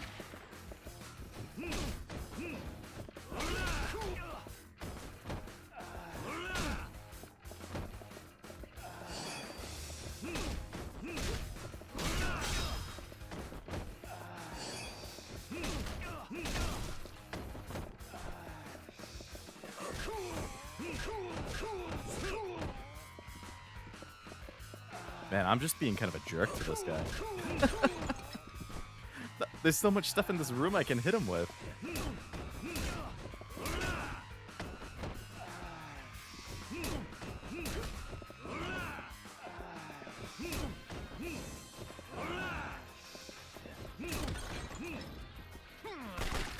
Oh!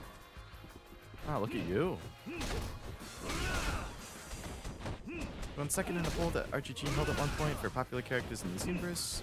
2 Judgment characters were top 10. It's pretty good for 2 spin-off games. Damn. This fight's cinema. Come on.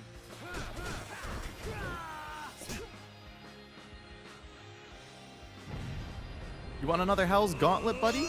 The first one wasn't enough for you?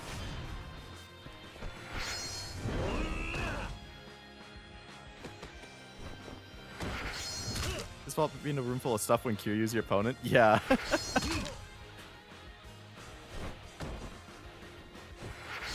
Only character who was more popular than Kiryu with almost double the votes was Majima? Yeah. Aw, shit. I missed the last press. There's one more press than I expected. Yeah, no, Majima beating Kiryu, I would be fine with. If anybody's gonna top Kiryu, it's gotta be Majima.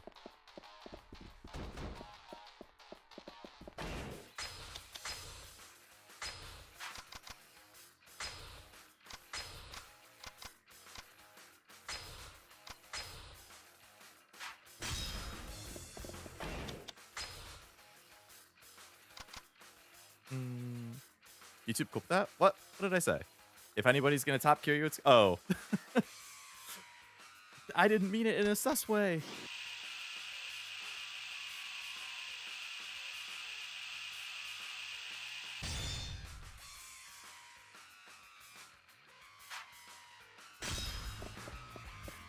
I like, it wasn't until I was almost done saying it the second time that I was like, ah, the implication.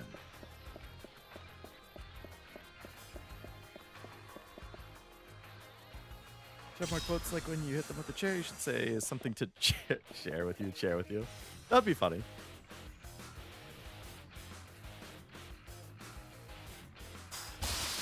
Nani?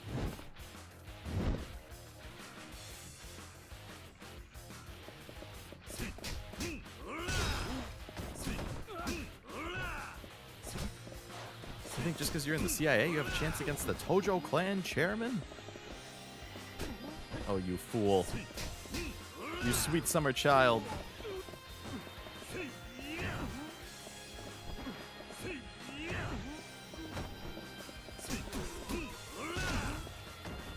Leo knew.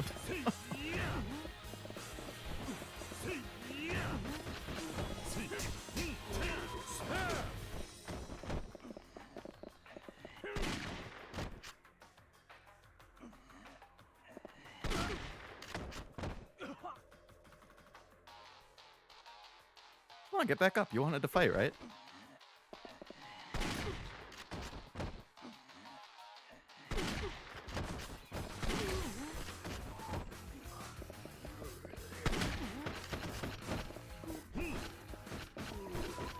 That man probably had a family. He started it.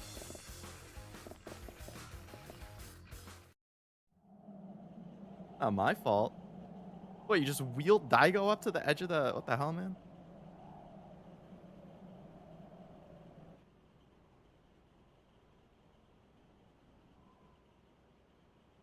His birthday from Yui from SAO. Oh, very nice. Feels like it's been a lot of SAO birthdays recently.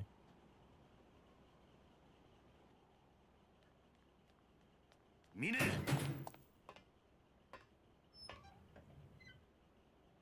やっぱり来てくれましたか。さすがです。嬉しいですよ、桐生さん。何を言ってるんだ。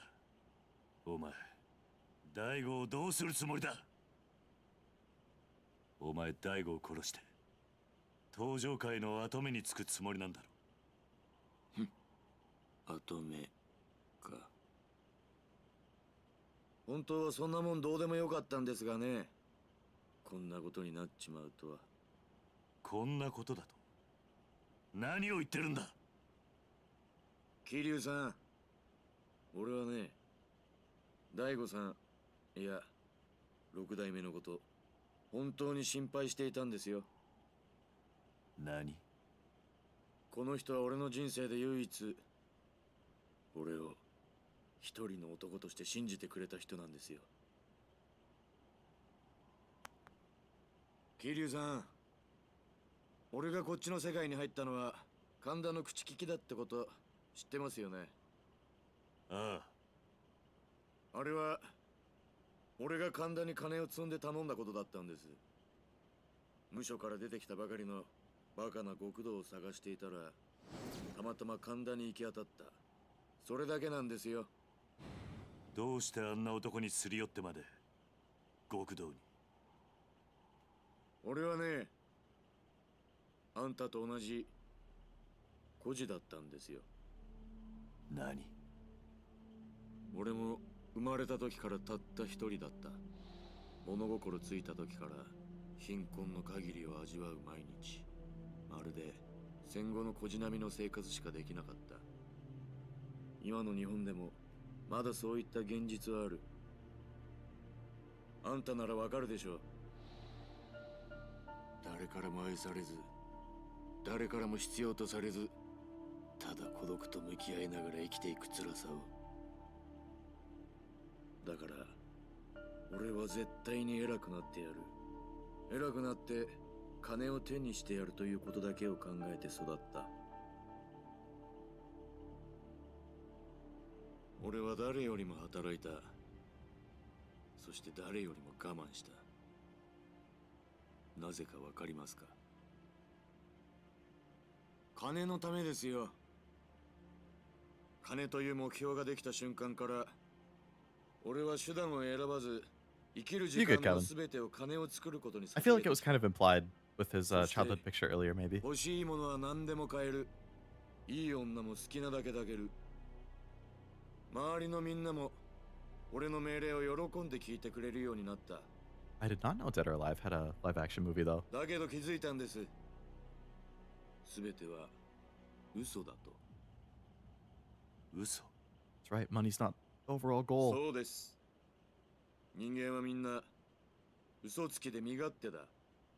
いくらたくさんの人間が周りにいても、みんないつか自分の都合で勝手に離れていく。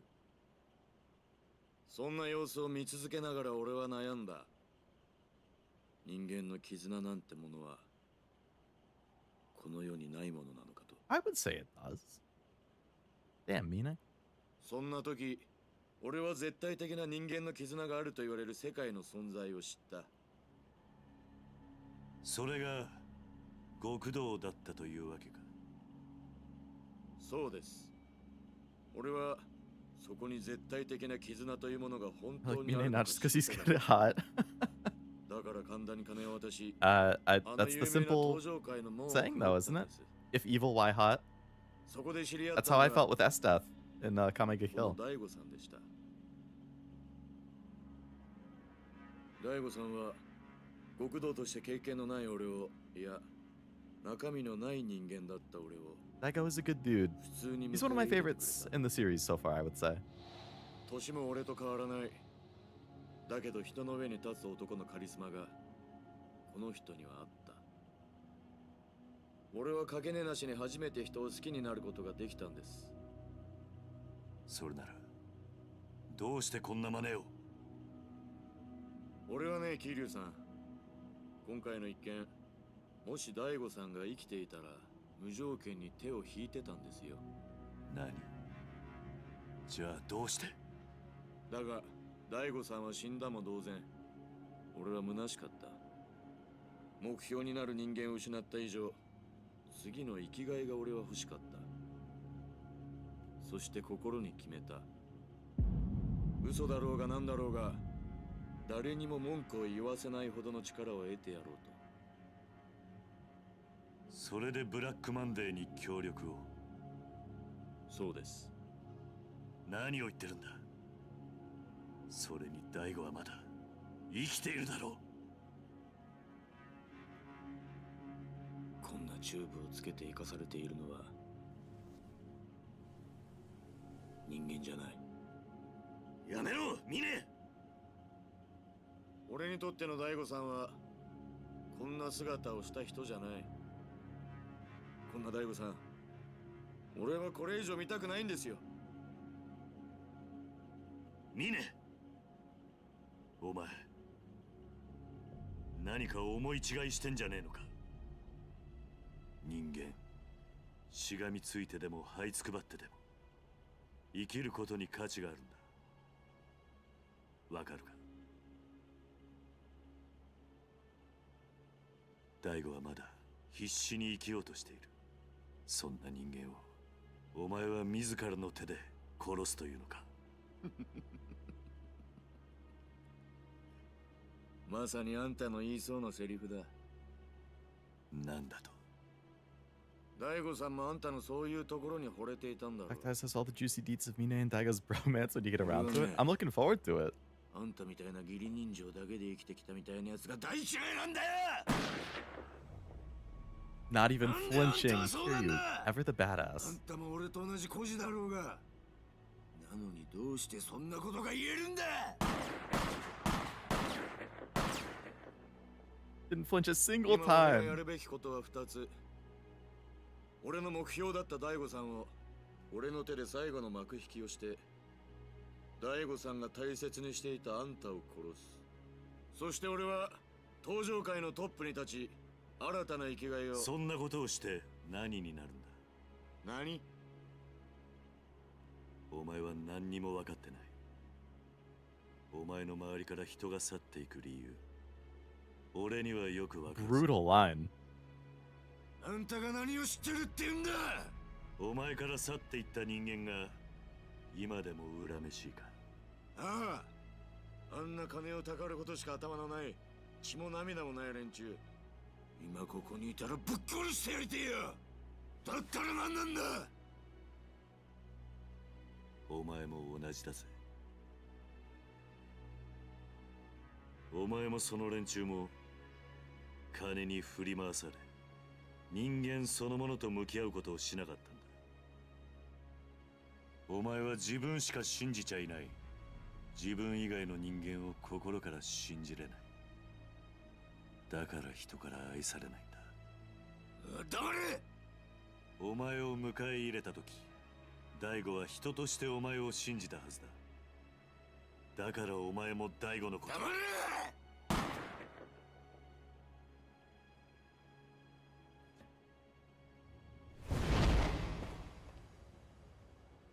何をする気だ。お前みたいな人間には口で説明しても伝わらない。だったら俺が俺なりのやり方でお前に教えてやる。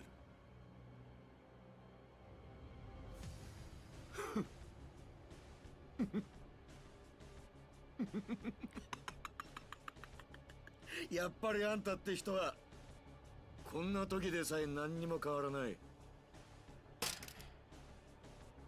いいでしょ。気持ちだけで人間どこまでやれるのか教えられるもんなら俺に教えてくださいよ。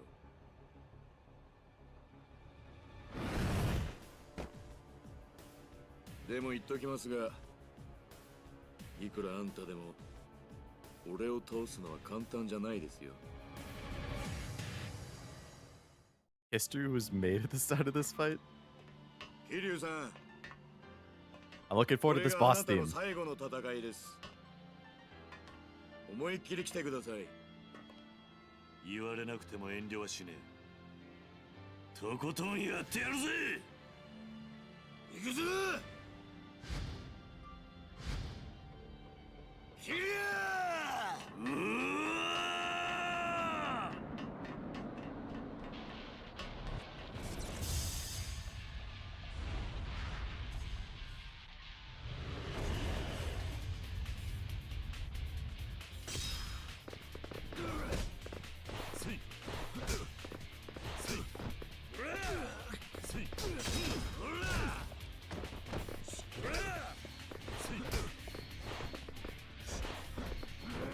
Something besides his feeling behind punches?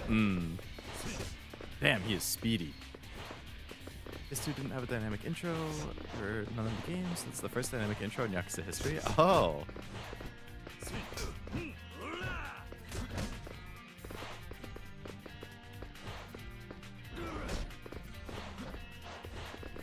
I hadn't noticed until you said that, but that's pretty neat. Good little tidbit. Kick his ass. Oh, I'm gonna try.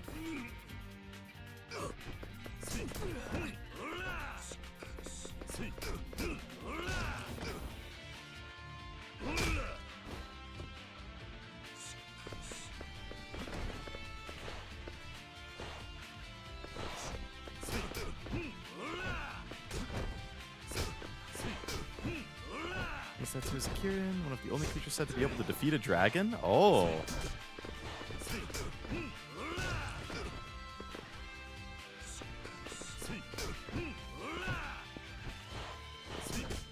I bet that was really cool symbolism for like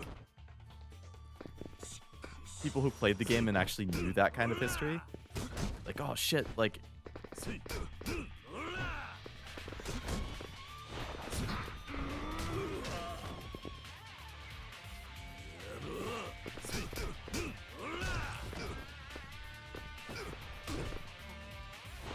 he thinks he's a dragon slayer. He's certainly trying to become one. Get Kiryu out of the picture. Kiryu's really his only obstacle to becoming leader.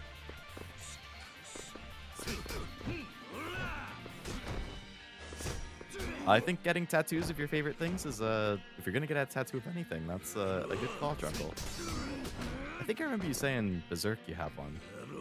So when you peep it the first time, Kiryu acts all melancholy, like he expects to die. Ah. I missed the quick time there.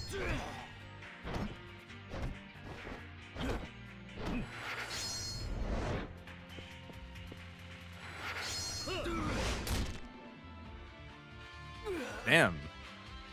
I thought I failed somehow, but no, it was Kiryu's head just being so hard.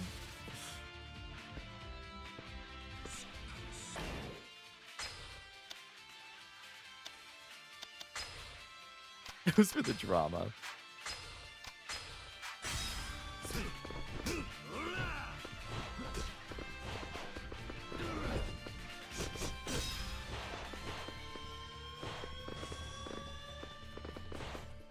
No, you're good, Kevin. I'm always trying to keep an eye on chat, no matter what I'm doing. So even if your message hadn't popped up there, I very well may have just glanced over and missed anyway. What, did you just absorb some of my heat? Yeah, when he does that, he absorbs my heat.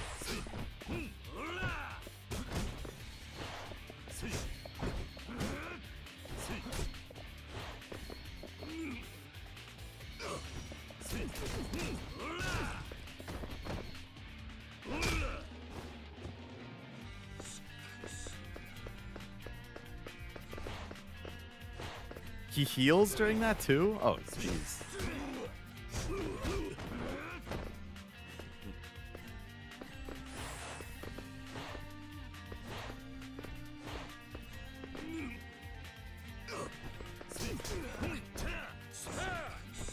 Hey, thank you for the gifted membership, Drunkle.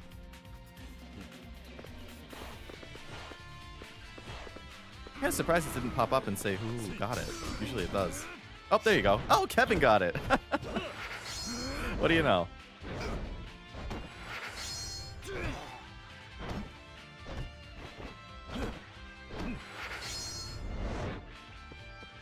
Just a little delayed on popping up who actually did. Kind of surprised they did this a second time. Like the main theme called Fly. Wasn't this the same, or wasn't it Fly that also plays like during the Rikia scene? Or is it different versions? There's like Fly action version and sad version.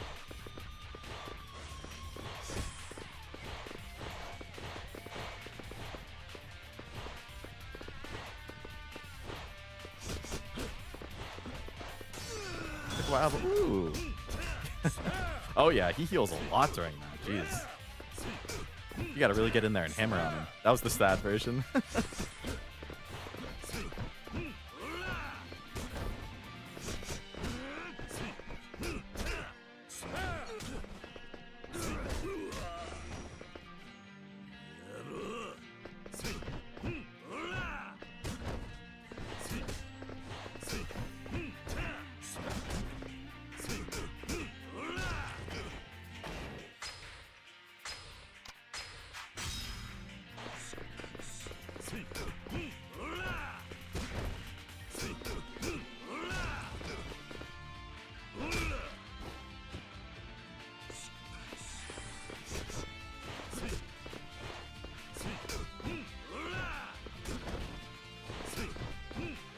Yeah, now you get all the Leo emotes.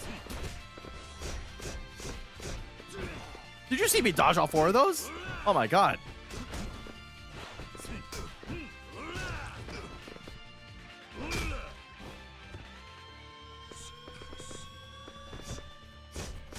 Oh, oh, oh, oh.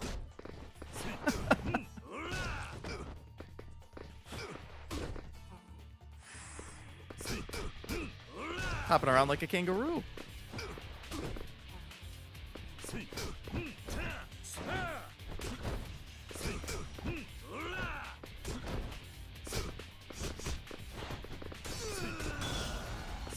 Oh no, you don't. So the way the one moment I looked away is when Leo did something cool. What? You trying to say I never do anything cool otherwise?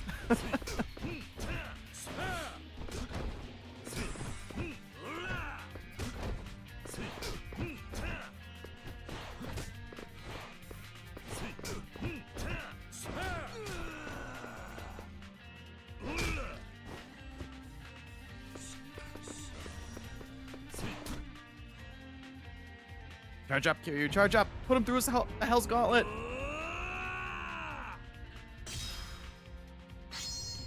Just like his friend freaking Wesker.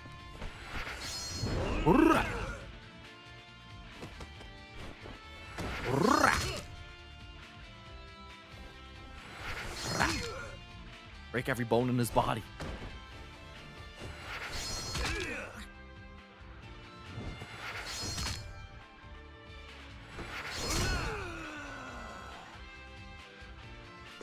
Still got a little left in the tank, eh? Ooh, so you thought.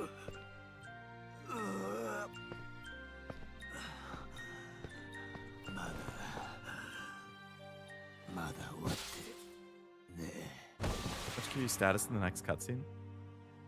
One of his hardest foes.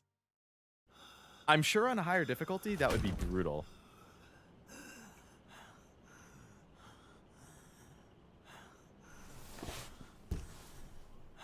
Oh yeah, he seems pretty exhausted.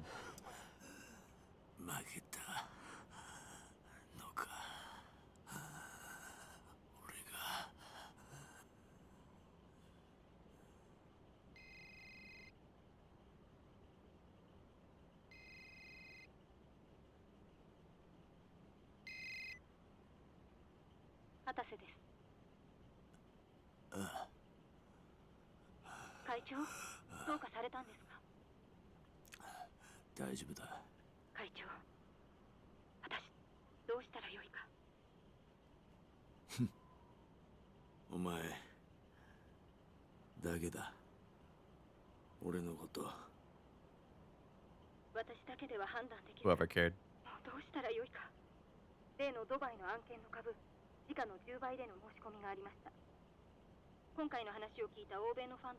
Only to immediately start talking about money.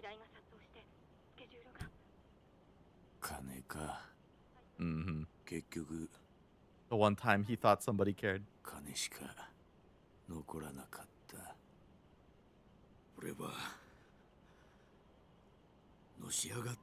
Hurt here, the poor dude. Yeah.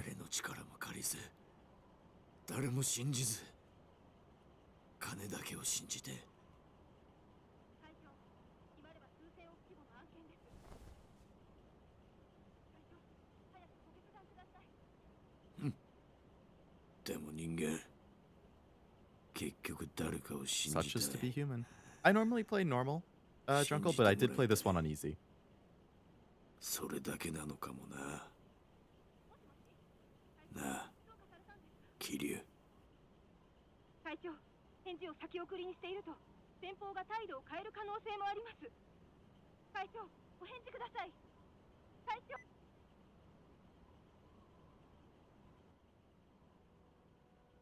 なぜかな。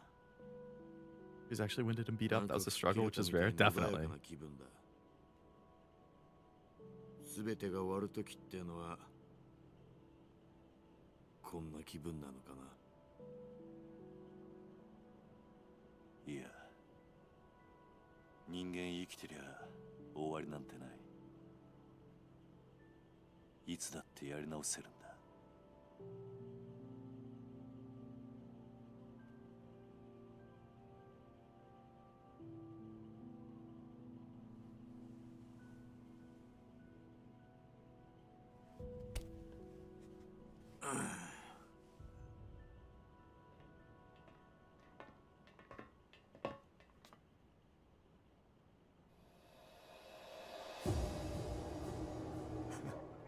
やはり来たか。くそ。どうして CIA が。奴らは CIA なんかじゃない。表向きはそうだが、あいつらはブラックマンデーの構成員。ああ。じゃあ、あの男が。そう。アンドレ・リチャードソンだ。あいつが。そうだ。俺は奴らに聞いて、あんたがここに来ることも知っていた。CIA や風間の動きも奴らには全て筒抜けだった。I'm afraid your role in all of this has come to an end. くそ。奴ら何する気なんだ。俺らを殺して新たに基地拡大法案を実現できる人間を探すはずだ。 Got a ball in the CIA? こうなった以上、奴らにとって俺は用済みだからな。Yeah, has that I can fix some energy or must protect? Oh, there are plenty of people who could replace you. And unfortunately, you both know far too much for me to let either live. Kazama, show up and headshot him like you did the previous guy. Die. Oh, Daigo. What? What the hell? Where'd you get a gun from? Oh, wait, was that the gun that Mine threw away at the start of the fight? What the fuck? What the fuck? That's what I'm saying. Daigo, you fuck. Daigo. Daigo for real. Just woke up from basically a coma and he's already taking dudes out. Daigo! Daigo with the gun tier 0. Kiryu-san. お前大丈夫なのか? That was crazy. I really thought like Kazama was gonna show up again, not that. でも一体何が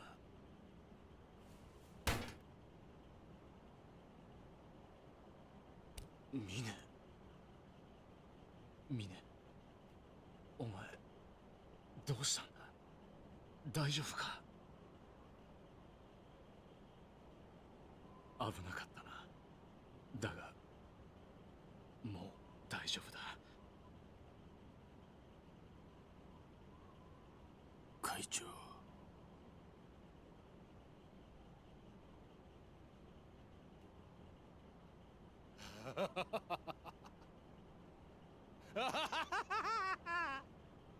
Sheesh, this guy's up again. How many times do you go down and get back up, man? Oh, T-Virus for real. This is his 4th time getting back up. I won't let it end like this.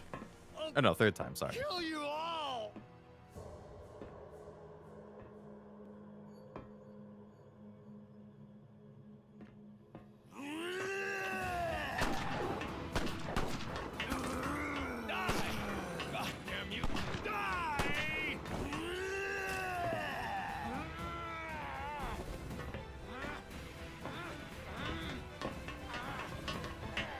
Now throw him off the...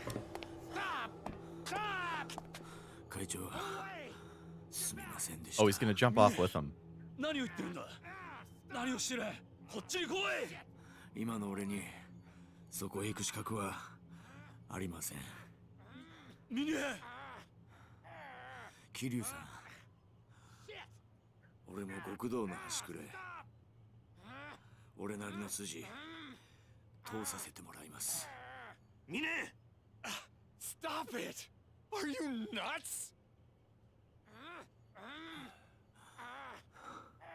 桐生さんもう少し早くあんたに会って教えてもらいたかった Could have set Mine down a different path for sure. Like if Mine was like an ally like Majima that we've known for longer, that would have been sick.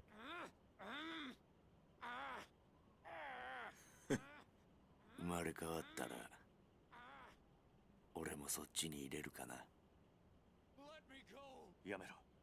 やめるんだ。ミネ。ミネ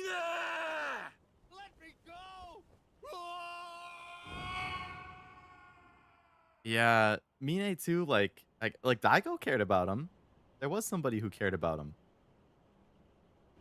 Didn't see him just for money, or only care about money. Like I really did care about Mine, exactly.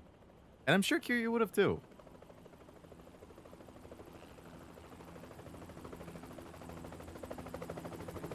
There's Kazama with Haruka.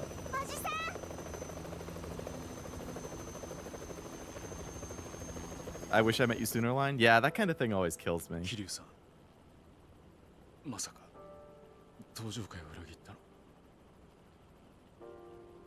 ミネだったんですか？いや、違う。あいつは、ミネは裏切り者なんかじゃない。Gonna lie right to his face? I mean, Hamazaki was doing a lot of it, but it's not like Mine wasn't about to shoot Daigo. I'm just screaming in English. Yeah, that did take me out a little bit. Well, R.I.P. Mine. Hey, I'm with my boys again. それじゃあ今夜立つんですね。ああ。また寂しくなりますね。そんなことはねえ The resolution on this cutscene is way lower than the previous cutscene. お待ちしています。It's like it went from 720 to 480 or はるかちゃん something. 来たみたいですね。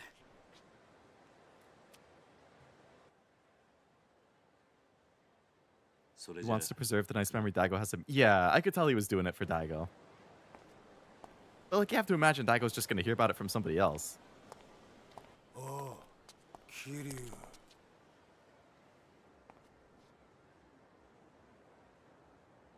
Is that the detective? お前は No, that's Hamazaki. 浜崎。すべて失っちまったよ。お前のせいでな。俺はもう終わりだ。だが、捕まるくらいなら首でもくくるわ。何言ってるんだ。死ぬくらいなら生きて罪を償えよ。なんだと？死ぬ覚悟があれば何でもできるはずだ。That's a good line. お前に信じるものがあってやり直すつもりがあるなら力を貸すぜ。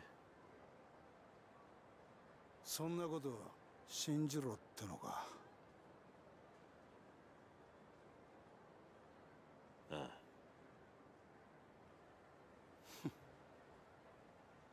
そうか。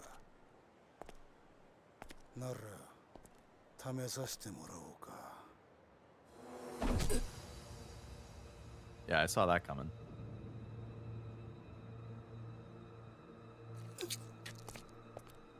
Woohoo! Happy endings, psych.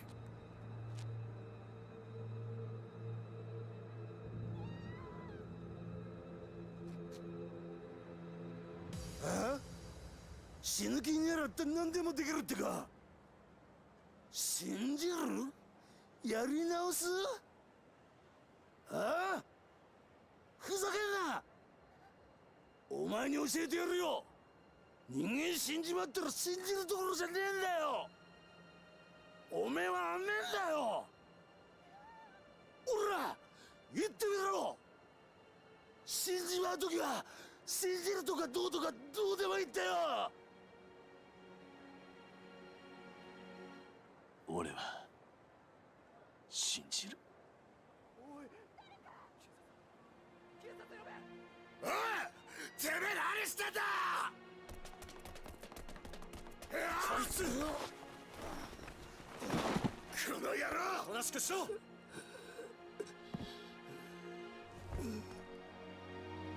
桐生さん！おじさん！おじさん！おじさん！しっかりして！おじさん！そんな嫌だよねえおじさん。俺は峰に教わったんだ。信じる心ってのは人間死ぬ間際でも持てるんだってことを。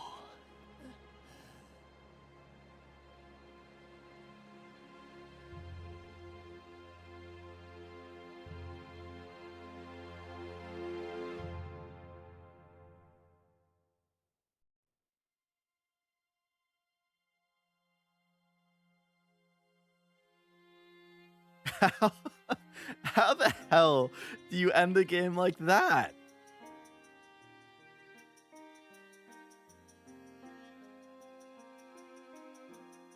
I can't imagine. Yeah, so what you just said, Noah. I cannot imagine being a Yakuza fan at the time that this came out. It's probably hyped up as like, oh, Kazama Kiryu's first adventure on the PS3.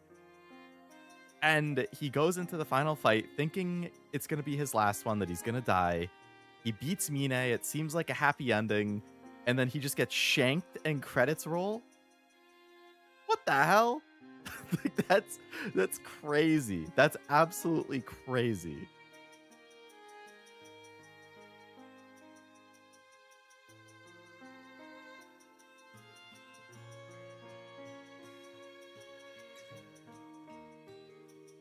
And just cliffhanger it like that? With a sad song in the credits? Unless there's a credit scene where it shows him in the hospital recovering or something. But like, what the heck? That's freaking crazy. They plan to replace Kiryu. Remember, they also killed Kashiwaka. Did they? The initial thought was like, go with a new protagonist or something? Like, oh, Daigo's the protagonist now? Would you like to know how Kiwami 3 alters the ending or no? So I actually got spoiled on that a while ago. Probably within a month of the game coming out. So I've actually known how Yakuza 3 ends for months, unfortunately. I didn't know anything about like the whole game and the journey to get there. The only thing I knew is that Mine falls off the top of the tower or the top of the roof and dies. I did not know anything other than that one line. But I did know that that was going to happen probably since like March. So I do also know what is different about Kiwami 3 regarding that. That being said, I don't know anything else about what's different with Kiwami 3 for the story. So I can see, based on that one thing, how it might be a little bit different. Or hard to go into 4 or something, depending on... I don't know. Again, I don't know all the context or other changes. I just know one thing specifically different about that. Because I've been spoiled on it for a while.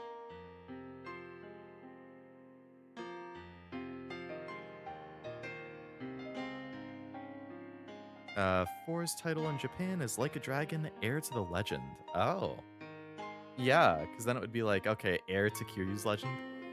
4 and 5 are experimental in the sense that they're the first games to try having other protagonists. Right, 4 has 4 protagonists, right? And 5 has 5 or something like that? 4 is 4 and 5 is 5, yeah.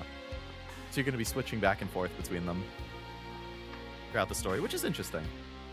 Give you a lot of different perspectives and arcs and whatnot.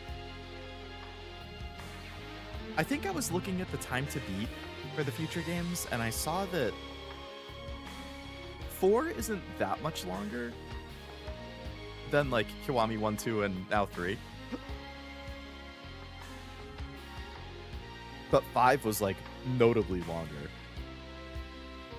The song feels like a farewell. It does. I would be really curious what the reception to this game was on release, considering the ending.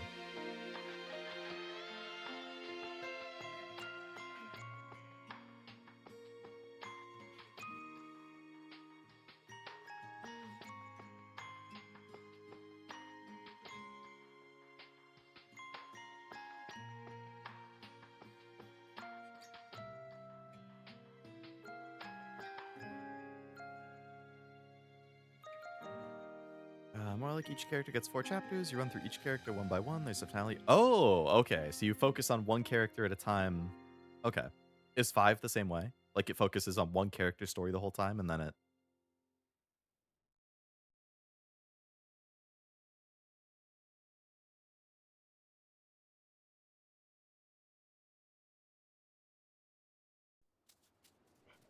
Oh, there's a post-credit scene. Orphanage get rebuilt? ほら、新しいお家だよ。ミキお兄ちゃん。 Mikio is good. なんで入らない Nice. んだろう。新しいから緊張してんのかな。こっちこっち。あは行くぞい。あっためば。行くぞー。ケンケンパ。ケンケンパ。間違えちゃった。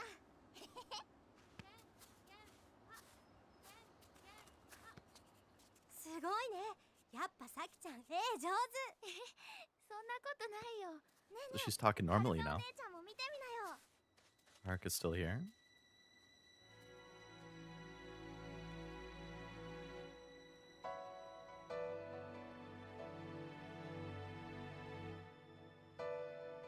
So it does show Kiryu back. Okay. Post-credit scene, he didn't die. He's back at the orphanage. Recovering. Nicely rebuilt. All new roof. So it does end up with happy ending despite getting shanked right before the credits. Okay.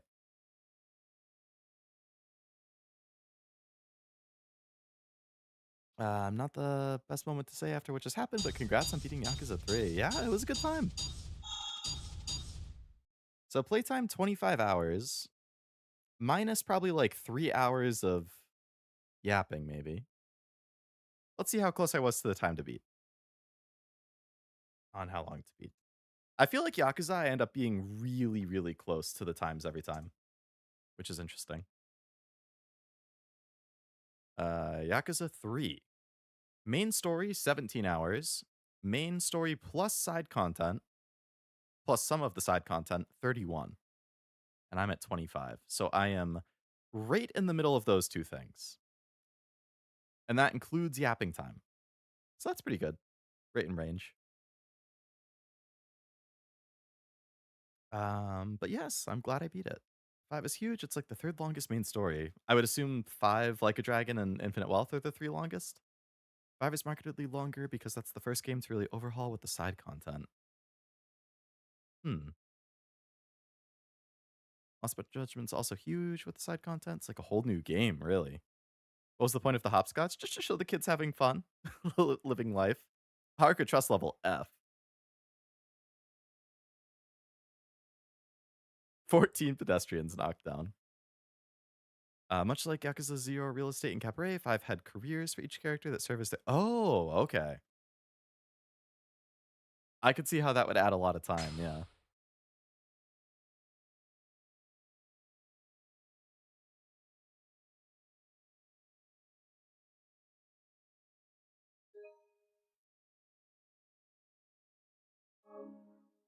I mean, oh, the game itself. What's the point of the game hopscotch? You just do the same thing over and over. Is there a goal? I honestly don't know. Although I guess you could probably say that for a lot of like kid games. Or like outdoorsy games. Like wall ball. Well, I guess that does kind of have a goal because you're like, competing to be the last person. Maybe hopscotch is like, I don't know. I honestly don't know. That's a good question.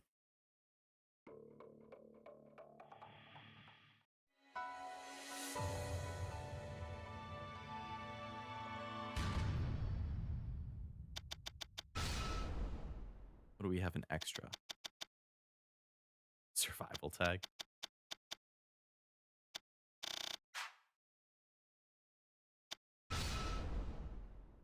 Has all the cutscenes.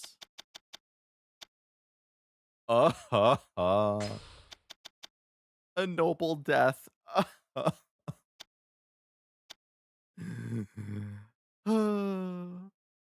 That's the most a Yakuza scene has... I think the most I've done before that was Tear Up, but That was the first time a Yakuza scene had actually made me cry.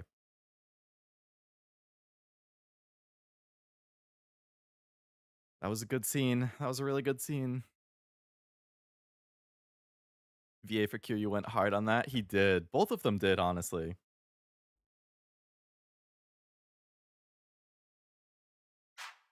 Basically an exercise game. How agonizingly long will you make us wait for 4? Good question. Um, I don't know exactly. Let me see if I can find a calendar thing here. 2025 calendar. I can give my little bits of thoughts that I had.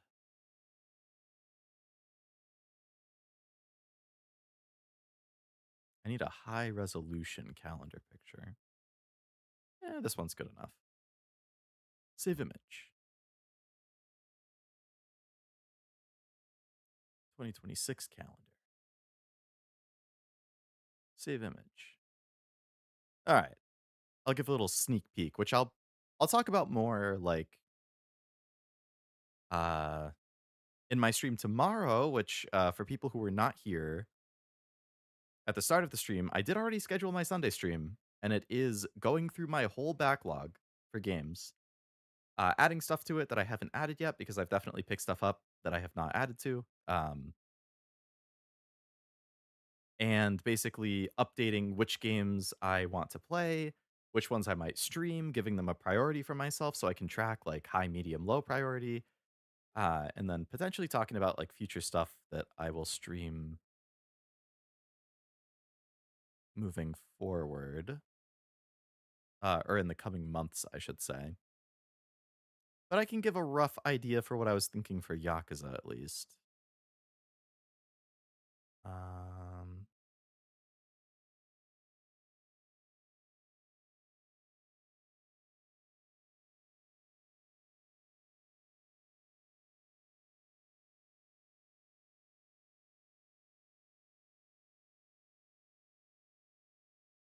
okay.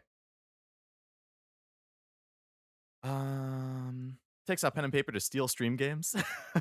I mean, you can do that tomorrow after your Uma tournament. If you're just sitting listening in the background, you can hear all the stuff that I was thinking about. Wait, are you not streaming at 7 today? You didn't have Heaven Burns Red or something? I like 3. You don't think it's a game people should skip? Oh, I agree. I definitely don't think people should skip it. Um, I mean, I would say I liked 0 and Kiwami 2 more than this one, definitely. I'm not sure for Kiwami 1 and 3 what I would say. I definitely prefer the gameplay of Kiwami 1, and the overall, like, experience, but, you know, Kiwami 1 also had Nishiki.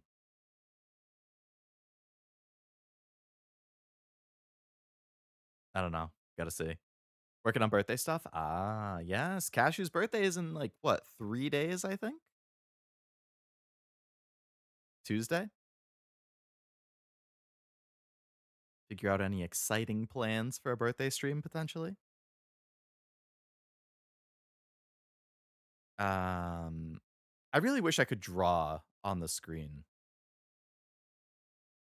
I remember Cashew and I had talked about that before. Like, it would be super nice if I had. I think there was like a plugin or something that you could get that lets you draw on the screen, but I did not install it. So I'll have to eyeball this. So basically, today is. That's a 2025 calendar. Freaking idiot. It's 2026.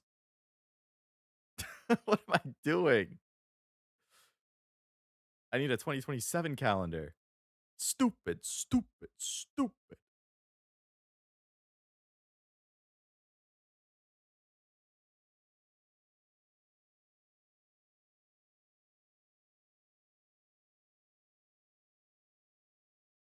Screenshot, then edit and draw on it. Yeah. I think I used to do that on, what the heck is the thing called? GIMP? But last time I tried screen sharing or, like, capturing GIMP in OBS, it, like, uh it wouldn't capture it, which was weird. See if I can do it this time. All right, hold on. I'm gonna open up the two pictures I downloaded side by side. I'm gonna try and screenshot, and then I'll try and put it in GIMP to see if I can draw on it.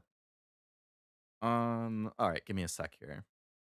I need to change my input on my monitor, and then I want to go to my downloads. Open up 2026 calendar. Open up 2027 calendar. Put them side by side.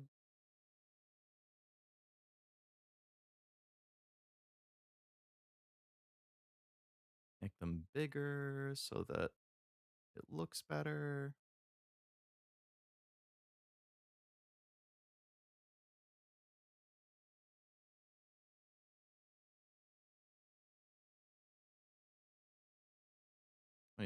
One's a little blurry, but that's fine. It'll have to do. Print screen.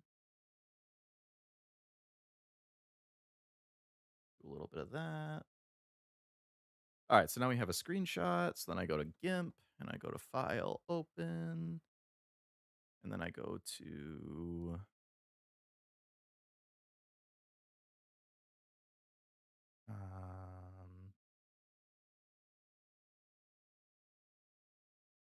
the Pictures folder, Screenshots. Scroll all the way to the bottom. This one. All right, so now I have that opened in GIMP. All right, so now is there a way for me to capture GIMP? That'll be the big question. Oh yeah, I would need to see it, Truff, but it's a good suggestion still. Has a chance to feed him terrible games. I gonna play the new Undertale and Deltarune songs coming to me. Oh yeah, I saw there was gonna be a collab. Is Google Calendar for my planning, but that could dox. Yeah, I do put my streams into Google Calendar just so I can see it at a glance, but yeah, I think I would potentially dox myself there because I do use my personal email for that. All right, let's see. If I do window capture, add a new window capture, select a window, GIMP. Hey, it does pick it up. Cool. I wonder why it didn't work last time.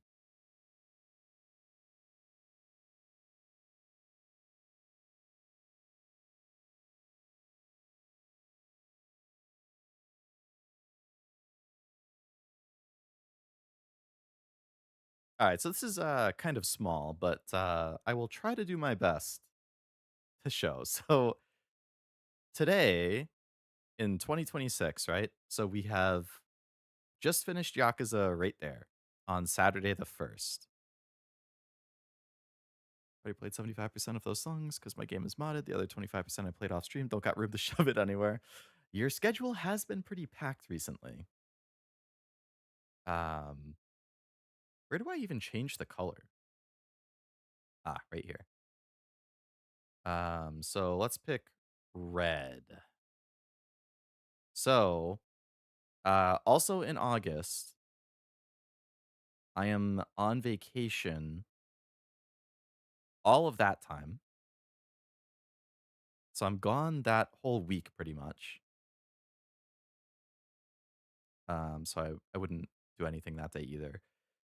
So you can assume that that whole week is a no-go, and then you can cut out, like holidays like Christmas and whatnot. But either way.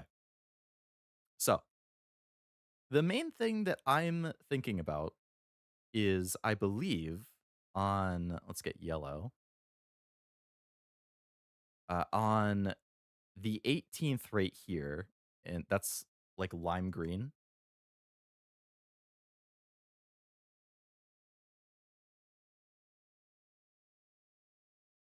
Highlighter yellow is a bad color. We'll pick green.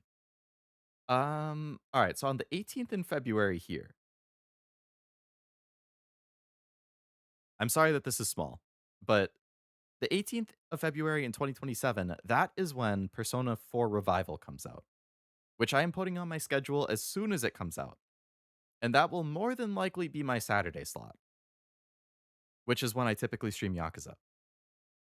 So from like the 20th of February on, you can probably assume all of February, all of March, all of April, all of May.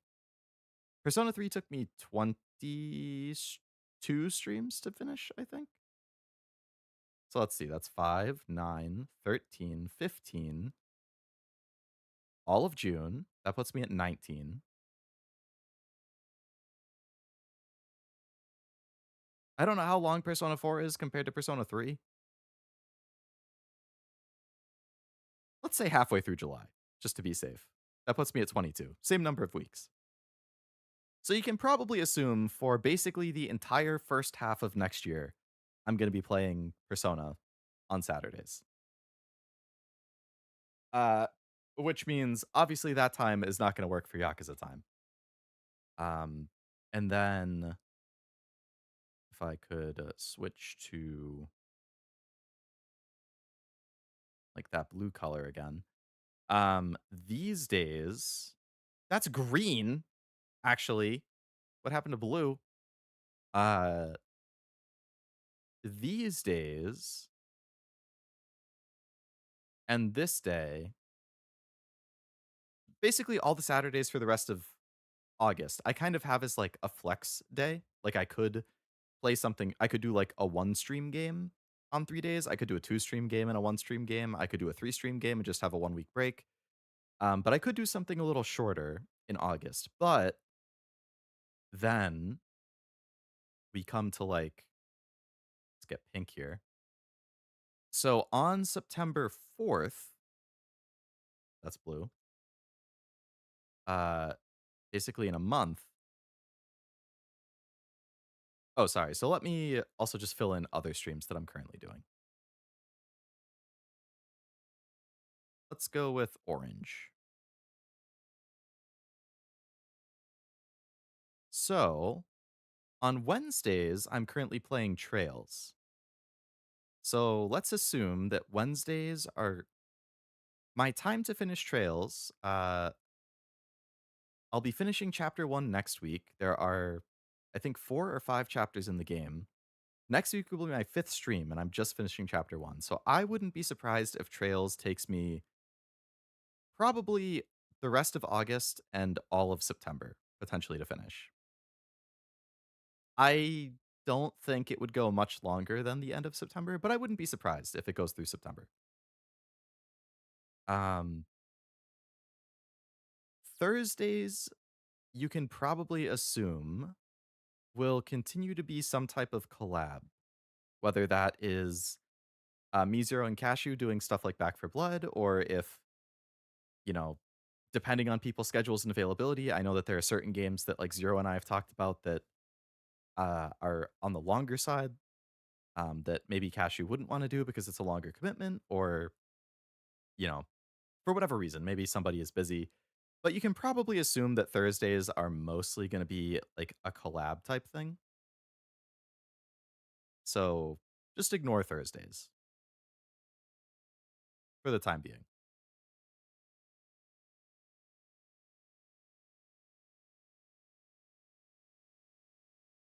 So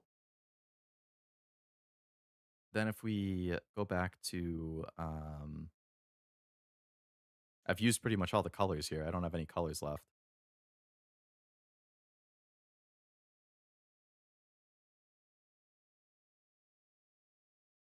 Let's go with purple. So on September 4th, or sorry, so let me actually switch here. On September 24th, the new Silent Hill comes out. Which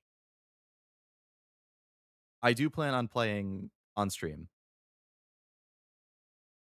So I'm probably, because I'm probably booked on the 24th for some type of collab thing. So I'll probably play it on the 25th on Friday, have a rare Friday stream. And then October will be, you know, horror month. So Silent Hill is probably going to be a 3 stream game. Seems like it's 12 to 15 hours to beat based on previews. So that's probably going to go through the first half of October. Silent Hill Townfall.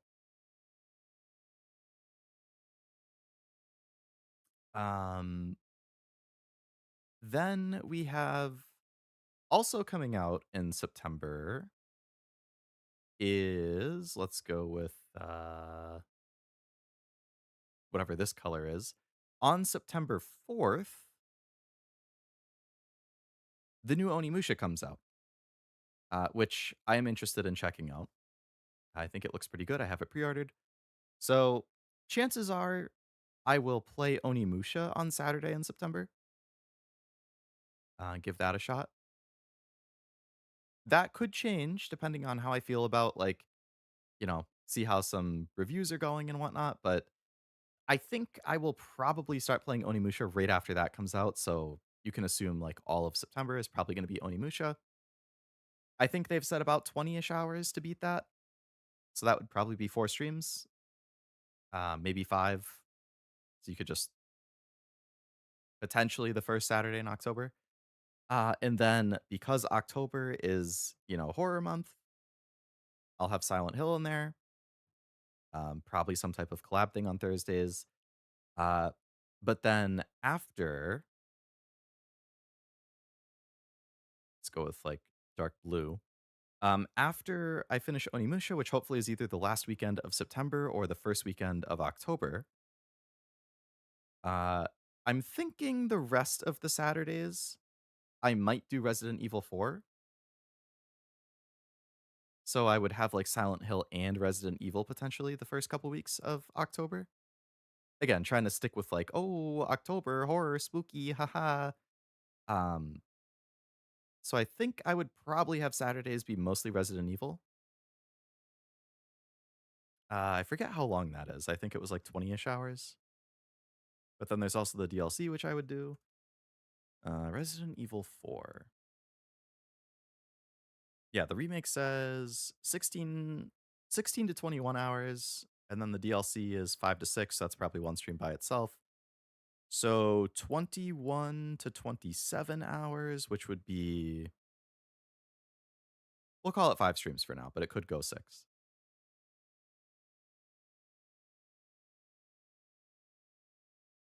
Um,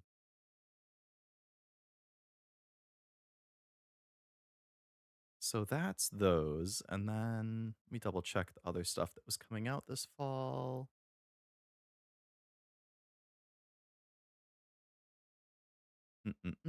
Upcoming. So yeah, the only stuff that I had pre-ordered that I would say I would definitely play right away, probably Onimusha, Trails, sorry, not Trails, Onimusha, Persona 4, and Silent Hill. Those are probably like the new games that right when they come out I would play. Other stuff I have my eye on is that the new Trails second chapter comes out middle of September when I'm booked up. So, I could potentially go into Trails second chapter, but I don't know if I would do it right away. It will come out while I'm still playing Trails 1. So I might take a little break from that rather than go directly into it. If I did go directly into it, then that would probably be my Wednesday game for basically the rest of the year. Um, or it could be Saturday for the rest of the year. But I haven't decided yet if I would go directly into that. But then there's also like at the end of October or early October, the Hellraiser game comes out, which I think looks kind of neat. There's the new Final Fantasy game that comes out in October. There's Phantom Blade Zero is supposedly still coming out like end of October, which looks pretty good. But then there's nothing else like new this year that would be coming out. Nothing until like early next year. So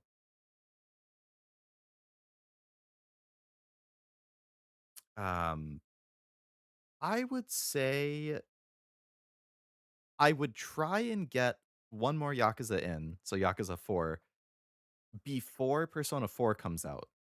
Because I know, like, I like this Saturday, like, I've done this Saturday slot for all of my Yakuza playthroughs, so I kind of like to try and keep it, like, consistent or just in line with that. Um, so I would probably do Yakuza 4 after I finish Resident Evil and before Persona comes out to try and get that Saturday thing in before then. So if I double check how long Yakuza 4 is, it says between 20 and 40. So let's say 30, which would be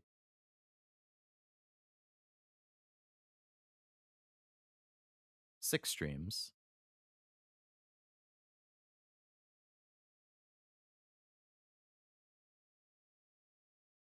We can make that.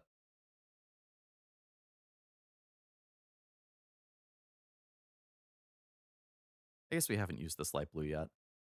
So from November, so basically from my estimated dates, quote unquote, I would have 3, 7, 12, 14.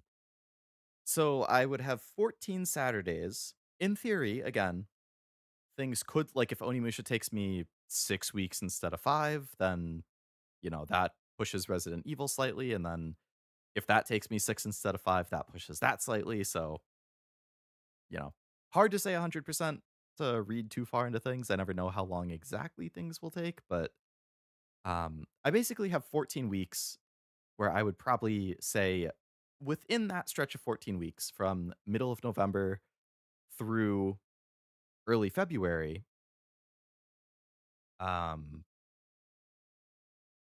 I would probably try and fit Yakuza in.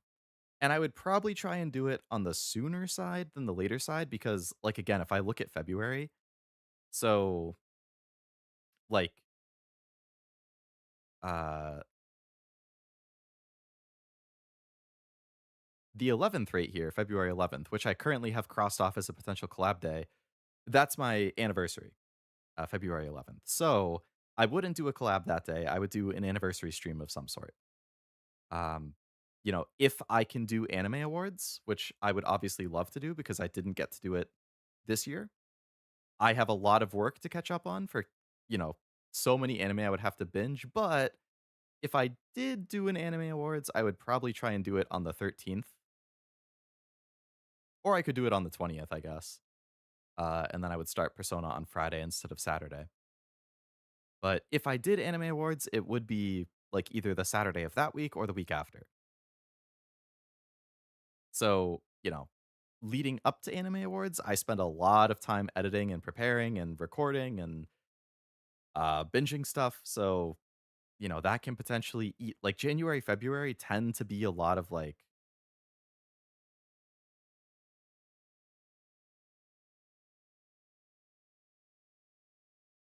binging and editing days, for lack of another word. So they can be slower for me for streams. So I would probably aim to try and do like Yakuza in the November, December, early January timeframe. So, I don't think it's unreasonable to say like, oh, after I finish Resident Evil 4, maybe I just do Yakuza and you say like, all right, so November, December, those Saturdays could be Yakuza 4. The sad thing is that that means, so basically that's the long answer to your question, Kevin, of uh Yakuza 4 probably this fall, but then Yakuza 5 probably not until next summer, because Persona is going to be taking the slot.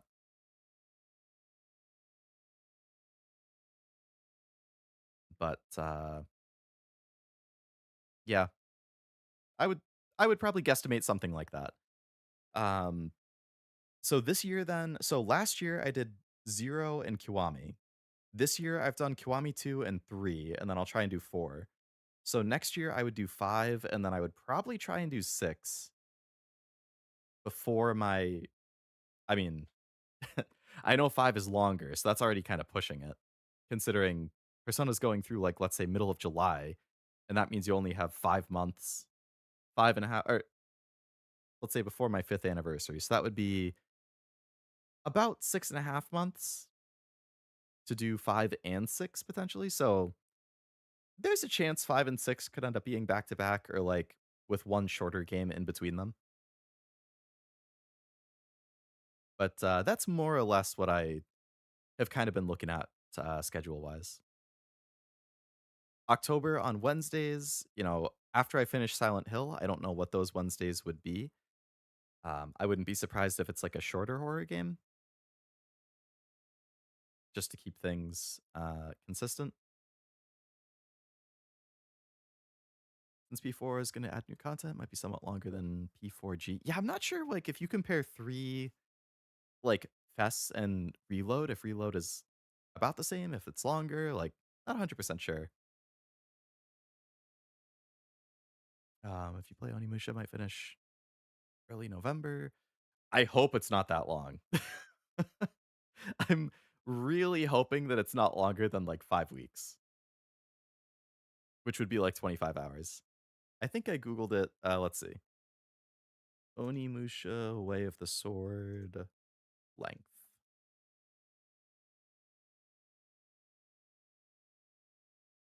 Yeah, so it looks like 20 to 30 hours is what it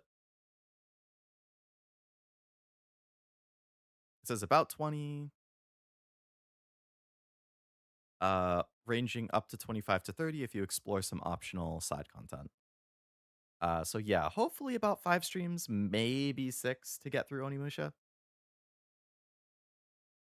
Really have this all planned out. Love this sort of stuff. Glad you do it. I enjoy trying to plan it, but it's definitely hard when there's like, because again, it all comes down to like estimating dates and like if you know there's something brand new that you want to play as soon as it comes out, it's like, all right, how do I specifically arrange my schedule so that I'm finishing stuff before it happens? Because if there's an overlap, then it's like, oh shit, I have to fix it, fit in an extra stream, or I have to like, I should have put on the chat music so there's something in the background. Um, or so like, yeah, there's something so that there's as little overlap as possible. The more overlap there is, the harder it gets to fit in extra streams. You know, if I'm hoping to take off more like Fridays come this fall, kind of like I did last year, so that, you know, then I can potentially have a bonus Friday stream slot. For a little bit, kind of like last year I played Digimon a lot on Fridays, but who knows? It's gonna depend on my PTO and everything. It says you're not used to tactics. Like Fire Emblem and didn't finish 3 houses. Fortune's Weave is up. Oh yeah, I don't have that pre-ordered or anything. I have no plans to pre-order that or play it until I have spent some time with tactics on my own. Basically, the precursors to Fortune's Weave would probably be me playing a tactics game on my own, like Advance Wars, see how I feel about it. If I don't really like it, then Fire Emblem and Fortune's Weave, Fire Emblem in general, not going to happen. I would never play it. If I do end up thinking I enjoy Advance Wars or something, then it changes to, okay, then I'll give Fire Emblem another shot. I'll wait until Fortune's Weave comes out. I'll see how connected it is to 3 houses. If people think that you can just go into Fortune's Weave without playing 3 houses, if you should play 3 houses first. Kind of get an idea based on that. But yeah, I currently do not have plans for it, or really a good time to even fit it in, unfortunately. And I have not caught up on anime. I am extremely behind. I need to spend basically, genuinely, like, I mean it when I say this. I have so much anime I'm behind on from 2025 and 2026 that if I were to do anime awards next year, up in this time frame,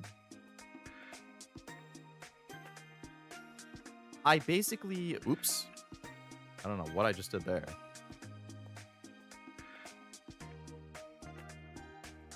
Did I zoom in somehow? There we go. For me to do anime awards in that time frame, I basically have to spend almost all of my free time from now until the end, like the middle of January next year, watching anime. Like, almost all of my free time. Which is brutal. Because I don't want to burn out. If I burn out watching stuff, I'm going to run out of time and not have time. So it's like, somehow in my free time, I have to fit in playing some game stuff in my own time, like Advance Wars to see how I feel about tactics, Final Fantasy VII Original so I could play the remakes, those kinds of things, and my own gacha stuff like Future Uma stuff, Holodori, like all that kind of stuff, and watching anime. I don't know how I'm going to do that. Because work is only getting busier with more hours and more responsibility. Let me check my anime spreadsheet. See if I can do some quick calculations for roughly how many hours I think it would take me to catch up on everything I need to watch. I'm going to move this over here. Clone yourself. Honestly, at this point, that's kind of the direction it's going.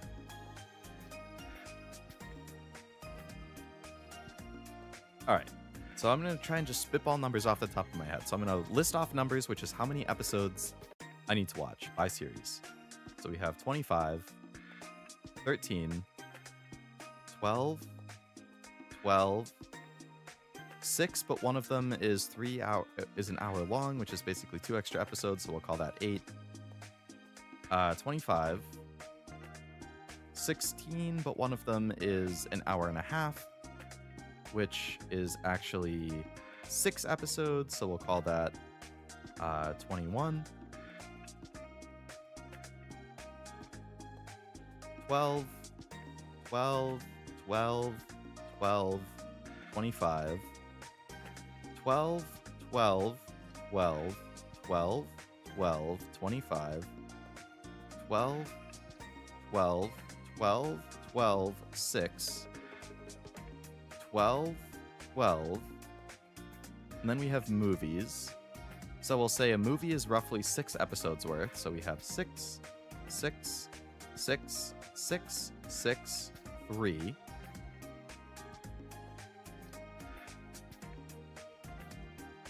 And that was just 2025, because I want to catch up on those before I do 2026, because a lot of those are actually stuff that then has a sequel in 2026. So then we go into 2026, and we have another 12, 12, 12, 12, 12, 12, 12, 12, 12, 12, 12, 12, 12, 12, 12, 12, 12, 12, 24, 12, 12, 12, 12, 12, 12, 12, 12, 12, 12, 12, 12, 12, 12, 6, 6, 6, 6, 6, 6, 6.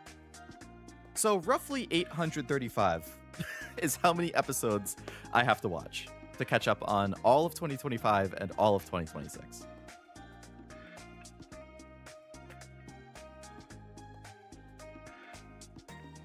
Nice.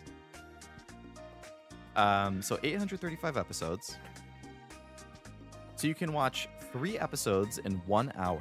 So let's divide that by 3, which means I have 278 hours of anime I need to watch over the next 6 months to do anime awards. So if I divide that by 6, not even, let's say 5 months, because otherwise that means I'm not hitting my goal deadline. So let's say August, September, October, November, December. That's 5.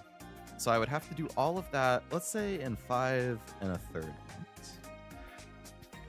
So I would have to watch 52 hours of anime every month for the next 5.5 months. Which if you divide that by 3, because that's how many episodes you can watch. Does that work? Did that math work?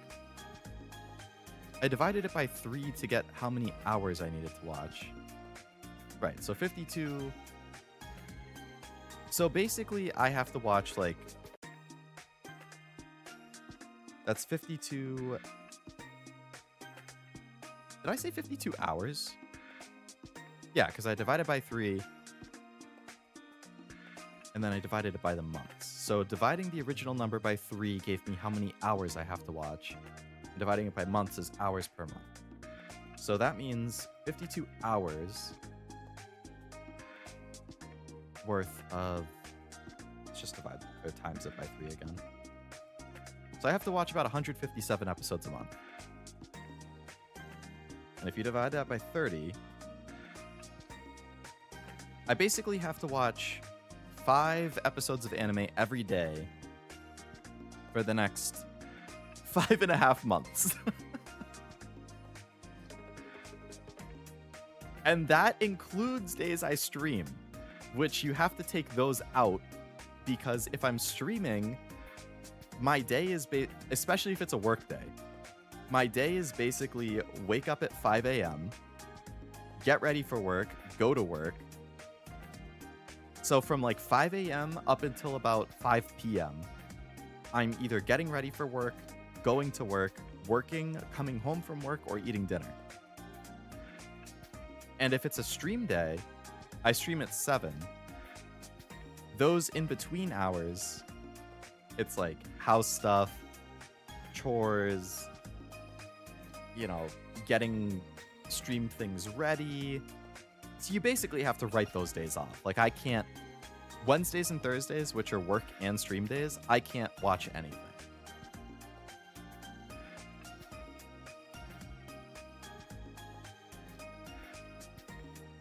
So if you factor that in, you look at an average month and you have, let's say 8.5. Let's say you have 8 Wednesdays and Thursdays every month. So really, instead of watching 157 episodes in 30 days, I have to watch 157 in 22 days because you're taking away 8 days, which are stream days. So really, I have to watch 7 episodes a day, every single day, that I don't stream.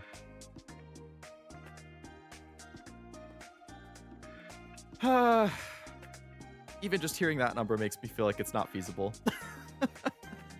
That just makes me think that it's the end of Anime Awards, which I really don't want it to be because I like Anime Awards. You can obviously make up for it. Like if it's a Saturday and I watch from like 9 to 12, that's 9 episodes. So I'm actually slightly above goal. It's 2 episodes above goal, which means a different day I could do 2 less. Like,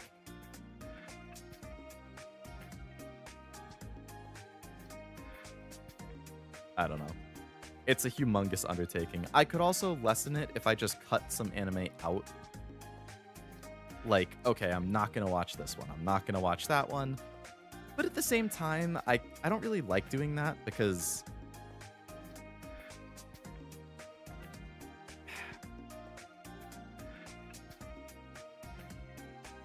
if I'm doing an award show, I want to have a really good selection of stuff. Like, if I only watch 10 anime for the year, I feel like I look at it as like, why would I even do an award show? That's not enough of a pool to actually, like, pick winners for. And then you're just going to get, like, the same things winning everything. So, generally, I like to have at least 30 things that I've, like, watched and completed. Because I feel like that's a really good pool. Like, I want it to be like an authentic award show. Like, it's my award show. It's my favorites, the things that I think are best. But I still want it to pull from, like, a big pool of things, if that makes sense. Like, any kind of award show that only has, like, 10 or 12 things that could potentially win, it's like, why even bother?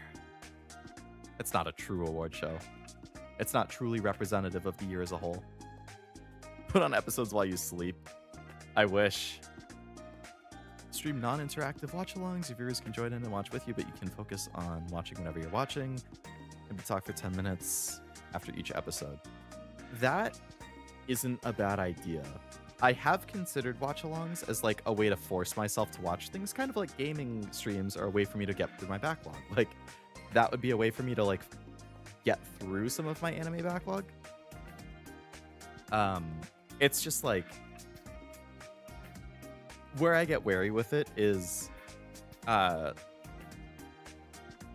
one, if I don't talk that much, even if I call it non-interactive, I feel like people are going to click on it and be like, what the hell, this guy doesn't talk at all, and then just like click away.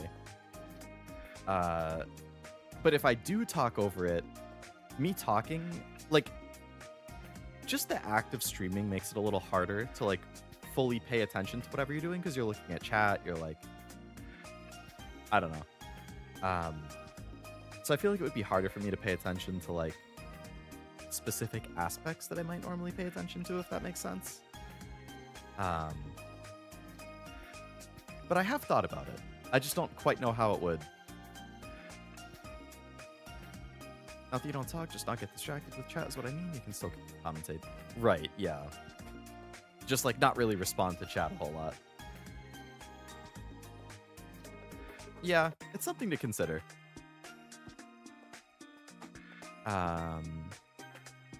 Realistically, you need to be more selective, and your show can just put a list in the comments of what was seen so people know the selections used. Yeah, I definitely should put a list in of like, these are the only these are what I watched. If it is not listed here, it is not eligible because I didn't watch it. Bro making himself suffer, but it's fun. I like doing it. Or better yet, delegate anime to your friends. No. Yeah, I mean, but then I haven't seen it, so I don't have my opinion on it. Scheduling? Yeah, just thinking about, or I was thinking about like future games that I would be streaming and what the schedule would look like for that. So yeah, there's a lot of games coming out I want to play, a lot of things I want to play, a lot of anime I need to watch. And somehow in my life that continues to get more busy and have less free time, I need to find more ways to find free time. And I don't know how that's going to happen.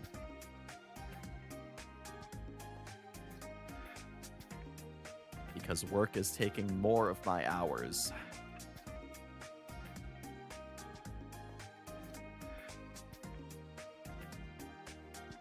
I don't know. I don't know.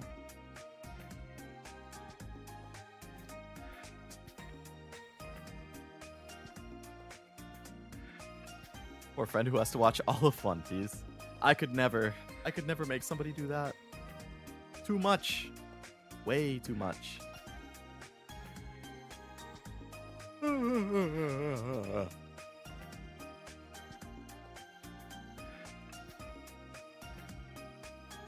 Or Detective Conan. Yeah, another 1,000+ episode thing. The airport's with my grandma. Oh, nice. Hope it's a smooth ride. Let's watch a summary to play in the background. I couldn't do that. I have to like fully watch it myself. If I watch a summary, I wouldn't count it.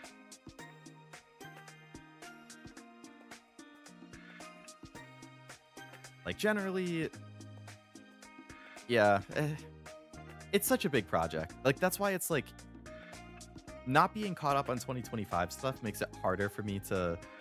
It's like a snowball effect. The longer it takes me to start catching up, the harder and harder it's gonna get, and eventually it will get to a point where I just like have to give up, and it never becomes a thing again. And it's like, yep, you know, you did 7 years of it. That's a hell of an accomplishment as it is. Be happy you did it and move on. But I don't want to move on because I like it. Just seen a good chunk of it. Just need to do a bunch of the more recent stuff. Well, that's good at least. You finished most of it. There's also the theoretical anime awards where you give out awards and opinions based on how you think you would. Yeah. Right. That would be funny. Hey, I've only actually watched 2 of the 6 nominees, but I think these other 4 nominees would definitely get nominated if I did watch them. And I think this one of the nominees would actually win if I did watch it, because I've seen a couple clips and I think it looked pretty good. So, therefore, this one is the winner. Yeah.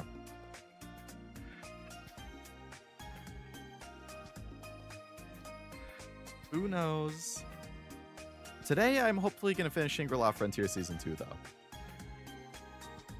Which, you know, I'm 5 episodes away from finishing it. that puts a little dent in my watch list. What is it? 8:10 right now. So once I wrap stream up, I'll make dinner. I'll have dinner and yeah, watch those 5 episodes, wrap it up, and then tomorrow I can start the next thing. Like, weekends are days that I could be so much better about for watching stuff. Like, if I didn't sleep in it, like today I slept until like 10:30. Like, if I just got up at 8, like I do during the week, then, you know, I could get my chores done earlier, get my errands done earlier. Maybe I have time for an episode or 2. Sundays are usually a super lazy day. Like, I could easily watch like 12 episodes on a Sunday. I've just been too lazy. This wasn't a very end of the series. Oh wow, a decade ago. I've never watched it myself.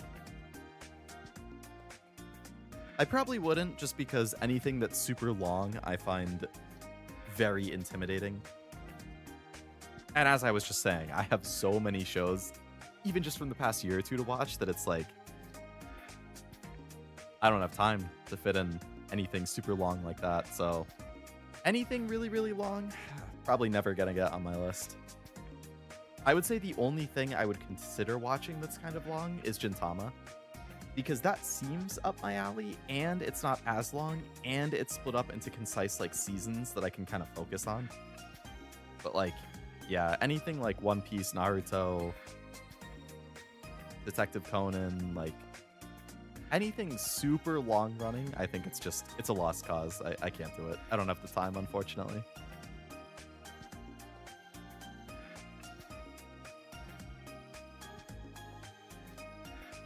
Restart and binge One Piece real quick. Yeah, travel back in time to when I was 18 and I got into anime and get into One Piece back then. And then I can be fully caught up and I don't have to worry about it. If I were to ever get into One Piece, I would just read the manga, I think. I can read way faster than I can watch stuff.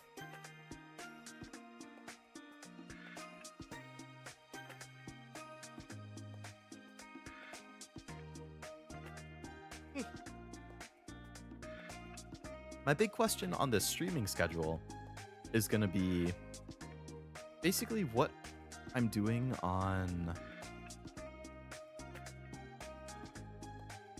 like Wednesdays and Sundays. So that's kind of what I'm hoping. My stream tomorrow, where I like just am going through my gaming backlog and updating stuff and prioritizing it, that's gonna be the big thing for me. Of like, I kind of like having Sundays be a flex day to do whatever I want, or like do gacha stuff or whatever, but I definitely could actually play like real ongoing, or not ongoing, like real like games that I can start and finish, like that have a story, that are like shorter. Like I used to have Sundays be Master Duel. And then once I dropped Master Duel, but before I started streaming a lot of gacha stuff, Sundays had turned into like days that I play shorter games. Like things that I can beat in 2 or 3 streams, that I can do in like 3-hour chunks. Sundays are really good for those kind of games. If it's anything longer than like 4 weeks of 3-hour streams, I probably wouldn't do it on a Sunday. I would probably make that like a Wednesday thing. So it's pretty restrictive in that it has to be like a specific type of game for it to be a Sunday game.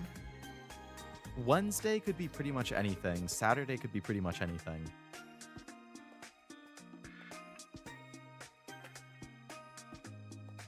So I would consider like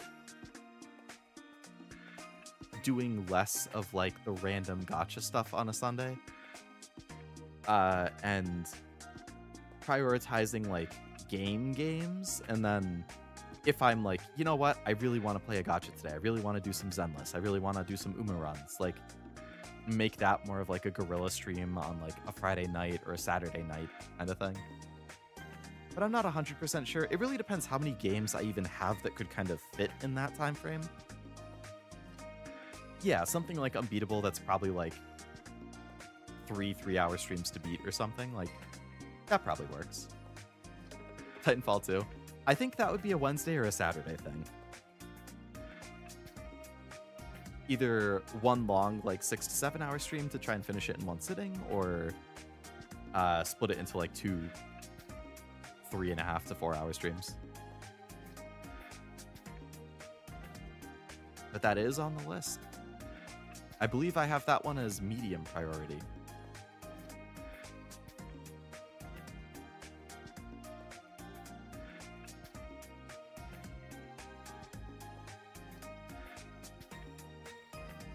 How many games do I have in my backlog right now? Backlog, which I still need to update. So unupdated, but I currently have 384 games in the list.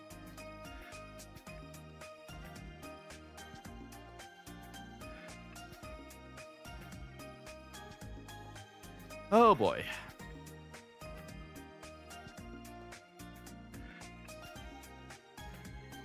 Probably going to be over 400 after tomorrow.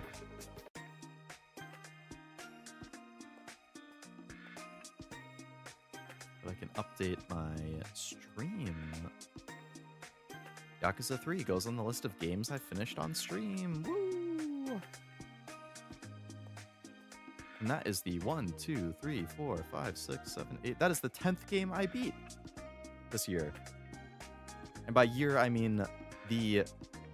it is not the calendar year, nor is it the fiscal year. It is the Leo year, which starts on February 12th, or February 11th, sorry, and goes until February 10th. That is a quote-unquote Leo year.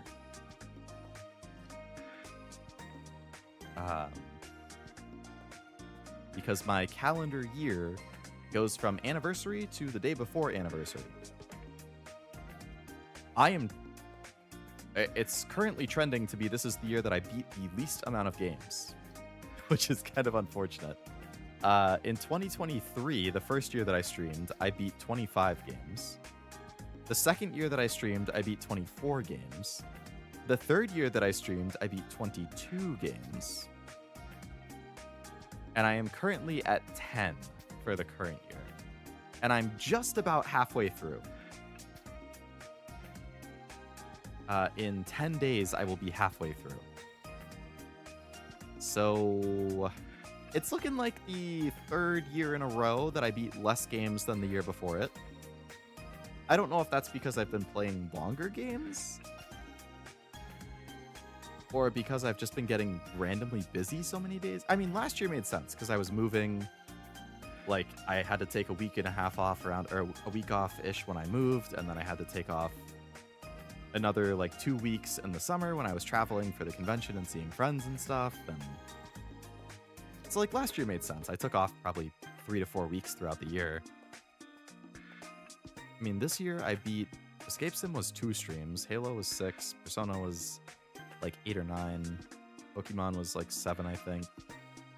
RE2 was, I think, 4, RE3 was 2, Space Marine was 5, World War Z was like 3, Kiwami 2, I think, was 5, Yakuza 3 was 5.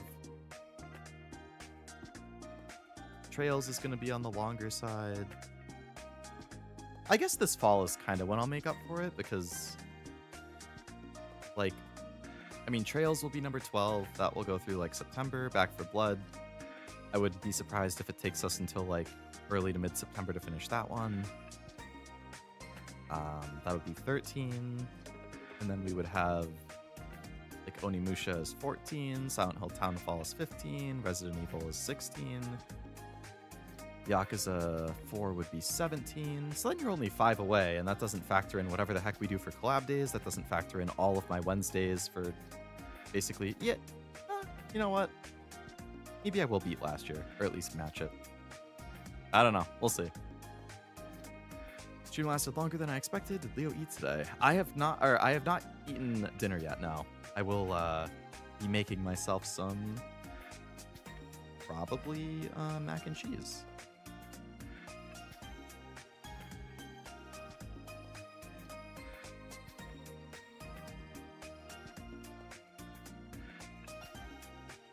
per usual. But yeah, it's a lengthy chatting session afterwards. Maybe you could double up on a long game to get through it faster, like a long stream on a Wednesday and a shorter stream on a Friday. Yeah, that's an option too. I remember Cashew did something like that for Pragmata at one point, where like he did a stream 1, and then I think he might have done like a 1.5, or he did 1.2 and then 2.5, because he was like, oh, this is just like a shorter bonus stream to like work through more of it, or something like that.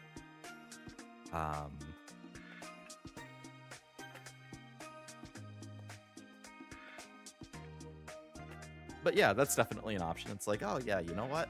I have time this day. I could do a bonus stream of it. And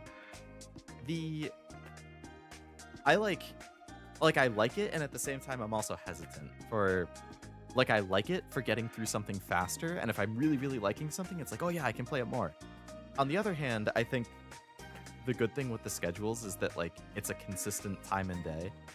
So it's like, for example, like Saturdays at 2, Saturdays at 2 is when I typically play, like, I've done Yakuza. So it's like, oh, people can kind of assume that, like, if I'm doing a Yakuza game, it's probably going to be Saturday at 2. And they don't really have to think about it. It's like, oh, Yakuza, Leo's playing a Yakuza game? Great. Let me just remember to check Saturdays at 2, and he's probably streaming it. But then if they find out, like, oh yeah, I did a bonus stream on Friday where I, like, finished a whole chapter, they're going to be like, what? Missed a whole chapter? I have to go back and check the VOD? So, like, I feel a little bad for people like that who, like, maybe they don't have notifications on for when streams go live, or on Discord for when I go live, so then it's like, oh, I didn't even know. But it would definitely be more efficient for getting through things, yeah. For 100%ing it, I had streams where I just did collecting side stuff, no main scenario. Oh, gotcha, so you kept it to side things.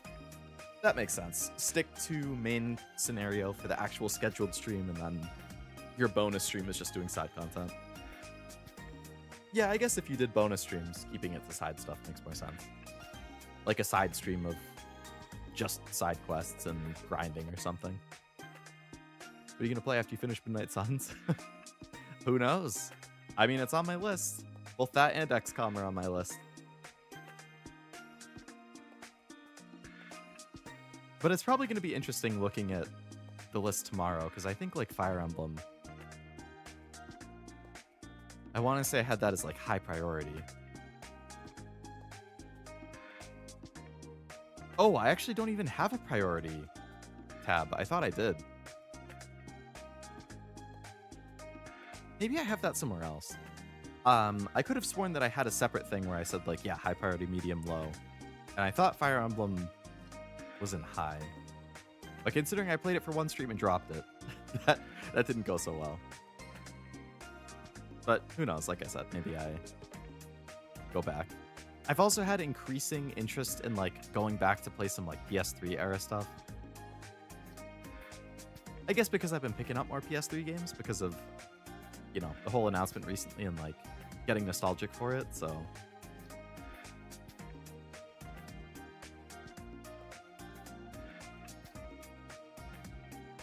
I don't know.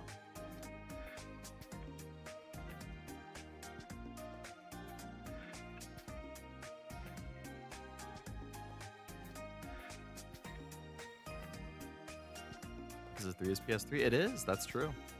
I played it on PS4 for the remaster, but it was on PS3 to start.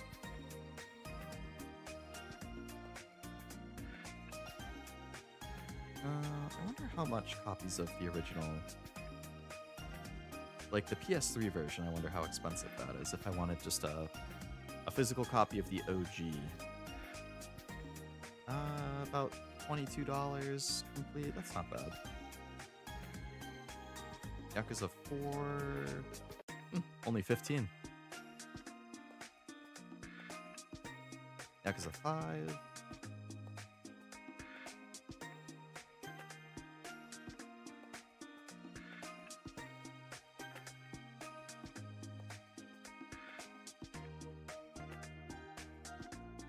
Doesn't even have any data. Did Yakuza 5 not actually come out in the West?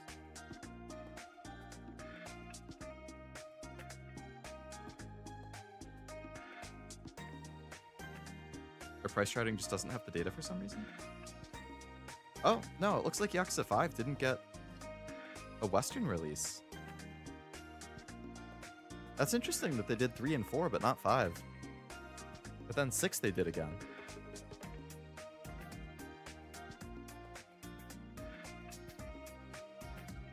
Time like Ash's soothing voice made me pass out.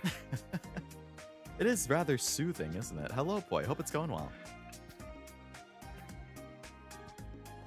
But no prob. I've beaten the game and I've just been chatting, although I probably will wrap it up pretty soon so I can have some dinner and get some anime watching in.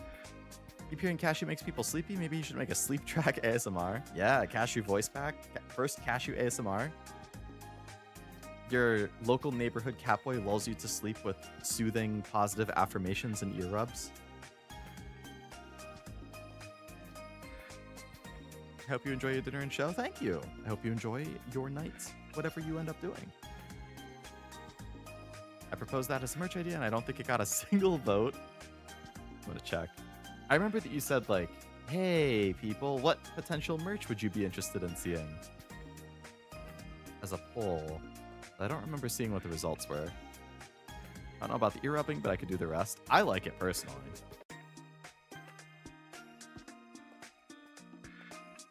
That being said, I would not listen to a male ASMR.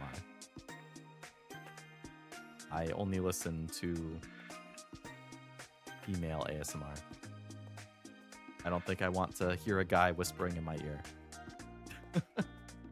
I would listen, if it was one of my friends who did an ASMR, I would listen to it once just to, like, support them.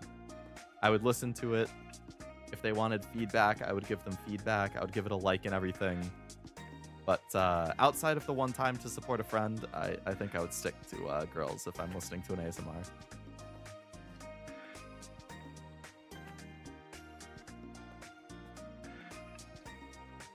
Let's see. Where was the Cashew merch poll? Did you delete the post? Oh, never mind. I found it. It did get a vote, actually. If that makes you feel any better. I see you had 6 votes for... So, all right, so a third of the votes were for acrylic standee keychain pin. That's what I voted for. A third of the votes were for t-shirt, sweater, hat. One less than a third was for mousepad desk mat. So almost a 3-way split between those 3. And then there was 1 vote for voice pack ASMR. So somebody out there definitely wants it. Catboy's Coke Zero ASMR? Yeah.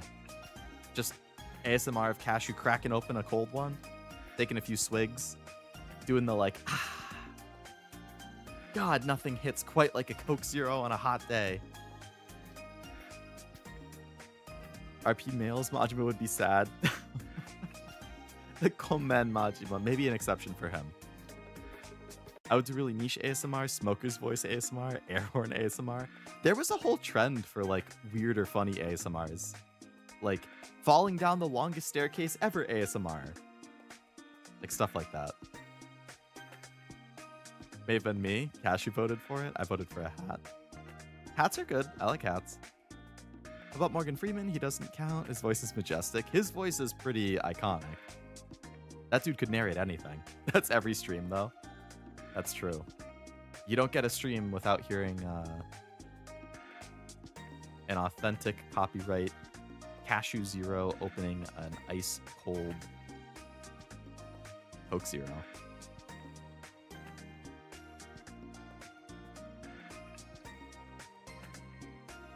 I wonder how that scam line stream went.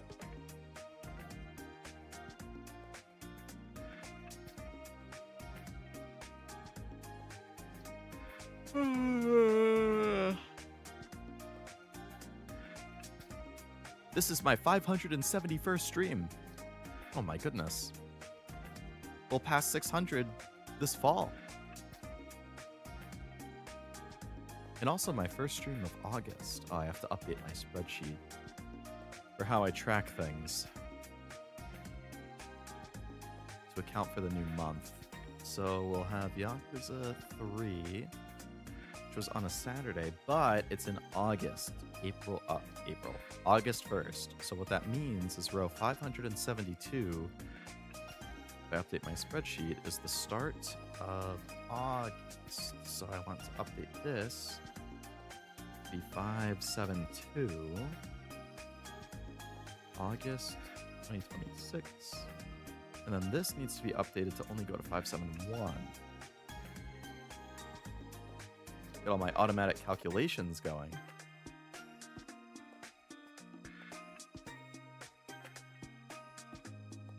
It's in here, change this to 7.2.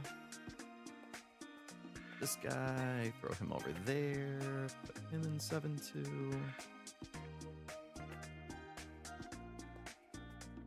And then this changes to 7.1. This changes to 7.1. And this changes to 7.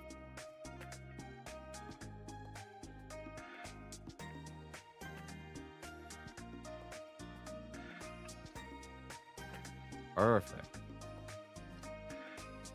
Colin Kakashi whisper his cat's name into the mic before he catches on ASMR. That would be a good one. Ended up buying SMT5. Gonna do that after the stream. Have more free time since Uma made auto runs. Nice. I hope you enjoy it. I still haven't done an auto run because there's a lot of setup and I am too lazy to do that setup and I don't want to spend the time doing it. I haven't even been spending the time doing normal runs. I think how long has it been since Grand Life came out? 9 days now? 9 or 10 days? I want to say I've done 5 Grand Live runs. I don't know. I still just haven't been feeling it. I think it's going to be very quiet for me on the Uma front for the next 4 months. Or I said it before. I think if it's a mile or a sprint, I will probably go harder. If it's a medium or a long, I probably won't do a whole lot. And then once the next CM comes out, hopefully decks are not as restrictive and it's easier to run stamina cards or power cards, and I feel better about it.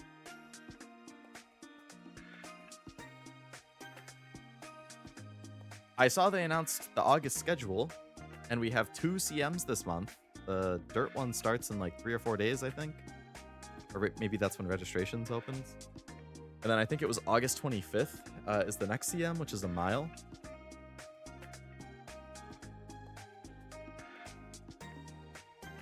Which, you know what? Now that I think about it, it's not like mile is going to be any better. Oh, now I'm just going to start doom posting in my head. I'm going to start getting pessimistic. Because mile has Kenai. So, it's like, oh, medium is the worst because there's all the Dominator debuffers and some of them might have Kenai too. It's like, it's just the same thing in mile. Everybody, all the debuffers, you're going to have 1 ace, 2 debuff teams. The debuffs are both going to run Kenai. And some of them might also have Dominator, which will just get triggered by freaking Gold Chip Salt. So it's like only sprint and long are kind of safe. Even long. I mean, hopefully you're not running a debuffer in long, but you could. You could run multiple stamina siphons.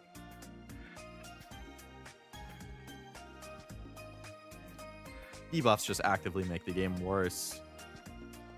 I wouldn't feel as bad if there were no debuffs.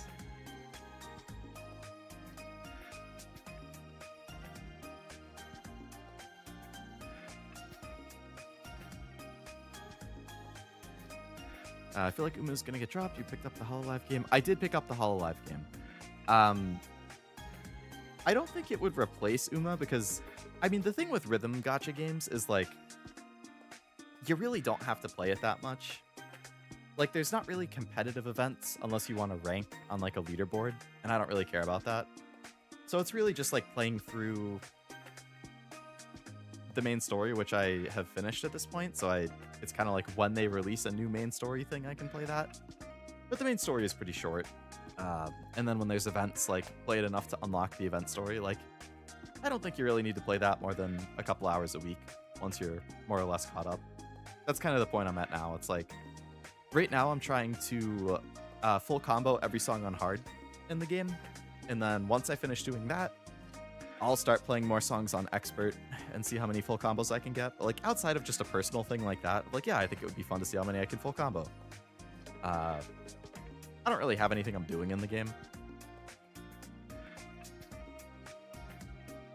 That being said, if Cashew and or Frost and or anybody else who's watching plays Holodori and wants to just do some multiplayer at some point, just to like play songs in multiplayer or like play some Fall Guys Pokojan multiplayer just for fun, I would be down for that too. Most importantly, Halloween Dodo. True, Halloween Dodo comes out in like 2 weeks or something. Hello, Zora. Hope it's going well. Welcome. Shouldn't have brought up Uma. No, you're fine. I've been feeling negative on it for like a couple weeks now.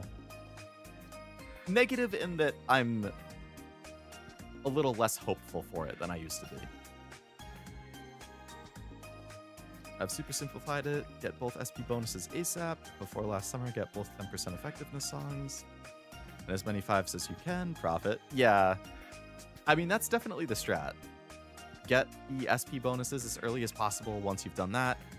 Get, like, wit and speed bonuses as early as possible once you've done that. Get, like, power and maybe stamina.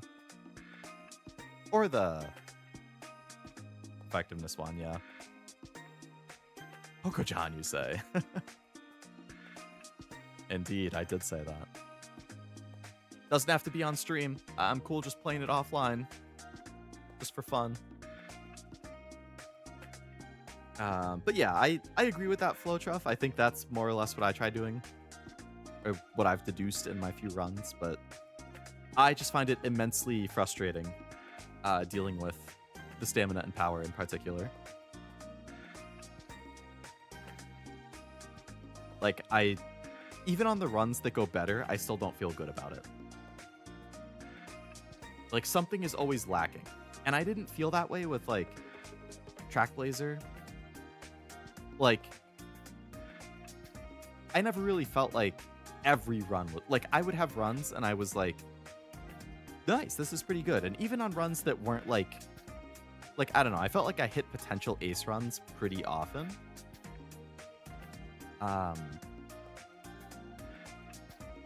So I felt like I rarely felt crappy about a run, but I feel like every Grand Live run,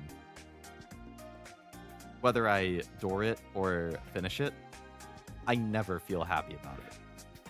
It's always like, this isn't good enough. That's not good enough. This didn't proc. That, like, which still happens in Trackblazer, but, like, it feels way more punishing in Grand Live if it doesn't happen, or if you don't get it. Just because the overall skill cap has gotten way higher, and the overall stats have gotten way higher. Like, I think it's going to get to the point where I get just out-competed, and that pushes me out of CMs, because it's like, the people who keep playing CMs are gonna, like, be the type of people who are doing a ton of auto runs, who have really good parents. They're gonna be the type of people who have the god decks. They're gonna be the type of people who do 5, 10, 15 runs a day. I'm too lazy to even set up auto run, to even get those parents. I'm using whatever parents I have. I don't have it in me to do more than 5 runs a day maximum, and that's if I'm into it. Most days, I do 0 runs. I would say my average runs per day, even before Grand Live, was like 0.6. Maybe 0.7.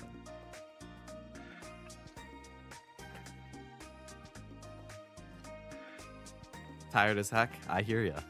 I hope you can get some rest. I feel the same with BA. When it comes up, I get a little down. Yeah, the new gacha system is... I was a little hopeful when I posted about it in Discord, when like that guy did the math about like, okay, on average, you're actually going to pull SSRs a little more frequently with this system. Or spend a little bit less gems to get them, which is great. But there's still more negatives than positives for the new system, so it really sucks that they just dropped it out of nowhere. They're going more money hungry, more money grubby, like... I don't like it. I hope there's a lot of pushback, but I hear ya. It's like that game's been around for what, 5 years now? So to just drop it like that, 4 or 5 years. So yeah, to drop a new gacha update like that that's so significant is crazy. I think if you get some runs in, you'll be fine. You have good cards, good umas, you make good umas. In theory, yeah. I don't know. It's just my motivation is like... I don't know. I really don't know. Like, I just look at all the... I've looked at some of, like, the debuffers that people have been building and posting on Twitter, and I'm just like, god damn. Like, just the thought of running into 2 of those in a CM is like... Because I will not change my strategy. I will not run debuffers to counter other people. I won't run the meta just to, like, beat the debuff. I won't debuff just to participate in debuffs and even the playing field, quote unquote. That's what a lot of people say is like, oh, you run debuffers to even the playing field, not to give yourself an advantage, but to make sure that everybody is equal. Like, that's fucking stupid. If I can't run 3 Oshi aces, I don't even want to play. But I feel like that puts me at a disadvantage because most people are probably going to run at least 1 debuffer to even the playing field, and I don't like that. Probably heading to bed after the stream is done. It's a long weekend, so I'm sleeping more. Ooh, very nice. Enjoy the long weekend. I'll run mixed units, but not pure debuffers. Yeah, so that's kind of where I'm at. If I'm building an ace, but they have a gold debuff or something, or a white debuff or 2, that's fine. If it's an ace that I just have extra skill points and it's like, sure, I'll grab it. But I would never build an intentional debuffer. Like, for example, in a long CM, might I run the Manhattan Cafe SSR stamina card that has Stamina Siphon as its gold skill? Yes. Because it is also a heal. It's a debuff and a heal, and it's a good stamina card in general for, like, stats. So, like, in that case, I would consider it because it's a heal. It's a good card to run for, like, ace making, but I'm not doing it specifically to debuff. It's just like a multi-benefit card. Just outrun them, yeah. Sucks that running Oshis requires you to make better Umas to win, and the meta is the meta for a reason. More people often than not will just play piss easy to build and work perfectly on the track. Yeah. Yep, you have to put in more work and more time for Oshis, which I understand. It's like, right, meta is meta for a reason. People will have like an ideal alt, an ideal stack growth. It's going to be harder to run Oshis, but it's still just unfortunate. When we get the Uma buffers, that'll be kind of neat. Right now we have debuffers, but in the future we have buffers. Really? I didn't know that. Like team buffs? That'll be cool. What I wish... this is gonna... I don't know if anybody has said something like this before, but like in Fortnite. So in Fortnite, the base game is you are looting, building, and fighting. That's like the... loot, fight, build. Like those are the 3 tenets of Fortnite. But at some point, there were enough people who were like, I don't like building. Building is annoying. Building people are tryhards, blah, blah, blah. Which I agreed with. I didn't really like building, and I thought the builders were annoying. And then they added the zero build mode. So then you just fight and loot, and that's it. That's all you do. And I think that's way more fun.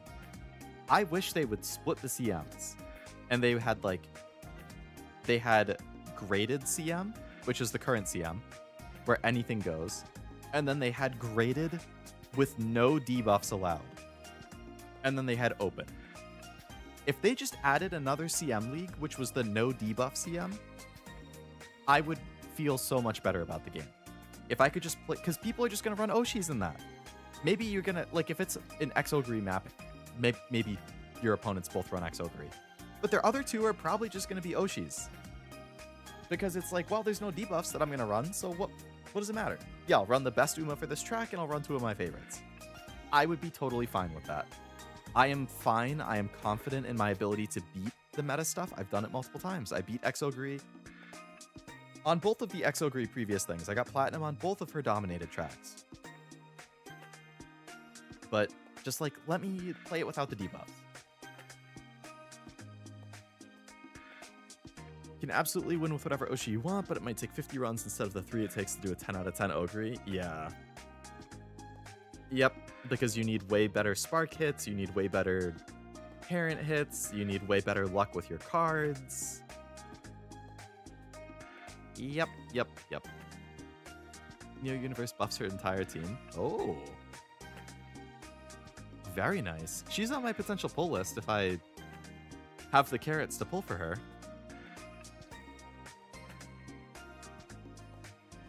Debuffs don't seem too bad in room matches. I never trust room matches. I've had it go both ways where, like, in room matches, I get slaughtered, and then I'm just like, fuck, the CM's over. Why do I even try? And then I have a 75% win rate in the CM.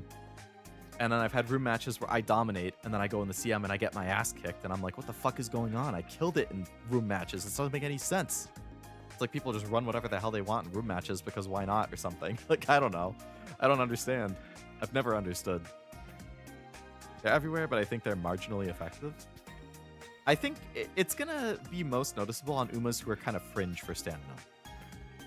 Like, if an Uma is fringe, the debuff is gonna be more noticeable because it's just gonna kill them. But if you stam your Uma successfully or effectively with either heals or a lot of stam, then it probably won't be super effective. Yeah.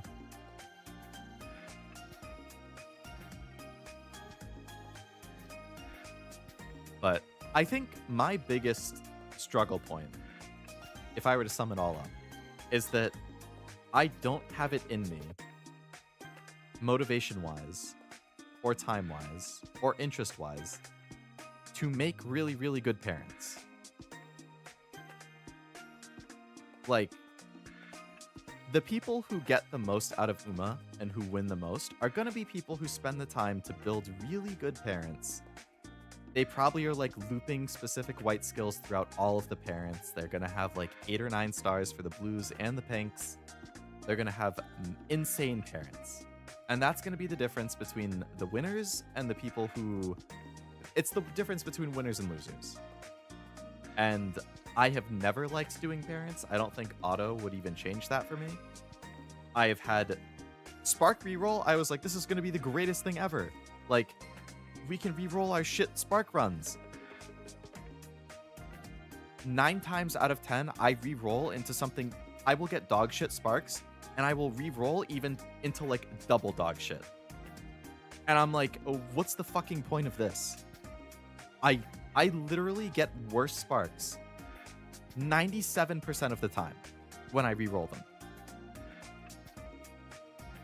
Like, it would be laughable if I could somehow make a compilation of every reroll I've ever had. I can think of one good reroll off the top of my head that I've ever had.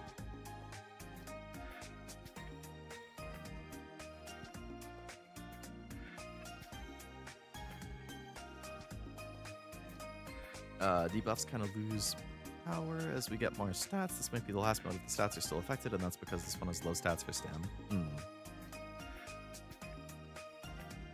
I guess we'll be interested to see how it evolves. You lose to people who greed and don't overstand for debuffs. That's true. That's true. It is a battle from all sides. Yeah, the people who overstam, the people who understand, the people who are perfectly in the middle, but are a master of none. Not that big of a deal. Good parents only really good if you do more than 5 runs a day or if your borrows are independent. I think that's the thing, is like people have said that Grand Live is so snowbally and that you are going to kill your runs faster, that it kind of feels like you have to have really good parents of your own because you can't rely on only 5 runs a day anymore. Like in the previous 3 scenarios, you could absolutely rely on 3 runs a day and have god tier aces or amazing aces that will win you a CM. But it seems like as parents get better, just the average player is probably going to start doing more than 5 runs a day for CM. And those are going to be the people who end up with more and more and more monsters. Did you want to use Flamethrower or Fire Blast mentality? At least with triple aces, you can have a greedy Uma or 2 Or 2 and 1 stamped Uma, but man, it takes so much blood to make usable Umas. Yeah. Mm-hmm. At least from what I know from JP servers, there's a lot of misinfo, so I don't know how true it is. Yeah, I can't say I really follow the JP side, so I'm not sure. Outside of like seeing what the new announcements are, I don't really pay any attention to like what the metas and competitive stuff is.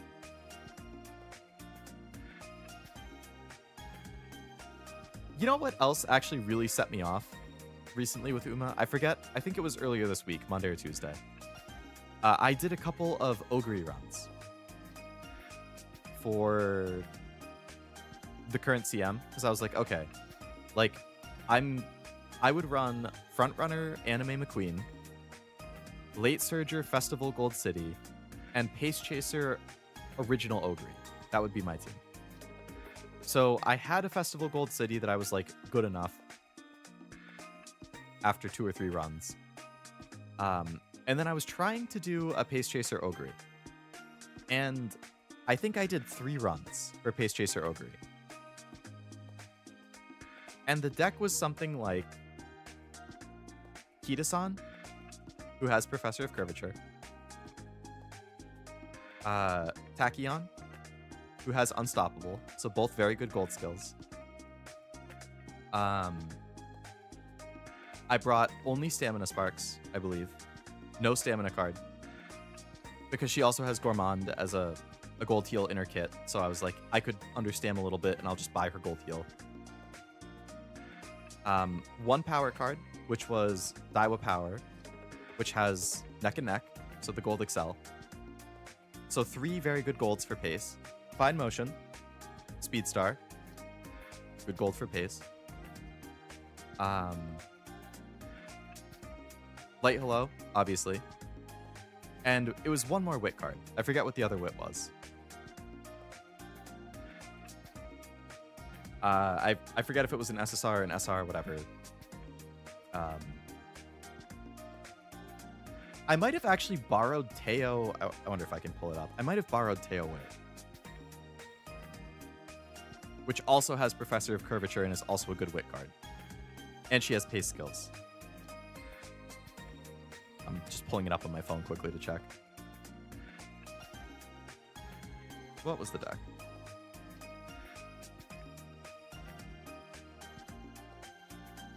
Yeah, okay, so 3 ogres. Oh, no, okay, sorry. So what I borrowed was MLB Bijin for No Stopping Me. So it was a 6 SSR deck.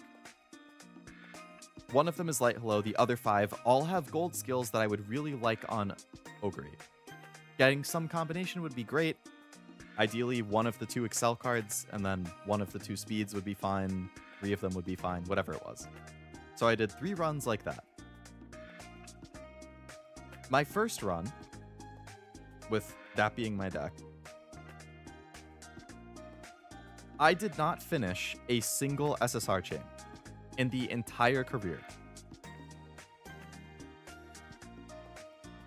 She ended up with Dirt S, about 1400 speed, 1200 power, 900 wit, 700 stamina, plus I had Gourmand, 777s, and corner recovery. So perfectly fine stats, with the heals to balance out the low health. And I did not finish a single SSR chain. 0 for 5. Which infuriated me. I'm used to, like, if I bring 6 SSRs, I'm used to not finishing maybe 2 of them. I finished 0. Great. Fun. My second Ogre, I actually failed her career during junior year. Because for whatever reason in Grand Live, I don't know if the opposing Umas are better in general races. Her first goal is to get like 1,200 fans or 1,600 fans or something. I failed. I ran 1 race at the end of December, a G1 or something, some dirt race, and I came in 4th, and I insta-failed. Great. Good start. That was as a pace chaser, by the way. Pace chaser Ogre with 350 speed, 300 power, and 300 wit. Could not win a mile dirt G1 in junior year. Great. So then I'm double tilted because I finished nothing and then I had that happen. And then I did my third career with the exact same deck. I ended up with 1530 speed, 1200 power, 1050 wit, 660 stamina, very low, but I had a gold heal and 2 white heals again. I finished 1 out of 5 of my SSRs. The only one I finished was the Daiwa Scarlet neck and neck.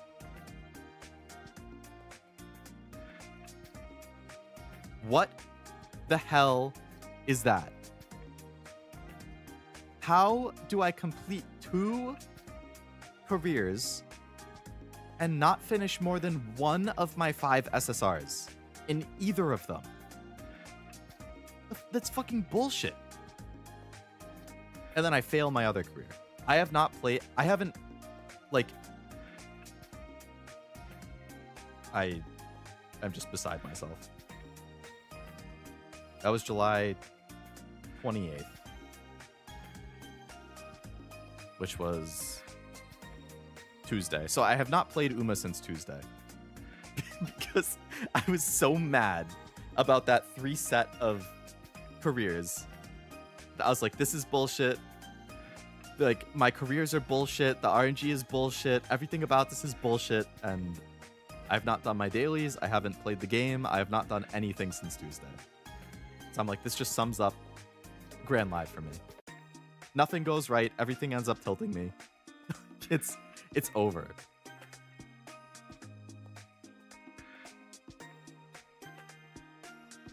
I've been addicted and grinding pretty hard, I guess, lately, but I found a groove for sure. I've noticed one of the main issues I had was adjusting to the stat cap. Now I know when stats are behind, much better than before. 1600 speed throws me for sure.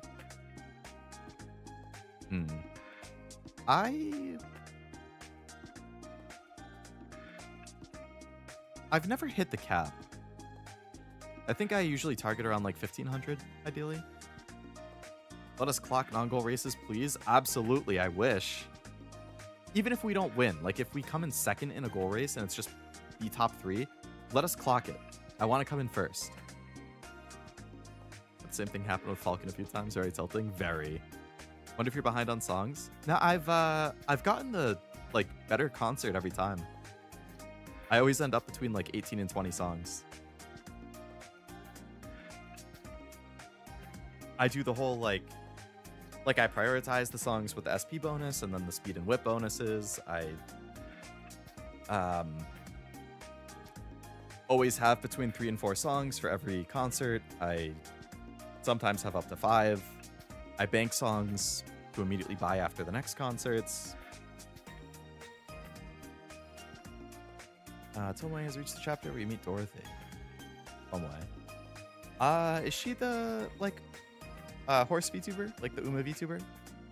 I think I've heard the name. So I don't know what my issue is. Maybe I'm just having horrifically bad luck on all my careers. Maybe it's my parents. Maybe, like, I don't know. But it is noticeably impacting my overall enjoyment and how I feel about the game. So Holodori coming out at the same time and just being like cute, fun, like I turn it off and I can turn my I open the game and I can turn my brain off. I just like see cute chibis of my Oshis and I can play songs and enjoy 30 minutes of that without having to rage about RNG and failing trainings. And like, yeah, it's a breath of fresh air. Feels nice. So I don't know when I will regain my spark for Uma. Maybe I never do. Maybe I just become the person who logs in on occasion to roll for an Uma I want, and I play their story to see it, and then I'm like, cool, that's good enough for me. and then I log off. Call up your coach. He's, well, I guess he's probably free right now because it's summer break, but I think he has classes starting up pretty soon.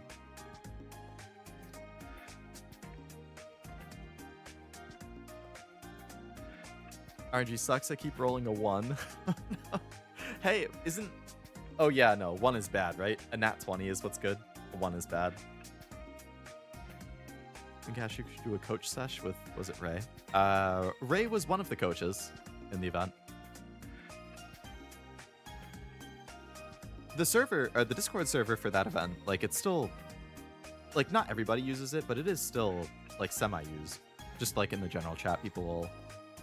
ask questions, and some of the coaches or other players will chime in with answers and advice, and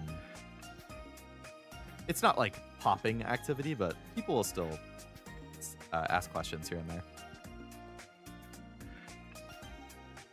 But I think a lot of them have like their, like a lot of the coaches in particular, I think they have their own servers. Like I'm pretty sure Ray has her own server that she does like little events in and answers more questions. I think Charles, Victoria Frontier, I think he has his own server that he'll like do stuff in. I'm not sure if Burb has his own server or not.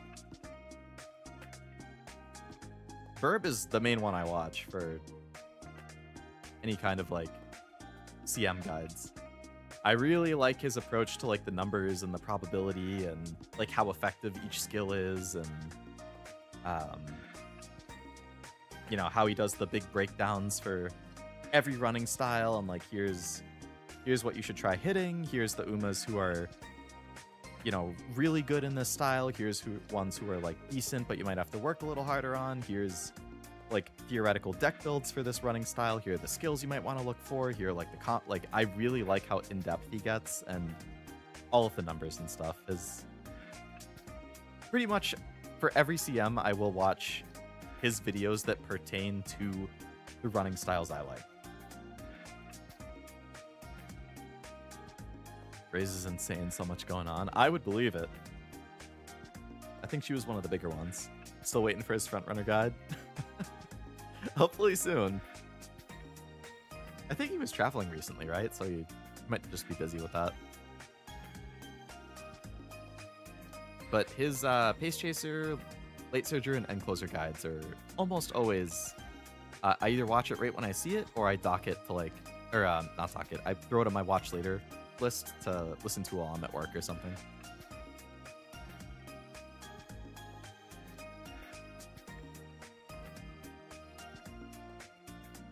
Dropped it 2 hours ago. Hey, there you go. You got some good content to watch then. I actually haven't watched his Virgo ones yet because I like the like glasses he's been putting on him. But I've been just feeling so bleh about it in general lately that I haven't even been watching videos. SS added a new gameplay mode that's like teamfight tactics. You can skip some battles with a roll, but I keep getting a 1. Oh, really? That's a bummer. Hopefully just a little bit of bad luck and you get back into being able to skip the battles and save yourself some time moving forward. What I like about the scenarios how many support cards are usable. I've run dozens of different setups for the same Uma. I don't know. That's not how I'm feeling.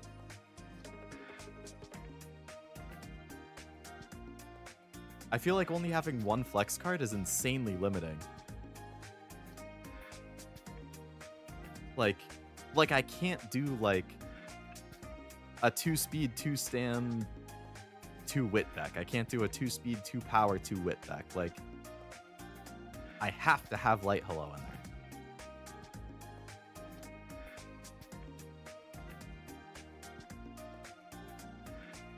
So I feel like it's... Like, I think it's more open in that, like, there's more speed cards or more wit cards that you could run. Like, I think that's good compared to, like, Trackblazer, where it's like, oh, you can only run these specific ones that have at least 10 race bonus or maybe 5, depending on your other cards. like I agree it's more open in that there's like more speed cards or more wit cards or like specific cards that are good flexes that maybe weren't good in Track Blazer you could run. But the actual like setup for the deck, I feel like, is very limiting. Like the whole 2 speed, 2 wit, light hello, 1 flex type thing. Or maybe if you have like 20% growth in something, it's like, okay, you have 20% wit, okay, you can run 1 wit card and then throw a second flex. You could do 3 speed, 1 wit, light hello, and a power. Or like, I don't know.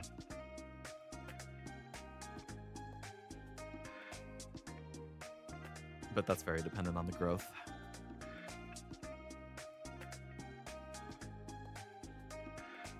I don't know.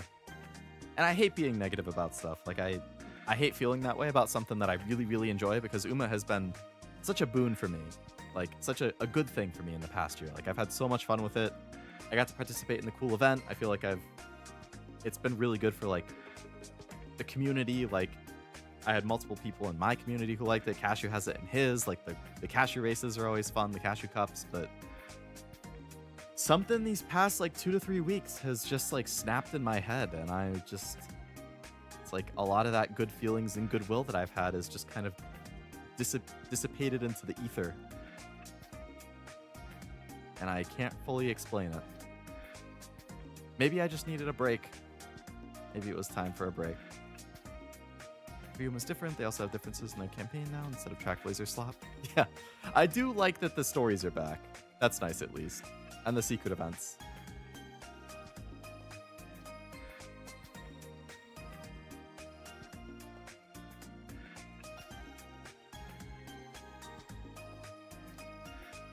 But I don't know. Realistically, I'll probably try a few more runs for the CM. I haven't tried any McQueen frontrunner. Oh, yeah, that was the thing that annoyed me with the frontrunner McQueen. She has, I think, an E for dirt and a B in front.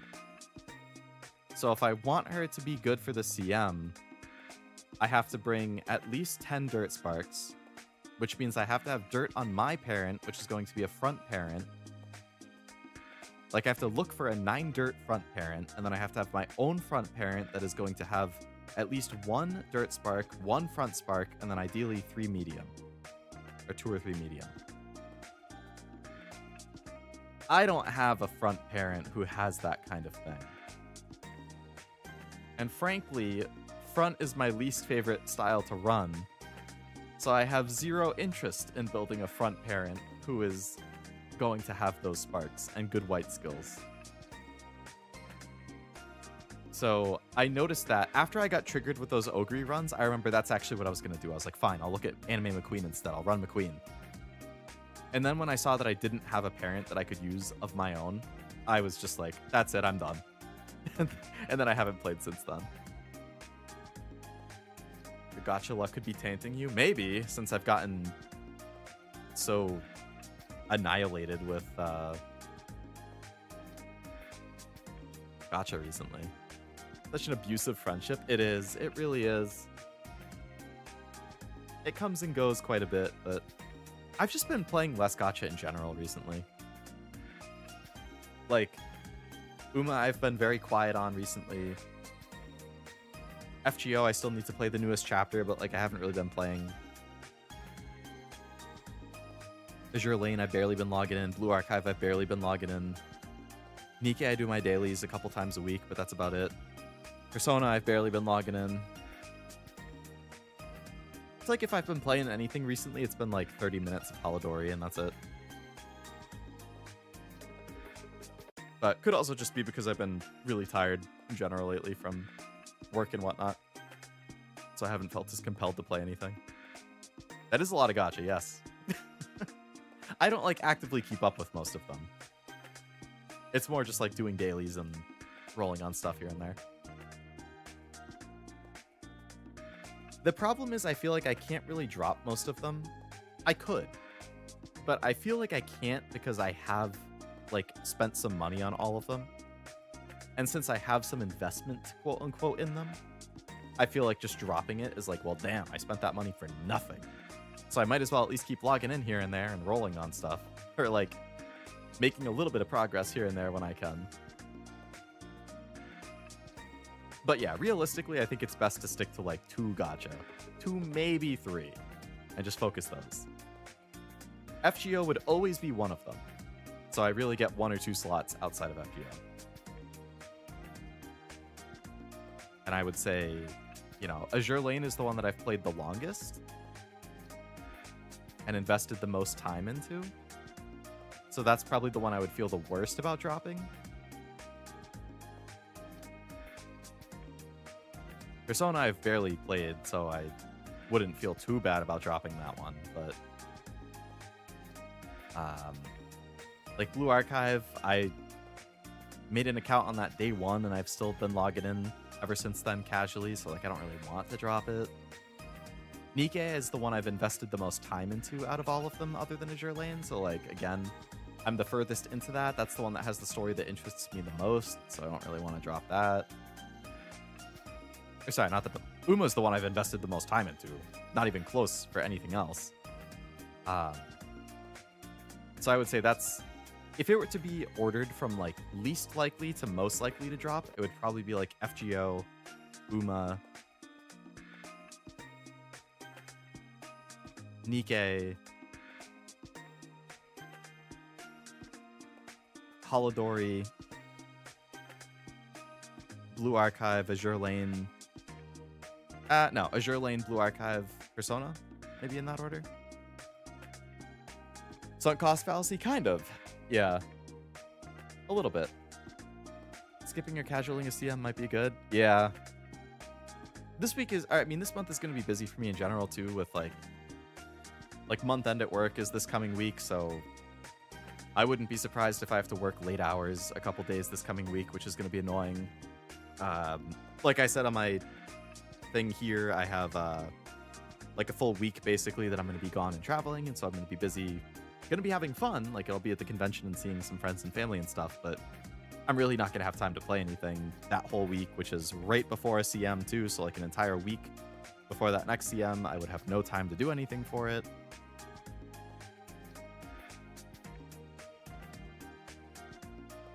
Those games don't EOS either. I need them to pick up some of the gacha I play for safety. I've been very lucky in that sense, yeah. Everything that I play has been going on for quite a while, or at least they look like they'll be able to go on for a while. FGO is it? In Japan, they're having their 11-year anniversary this week. Azure Lane has been around for, jeez, 5 years at least. I think close to 7. Blue Archive just hit 5. Nikkei, I think, is coming up on 4, maybe? 3, if not 4. Uma is obviously doing good in Japan, so plenty of time ahead for that. I don't see any negativity in Holodori's future, that's for sure. Yeah, I gotta just make a Stellasora account for you so that that one's safe too.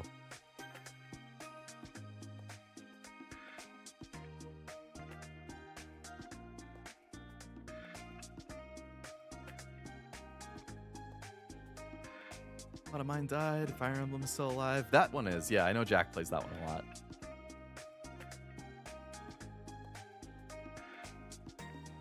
Maybe I'll try one Uma run while I'm making dinner. I'll do one more Ogre pace run. See how that goes. Oh, I missed your other message there, Truff. Yeah, running McQueen's pace is definitely a possibility too. I think I saw people say that Anime McQueen is better than normal McQueen in this one because she has some, like, she gets 10% power growth, which normal McQueen doesn't get. And she also has some good innate skills like Fall Runner and Beeline Burst and whatnot. But I think her ult triggers better as a front runner, which is why people said building her as a front is a little better. That being said, I don't like running fronts. I would rather build a pace if I could. And I could probably, almost certainly, field my own parent for a pace chaser who has at least a dirt spark, which is all I would need. Um, yeah, maybe I'll try an Ogre or a McQueen run while I'm making dinner. Is B front that bad? Maybe it actually is. I don't think it's bad. I don't think I would have an issue running B. Like I ran my King Halo end closer as a B, and that was fine. But I think it's more of just like as the skill cap and the parents get better, or as the skill cap goes up and the parents get better. Oh, my phone just died, so Leo died. I feel like it's just gonna be a lot more noticeable. Like the people who have the better parents to get it to A versus the people who don't and they sacrifice, and you end up with a more mid parent, and then the Uma suffers for it. Front might be the only one that cares. Yeah. With how important it is to activate the early skills too, like for the groundwork and the fighting for position, and you want to activate as much as possible to keep that position, it's probably the style that cares the most, yeah. But I don't actually know for sure.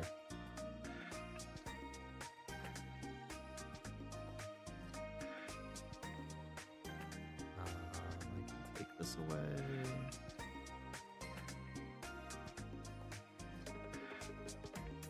Wow, I'm surprised the console didn't shut itself off. I really thought that it would after so much time of just sitting there.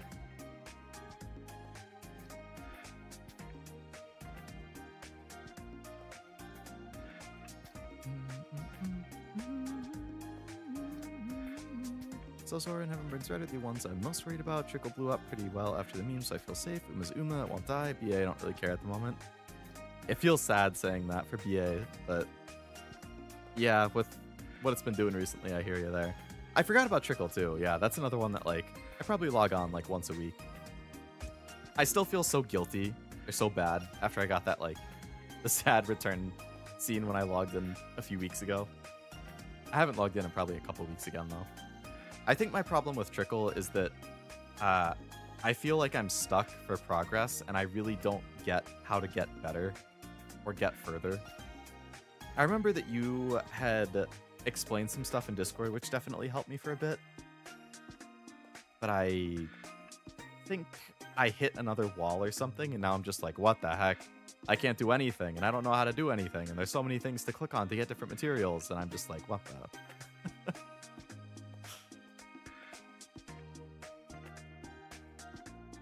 I feel like front B dirt E in the CM is a crazy amount of work. I finally hit it, but I was wondering if D dirt on Maru was just going to kill my runs. D dirt? Oh, she has D, you're saying. So you have to bring at least 7 to 9 dirt sparks, yeah. I think that's fine. I'm pretty sure Gold City was D. I hit double S on Gold City. I have S dirt, S medium. I don't remember if I sent that Gold City and I've gotten a couple of actually double S Gold Cities.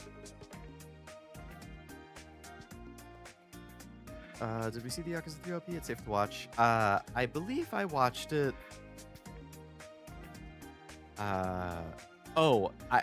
Right. I watched it on my own before the first stream for Yakuza 3. Because it looped so many times while I was like setting up the stream that I just like happened to see it in the background while I was setting it up.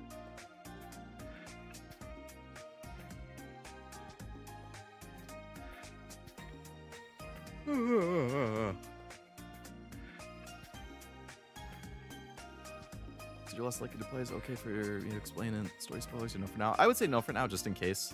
Because I do still like Persona, so like if I somehow manage to get free time, I would love to play the story. I just don't know when that would be. It would be more likely that I just do it on my own time. I would say, oh, I forgot about Zenless when I was just listing all my freaking gacha. What the hell? I'm so gotcha'd out, I can't even remember them all.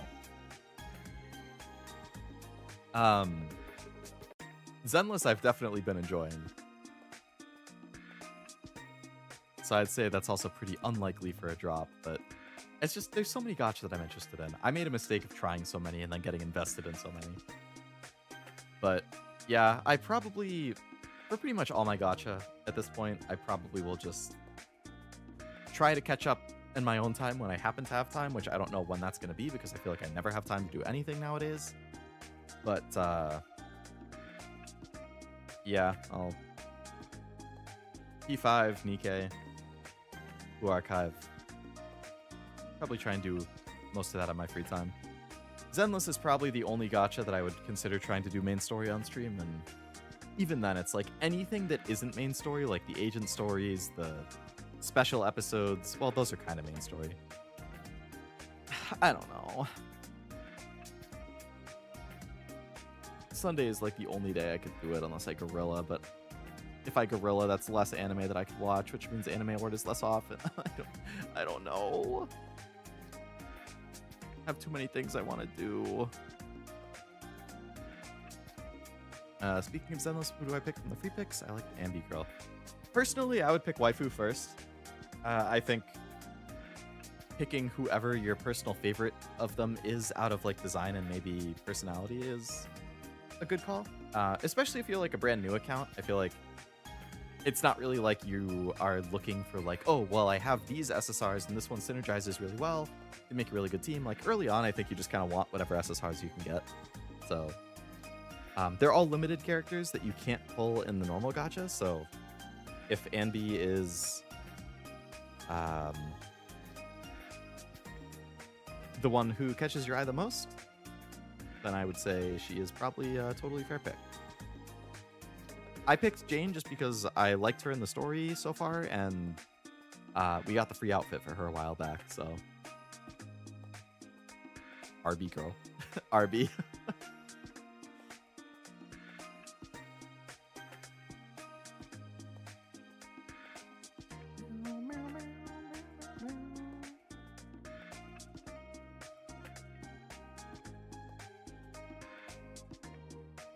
Ambi was confused for a minute. Maybe the name was Ambi. Yeah. Ambi is the name, yeah. That's funny.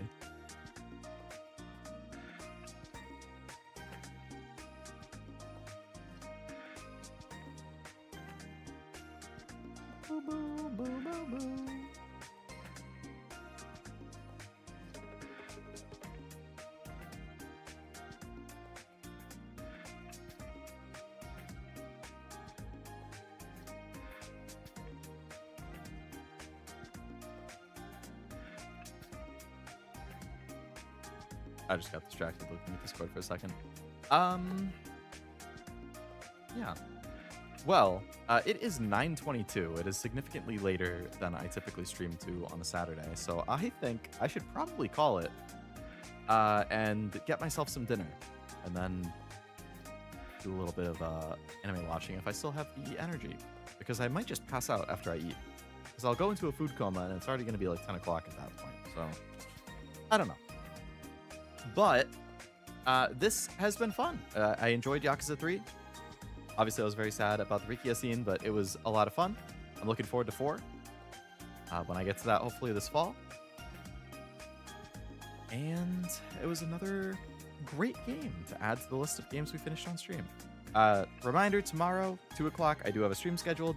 Probably just going to be like 2.0 of what I've been doing for the last 2 hours, which is gaming backlog. So I'll be updating my backlog, adding priorities to stuff. You know, we have the little spreadsheet that we went through, or not spreadsheet, we have the whole calendar, so hopefully we can better plan out some future games to play. So hopefully see you guys there. Otherwise, I probably will see you at Cashew's Cup. I still have to enter that, but I'm sure a number of you will be there at least. Thanks for the stream. Gotta go back and see your reaction. Hope I don't cry again myself. It hit me real good. Like I said, that was the first time Yakuza's made me cry. I've teared up a couple times, but that scene really got me. It was really good. R.I.P. Rikia. And Bine, I guess. Don't forget to like, subscribe, hit the bell, hit the VOD. Yeah, all that. Hope everyone has a good night. Take care, YouTube boy. Have you seen the Bo Burnham's Inside posted a song that I think you should listen to this week? I don't think I have, but I will check that out. I cried so much in 7. I think Jack said he did too. So, at the rate I'm going, I will probably get to that Let's see. So this year I did 2, 3, and 4. Next year I'll probably do 5 and 6. So probably 2028 I would be getting to 7. If I continue to average like 2 to 3 games a year. Although if Persona wasn't happening, I would probably have also done, maybe I would have done like 5, 6, and Judgment. Oh shit. When I was planning all of that out for the schedule too, I was like, oh yeah, Persona will go through the middle of July, and then maybe I have time for like 2 Yakuzas, but I forgot that the rumor is Persona 6 also comes out next year. And it would probably come out in like October or November. And then that's going to be like another 20 to 25 weeks for Persona 6. Oh no, I forgot about that. My whole freaking Saturday, my whole year might just be Persona on Saturday outside of like a month or two's worth. Whatever. That's a problem for future, Leo. Thanks for stream. Thanks for hanging out. And for the raid. Oof. I mean, I like Persona, so it's not necessarily a bad thing. It's like 2024 where I had Persona 3 plus the Persona 3 DLC plus Metaphor. So that was quite the wombo combo of Atlas JRPGs on a Saturday. It would just be like living that all over again. Maybe at that point, Yakuza has to be a different day, so I can get through it a little more often.